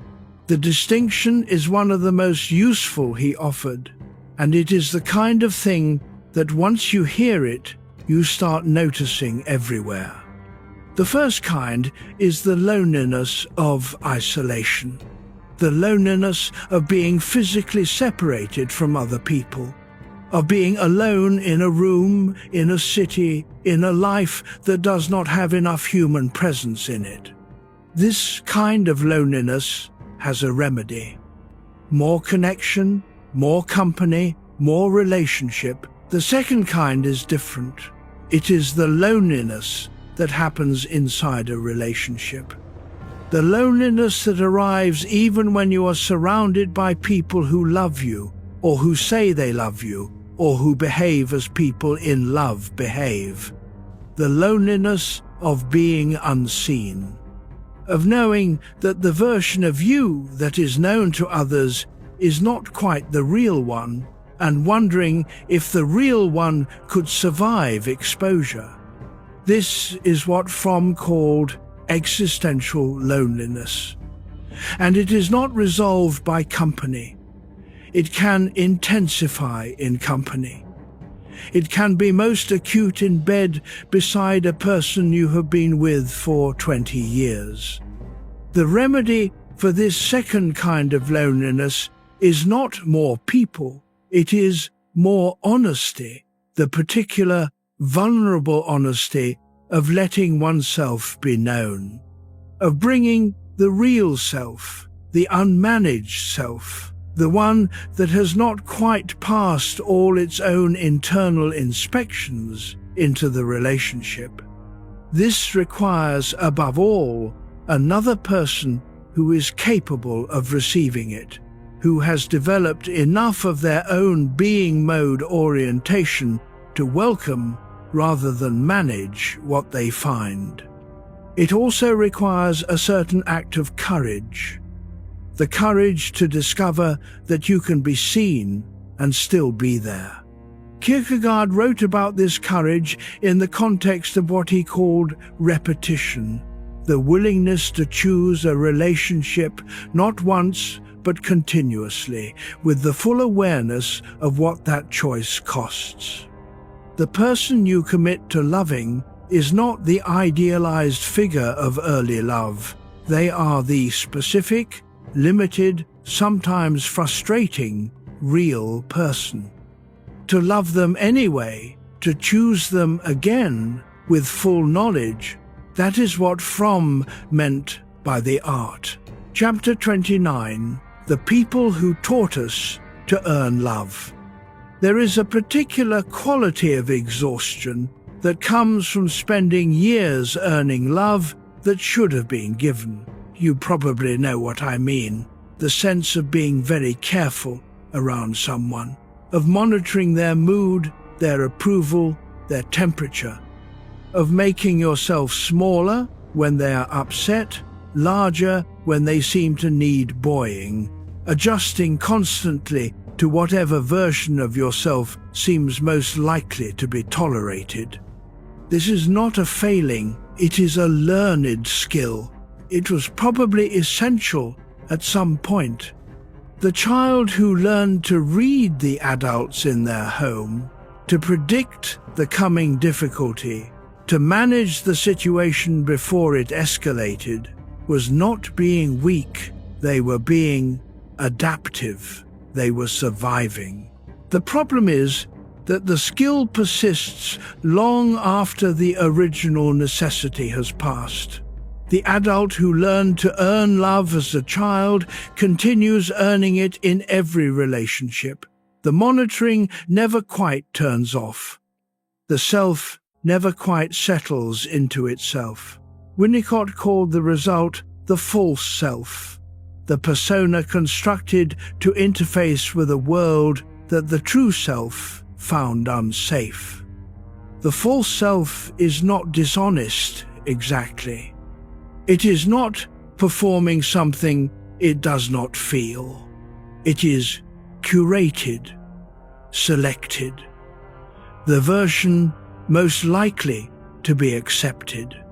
Fromm thought that genuine love, the kind that involves real care, real knowledge, real respect, was the primary medicine for this condition.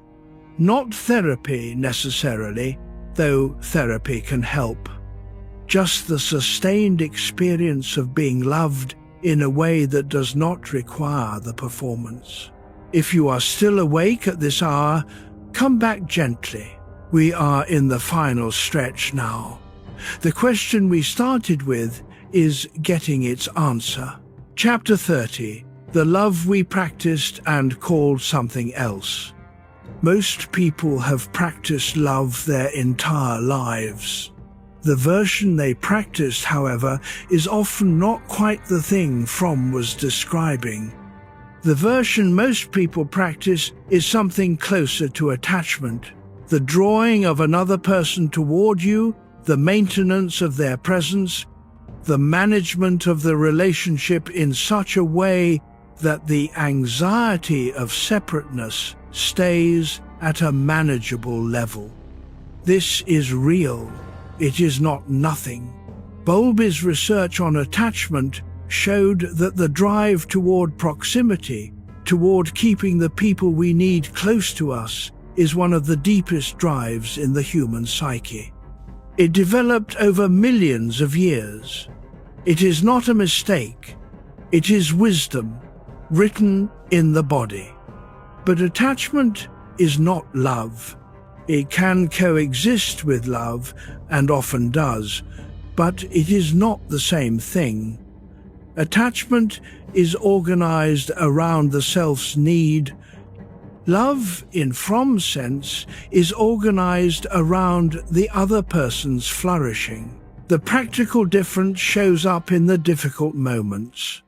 When a person you are attached to grows in a direction that takes them slightly away from you, when they develop new interests, new ambitions that are their own and not shared, what do you feel?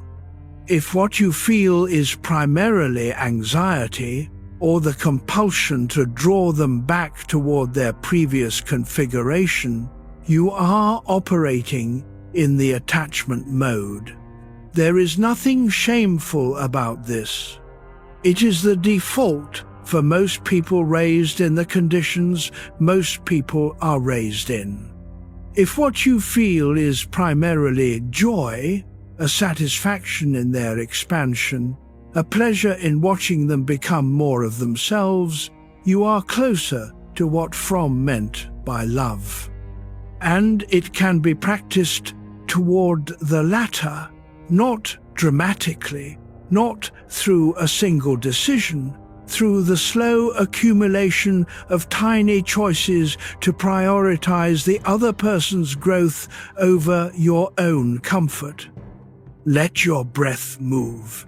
The room is still. Chapter 31. The conversation that was never finished. Think of a conversation you never had, the one you wanted to have or needed to have with a person who was important to you, a parent, perhaps, a person you loved and lost, or loved and left, or loved and let drift until the distance became permanent. You probably know the conversation I mean, the one where you would have said what you actually meant, not the version you presented, but the underneath, the real fear, the thing you needed and could not ask for, the gratitude that arrived too late, or the grief, or the honest account of what the years together actually meant. Most people carry several of these, conversations that did not happen with people who mattered more than they said. The words stayed inside, and then the moment passed, and then the person was gone or changed, or the conversation became somehow impossible. Fromm would have said, "This is the cost of a culture that does not teach people to speak from their interior. That teaches performance instead of expression. That rewards the polished version and makes the real one feel unsafe." The conversations that do not happen are the measure of how much of ourselves we have kept back. They are also sometimes what teaches us, what makes the next relationship different, what opens in us the capacity to speak the thing we could not speak before. It is not too late to have some of them. Not in the literal sense. Some of the people are gone. Some of the moments have passed. But the part of you that needs to be heard is still there. And there may be someone in the relationship still alive who would receive it. Chapter 32, What We Really Reach For at 11 at Night.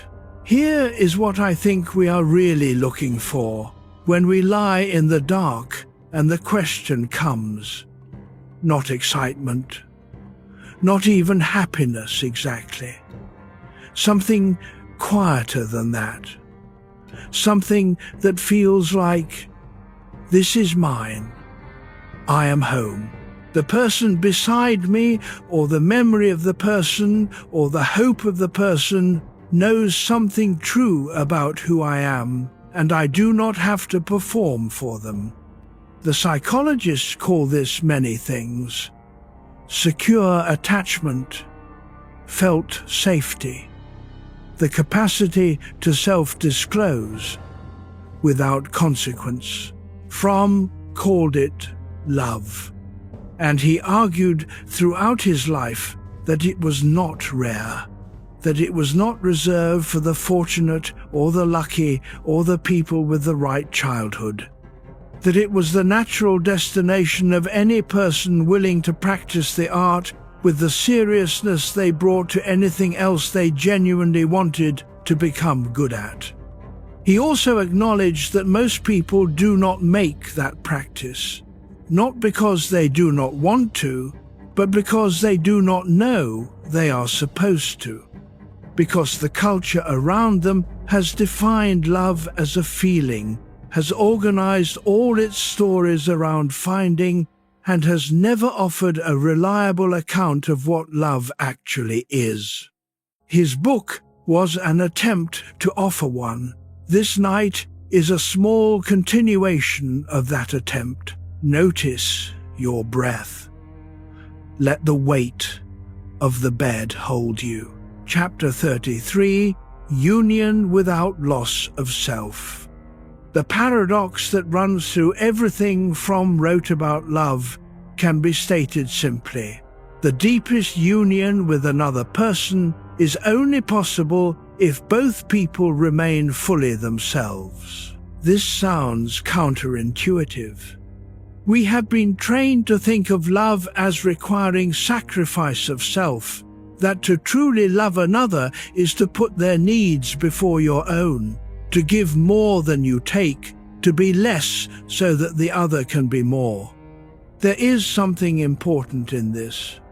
Care and responsibility and respect do require placing the other person's reality in the center of your attention.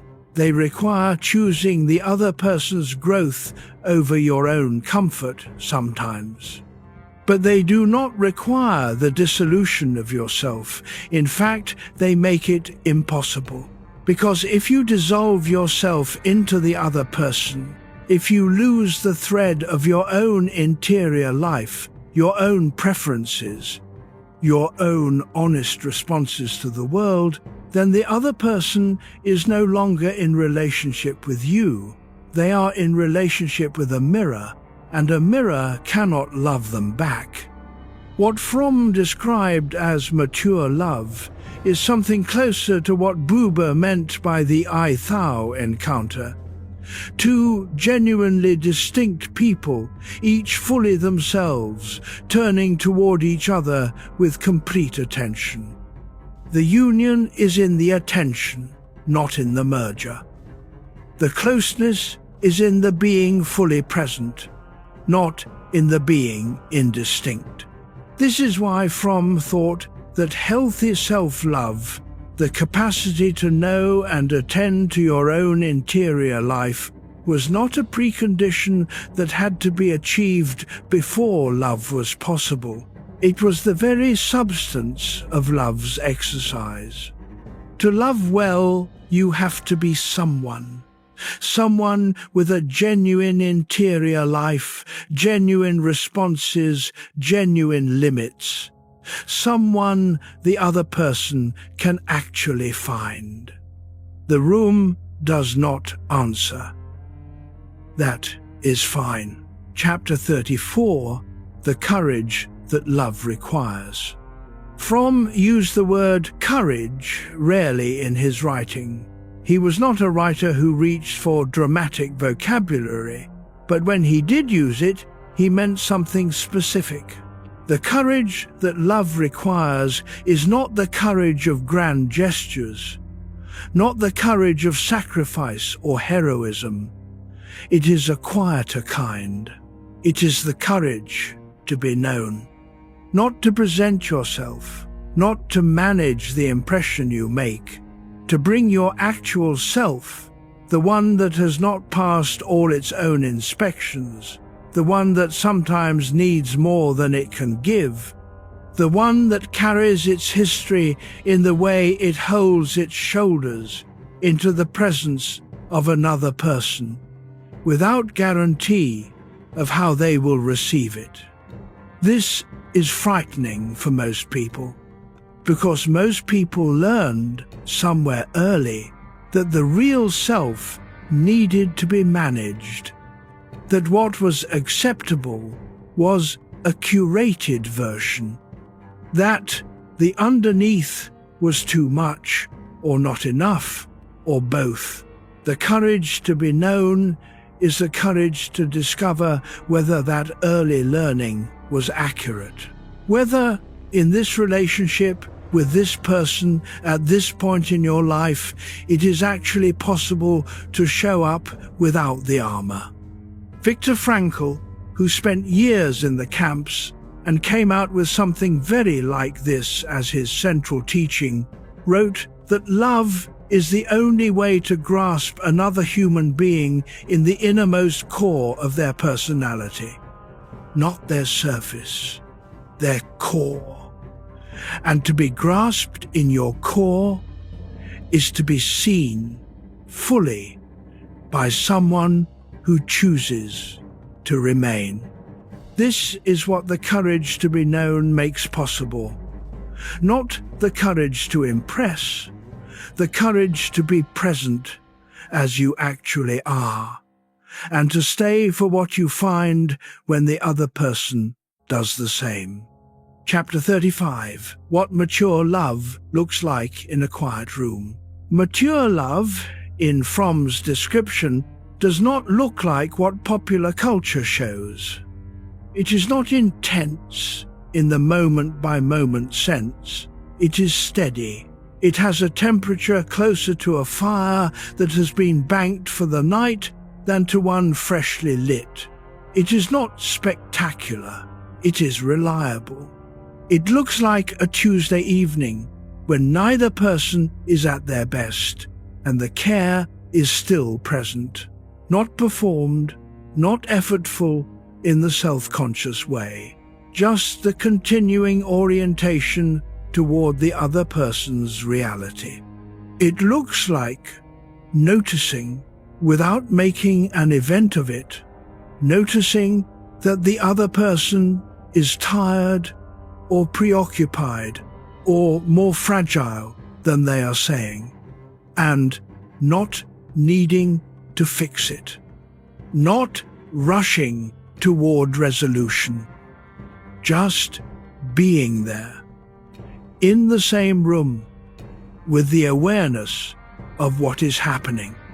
It looks like a conversation that begins in an ordinary way and ends somewhere neither person expected, because both people were genuinely paying attention, not to what they were supposed to be saying, but to what was actually happening between them.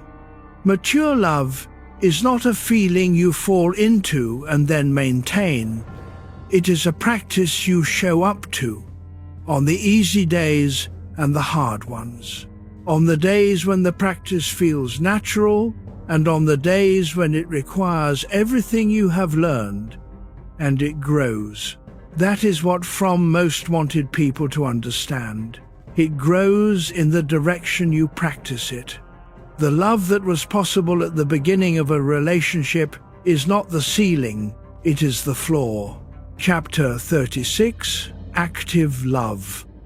We are getting to the first distinction I mentioned at the beginning of this night, the two kinds of love. We are ready for it now.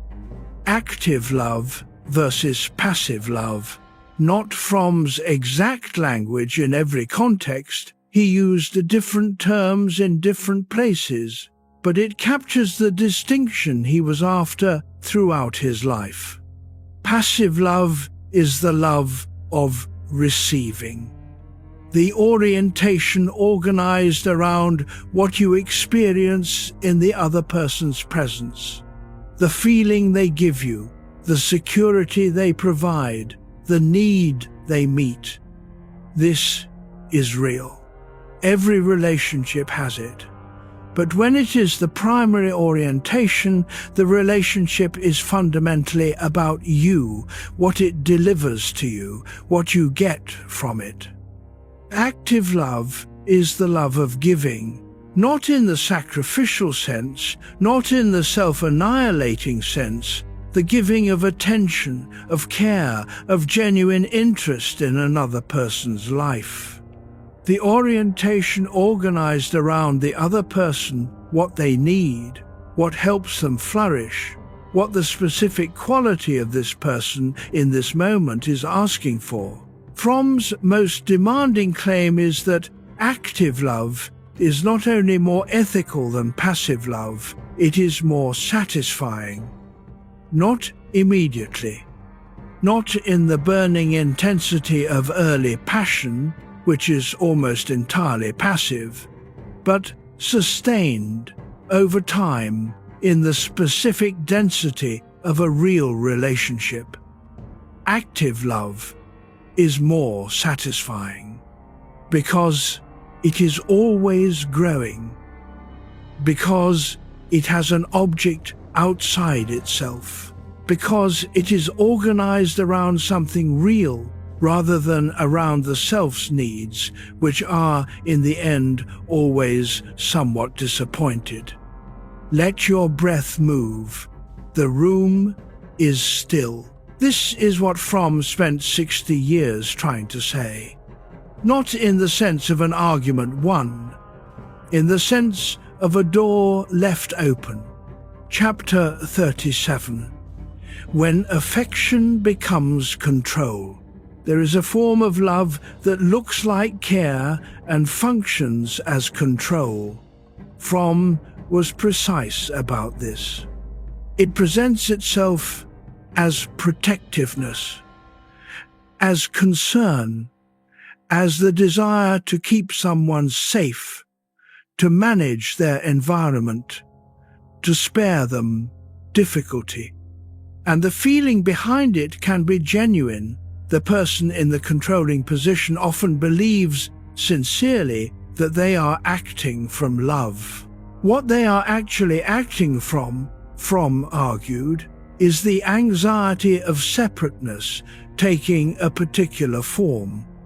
If I keep you close, if I manage your world, if I am necessary to your functioning, then you cannot leave. You are mine in a way that does not depend on your freely choosing me. This is not a pathology of monsters. It is a pathology of ordinary people with ordinary fears, whose early love taught them that love and control were the same thing. That to love someone was to keep them safe by keeping them regulated.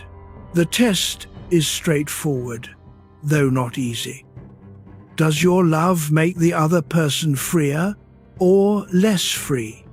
Do they expand in your presence or contract? Do they bring more of themselves into the relationship over time or carefully manage what they show? Fromm thought that love, genuine, active, being mode love, should increase the other person's freedom, should be, in a precise sense, liberating.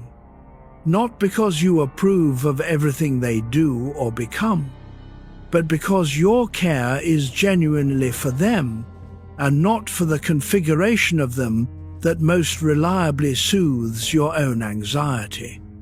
This is a hard test. Most people, if they are honest, find their love fails it sometimes. Fromm thought that was fine. He thought the test was not a verdict, but a direction. Chapter 38. The person who stays. There is a different kind of courage than the courage to begin. The courage to stay.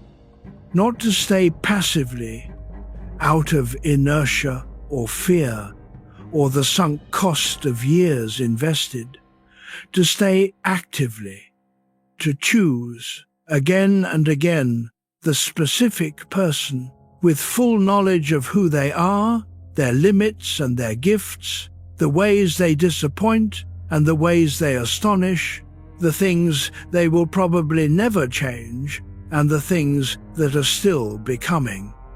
This is the repetition that Kierkegaard wrote about, not the repetition of sameness, but the repetition of choice. The willingness to encounter the same person today and choose them again, not because they are perfect or convenient, but because the practice of loving them has become part of who you are. Fromm thought that most people left relationships, emotionally, if not physically, at precisely the moment when the first stage of intense feeling faded. They left because they had been taught to associate love with the intensity of the falling, and when the intensity diminished, they concluded that love was gone. What was actually happening was that the first stage was ending, and the second stage, the real art, the practice, the building of something that could deepen rather than just pulse, was beginning. Most people never reach it. Not because they cannot, because nobody told them it was the real destination. The person who stays, who chooses the practice over the feeling, the knowledge over the excitement, the steady warmth over the periodic conflagration, is practicing the art, whether they know it or not. Chapter 39. Freedom beside someone else. Fromm returned in the last decade of his life to the question of freedom. He had spent the 1940s arguing that most people fled from it.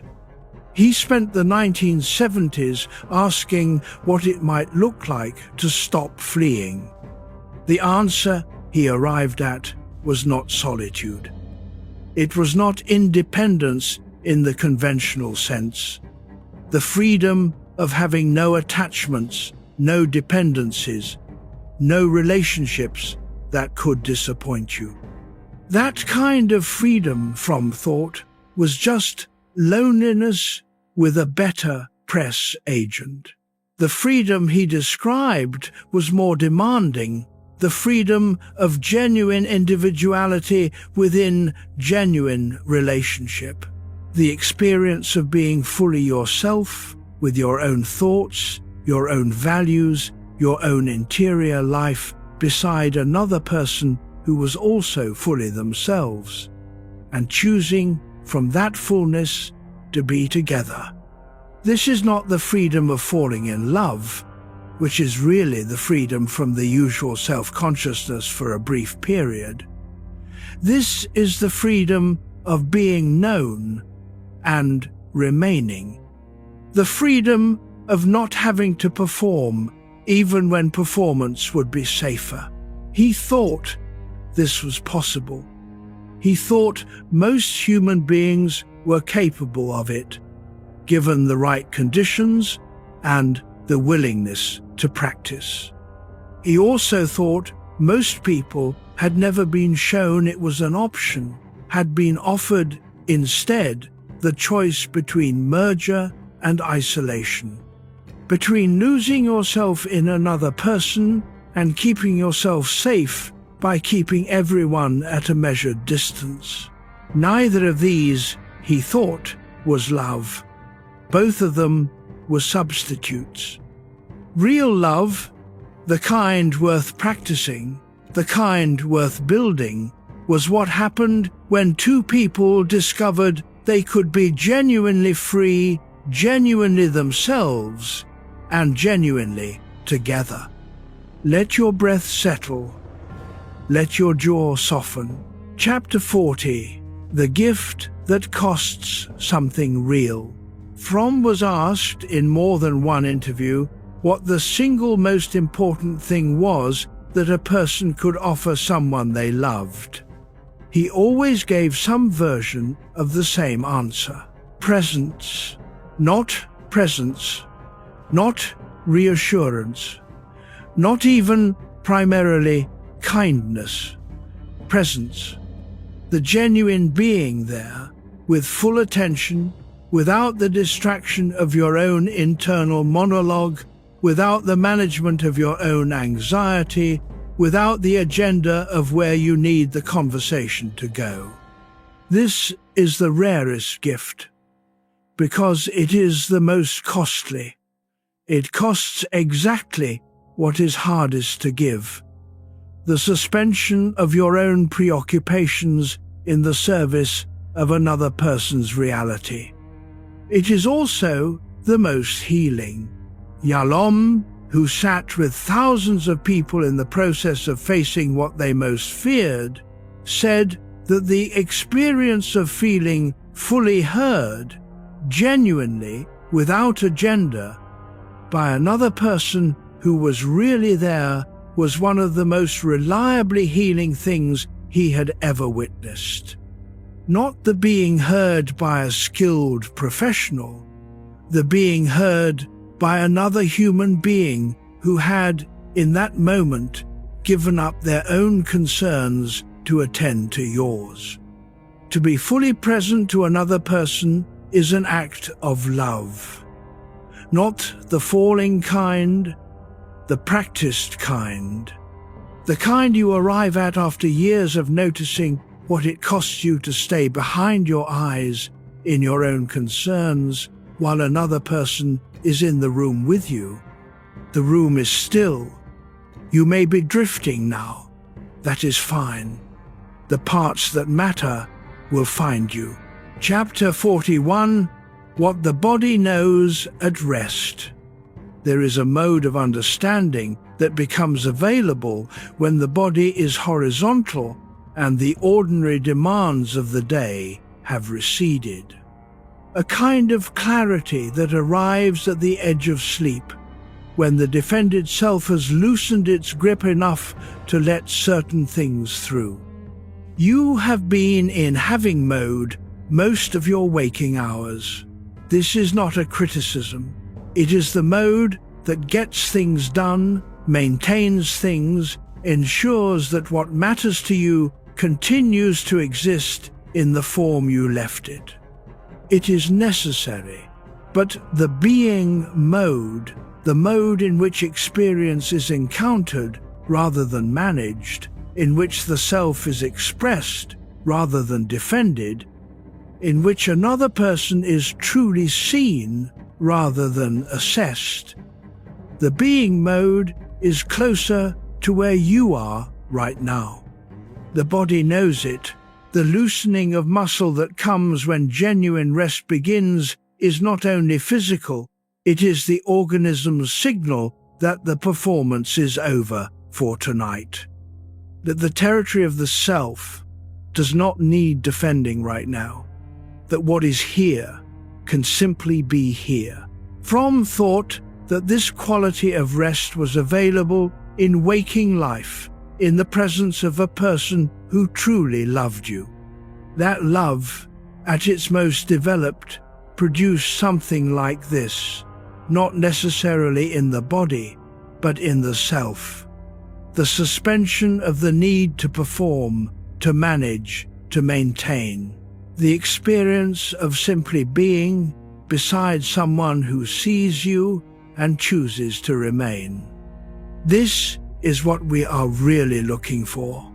Not excitement, not novelty, not even passion in the usual sense.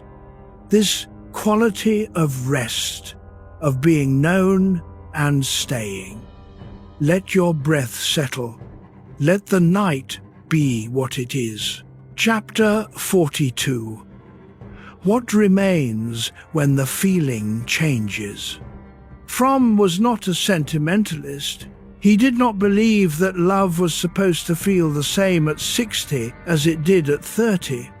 He believed that what it became, when it was practiced, when it was developed, when it was given the same serious attention that any art requires, was something richer than what it started as. What remains after the early intensity fades is the product of everything that has been built. The specific knowledge of the other person accumulated over years of genuine attention. The care that has been expressed in action, not just feeling. The respect that has survived, the revelations, the difficult truths, the disappointing moments, the ways the person turned out to be different from what was initially visible. What remains is, in a word, intimacy, real intimacy. Not the intimate feeling of early love, which is more like the anticipation of intimacy, the actual thing. The knowledge of another person's interior that can only come from years of honest attention.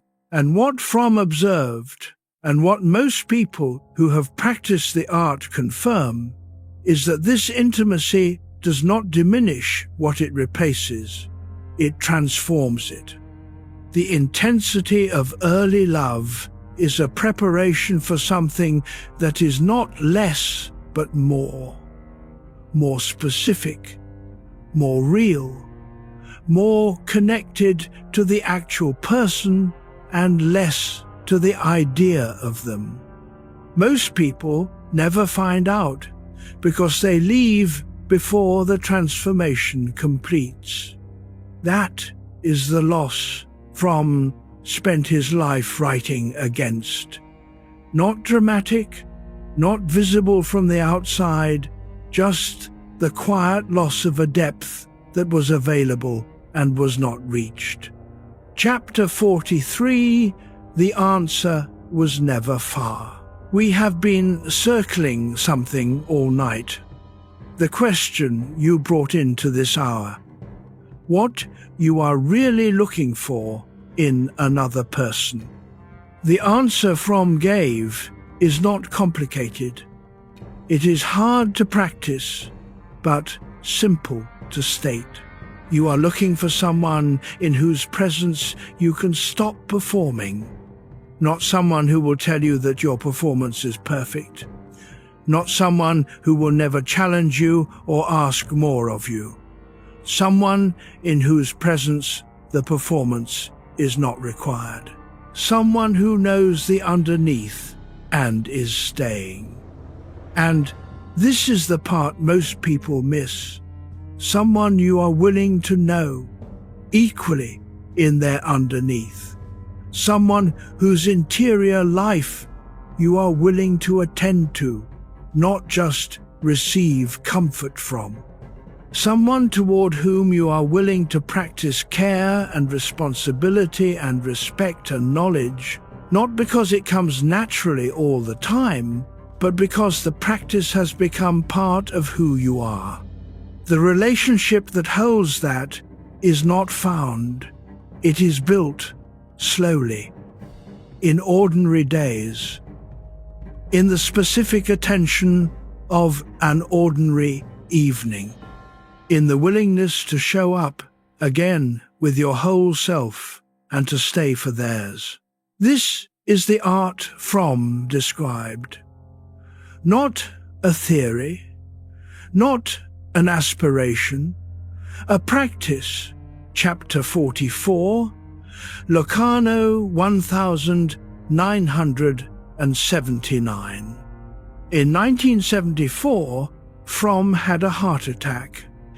He survived it and moved with his wife Anis to Locarno in the Italian-speaking region of Switzerland to a quieter life among mountains and lake. He was still writing, still thinking. He was finishing To Have or To Be. He was corresponding with scholars, with politicians, with ordinary people who had written to tell him what his books had meant to them. The letters he received from readers of The Art of Loving were remarkable. People wrote from around the world to describe the experience of reading it, of feeling, for the first time, that something true had been said about something they had always felt but never had words for. People who were, they said, changed by it, not because it gave them a solution, but because it gave them a frame. Fromm read every letter he could. He answered many of them personally.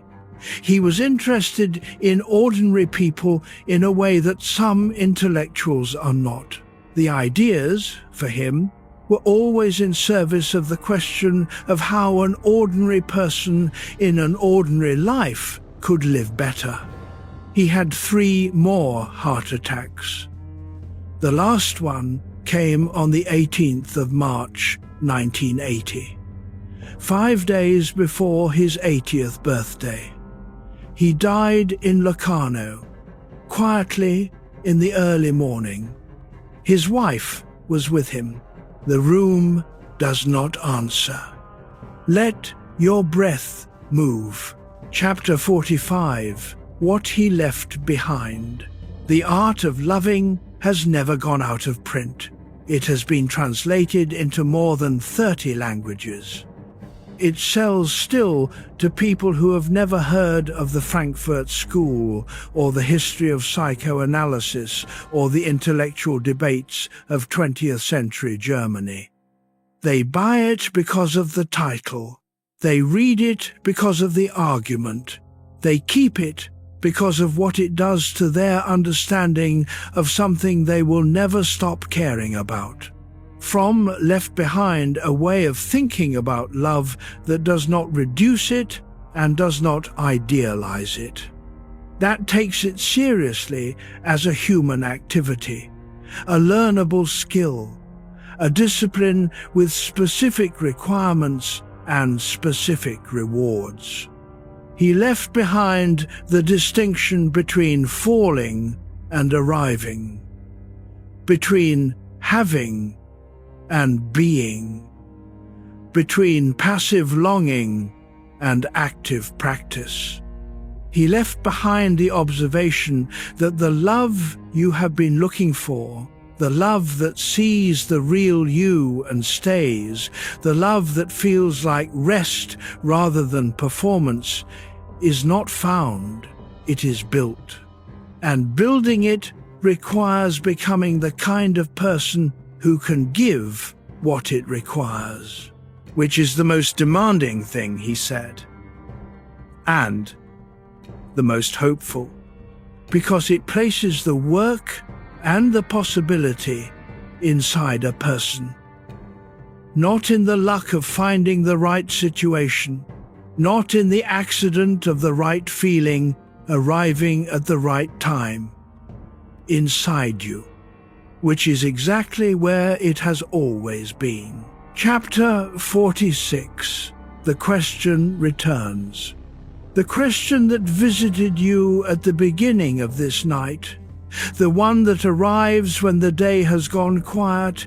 It may be quieter now, or it may have sharpened in the way that honest ideas sharpen things. What you are looking for in another person, what you were looking for in the people you have loved, what you are hoping for in the people still ahead. Fromm's answer is not a recipe. It is not a guarantee. It is an orientation toward the practice of genuine love, which requires knowledge of yourself and attention to another, which grows in the direction you practice it, which produces something ordinary language is not quite adequate to describe. A specific kind of rest, available only to those who have learned to be genuinely present to another person. The question was never really about finding the right person. It was about becoming capable of love, not once, not automatically, not through the right feeling arriving at the right moment, through the slow, serious, dignified work of an art practiced over a lifetime. That art is available to you. It always was. Let your breath settle. Let your body be still. Chapter 47. An answer for tonight. You do not need to have it all right. Not tonight. Not yet. The question of what you are looking for in another person is not a problem to be solved before sleep.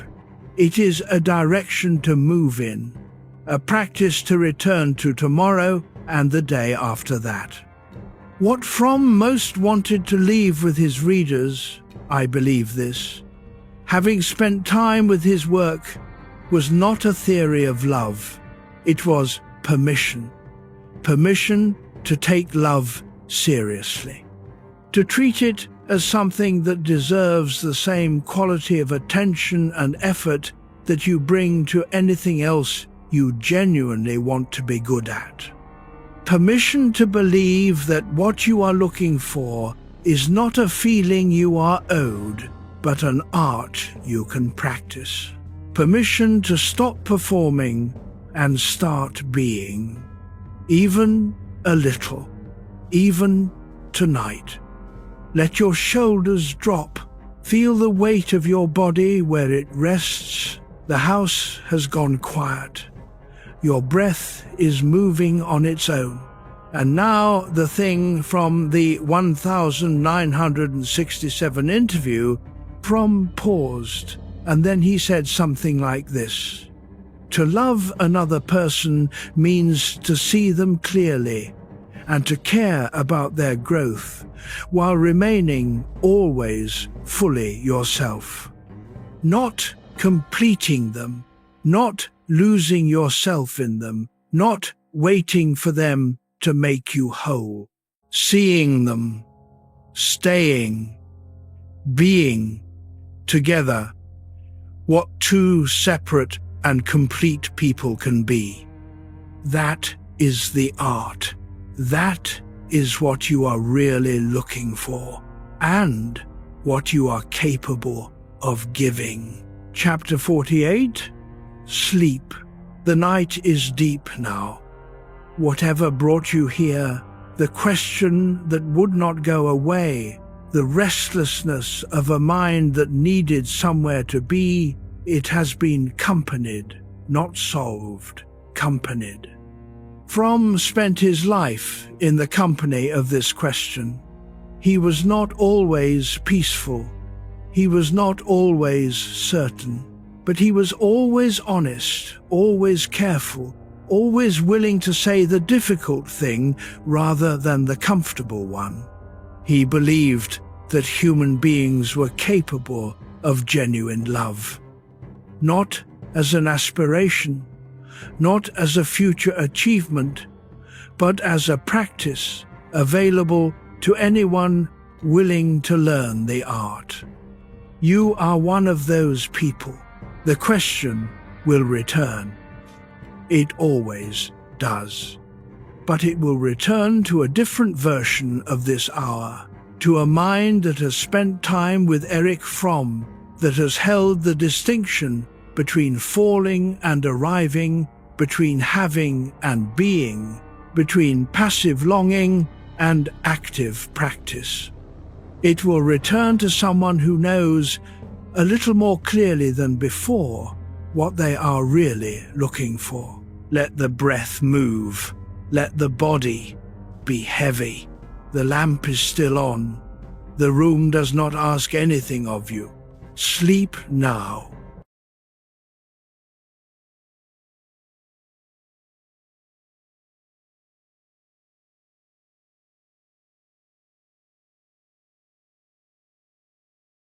I hope you enjoyed today's philosophy lesson. I would love to hear your comments and your thoughts.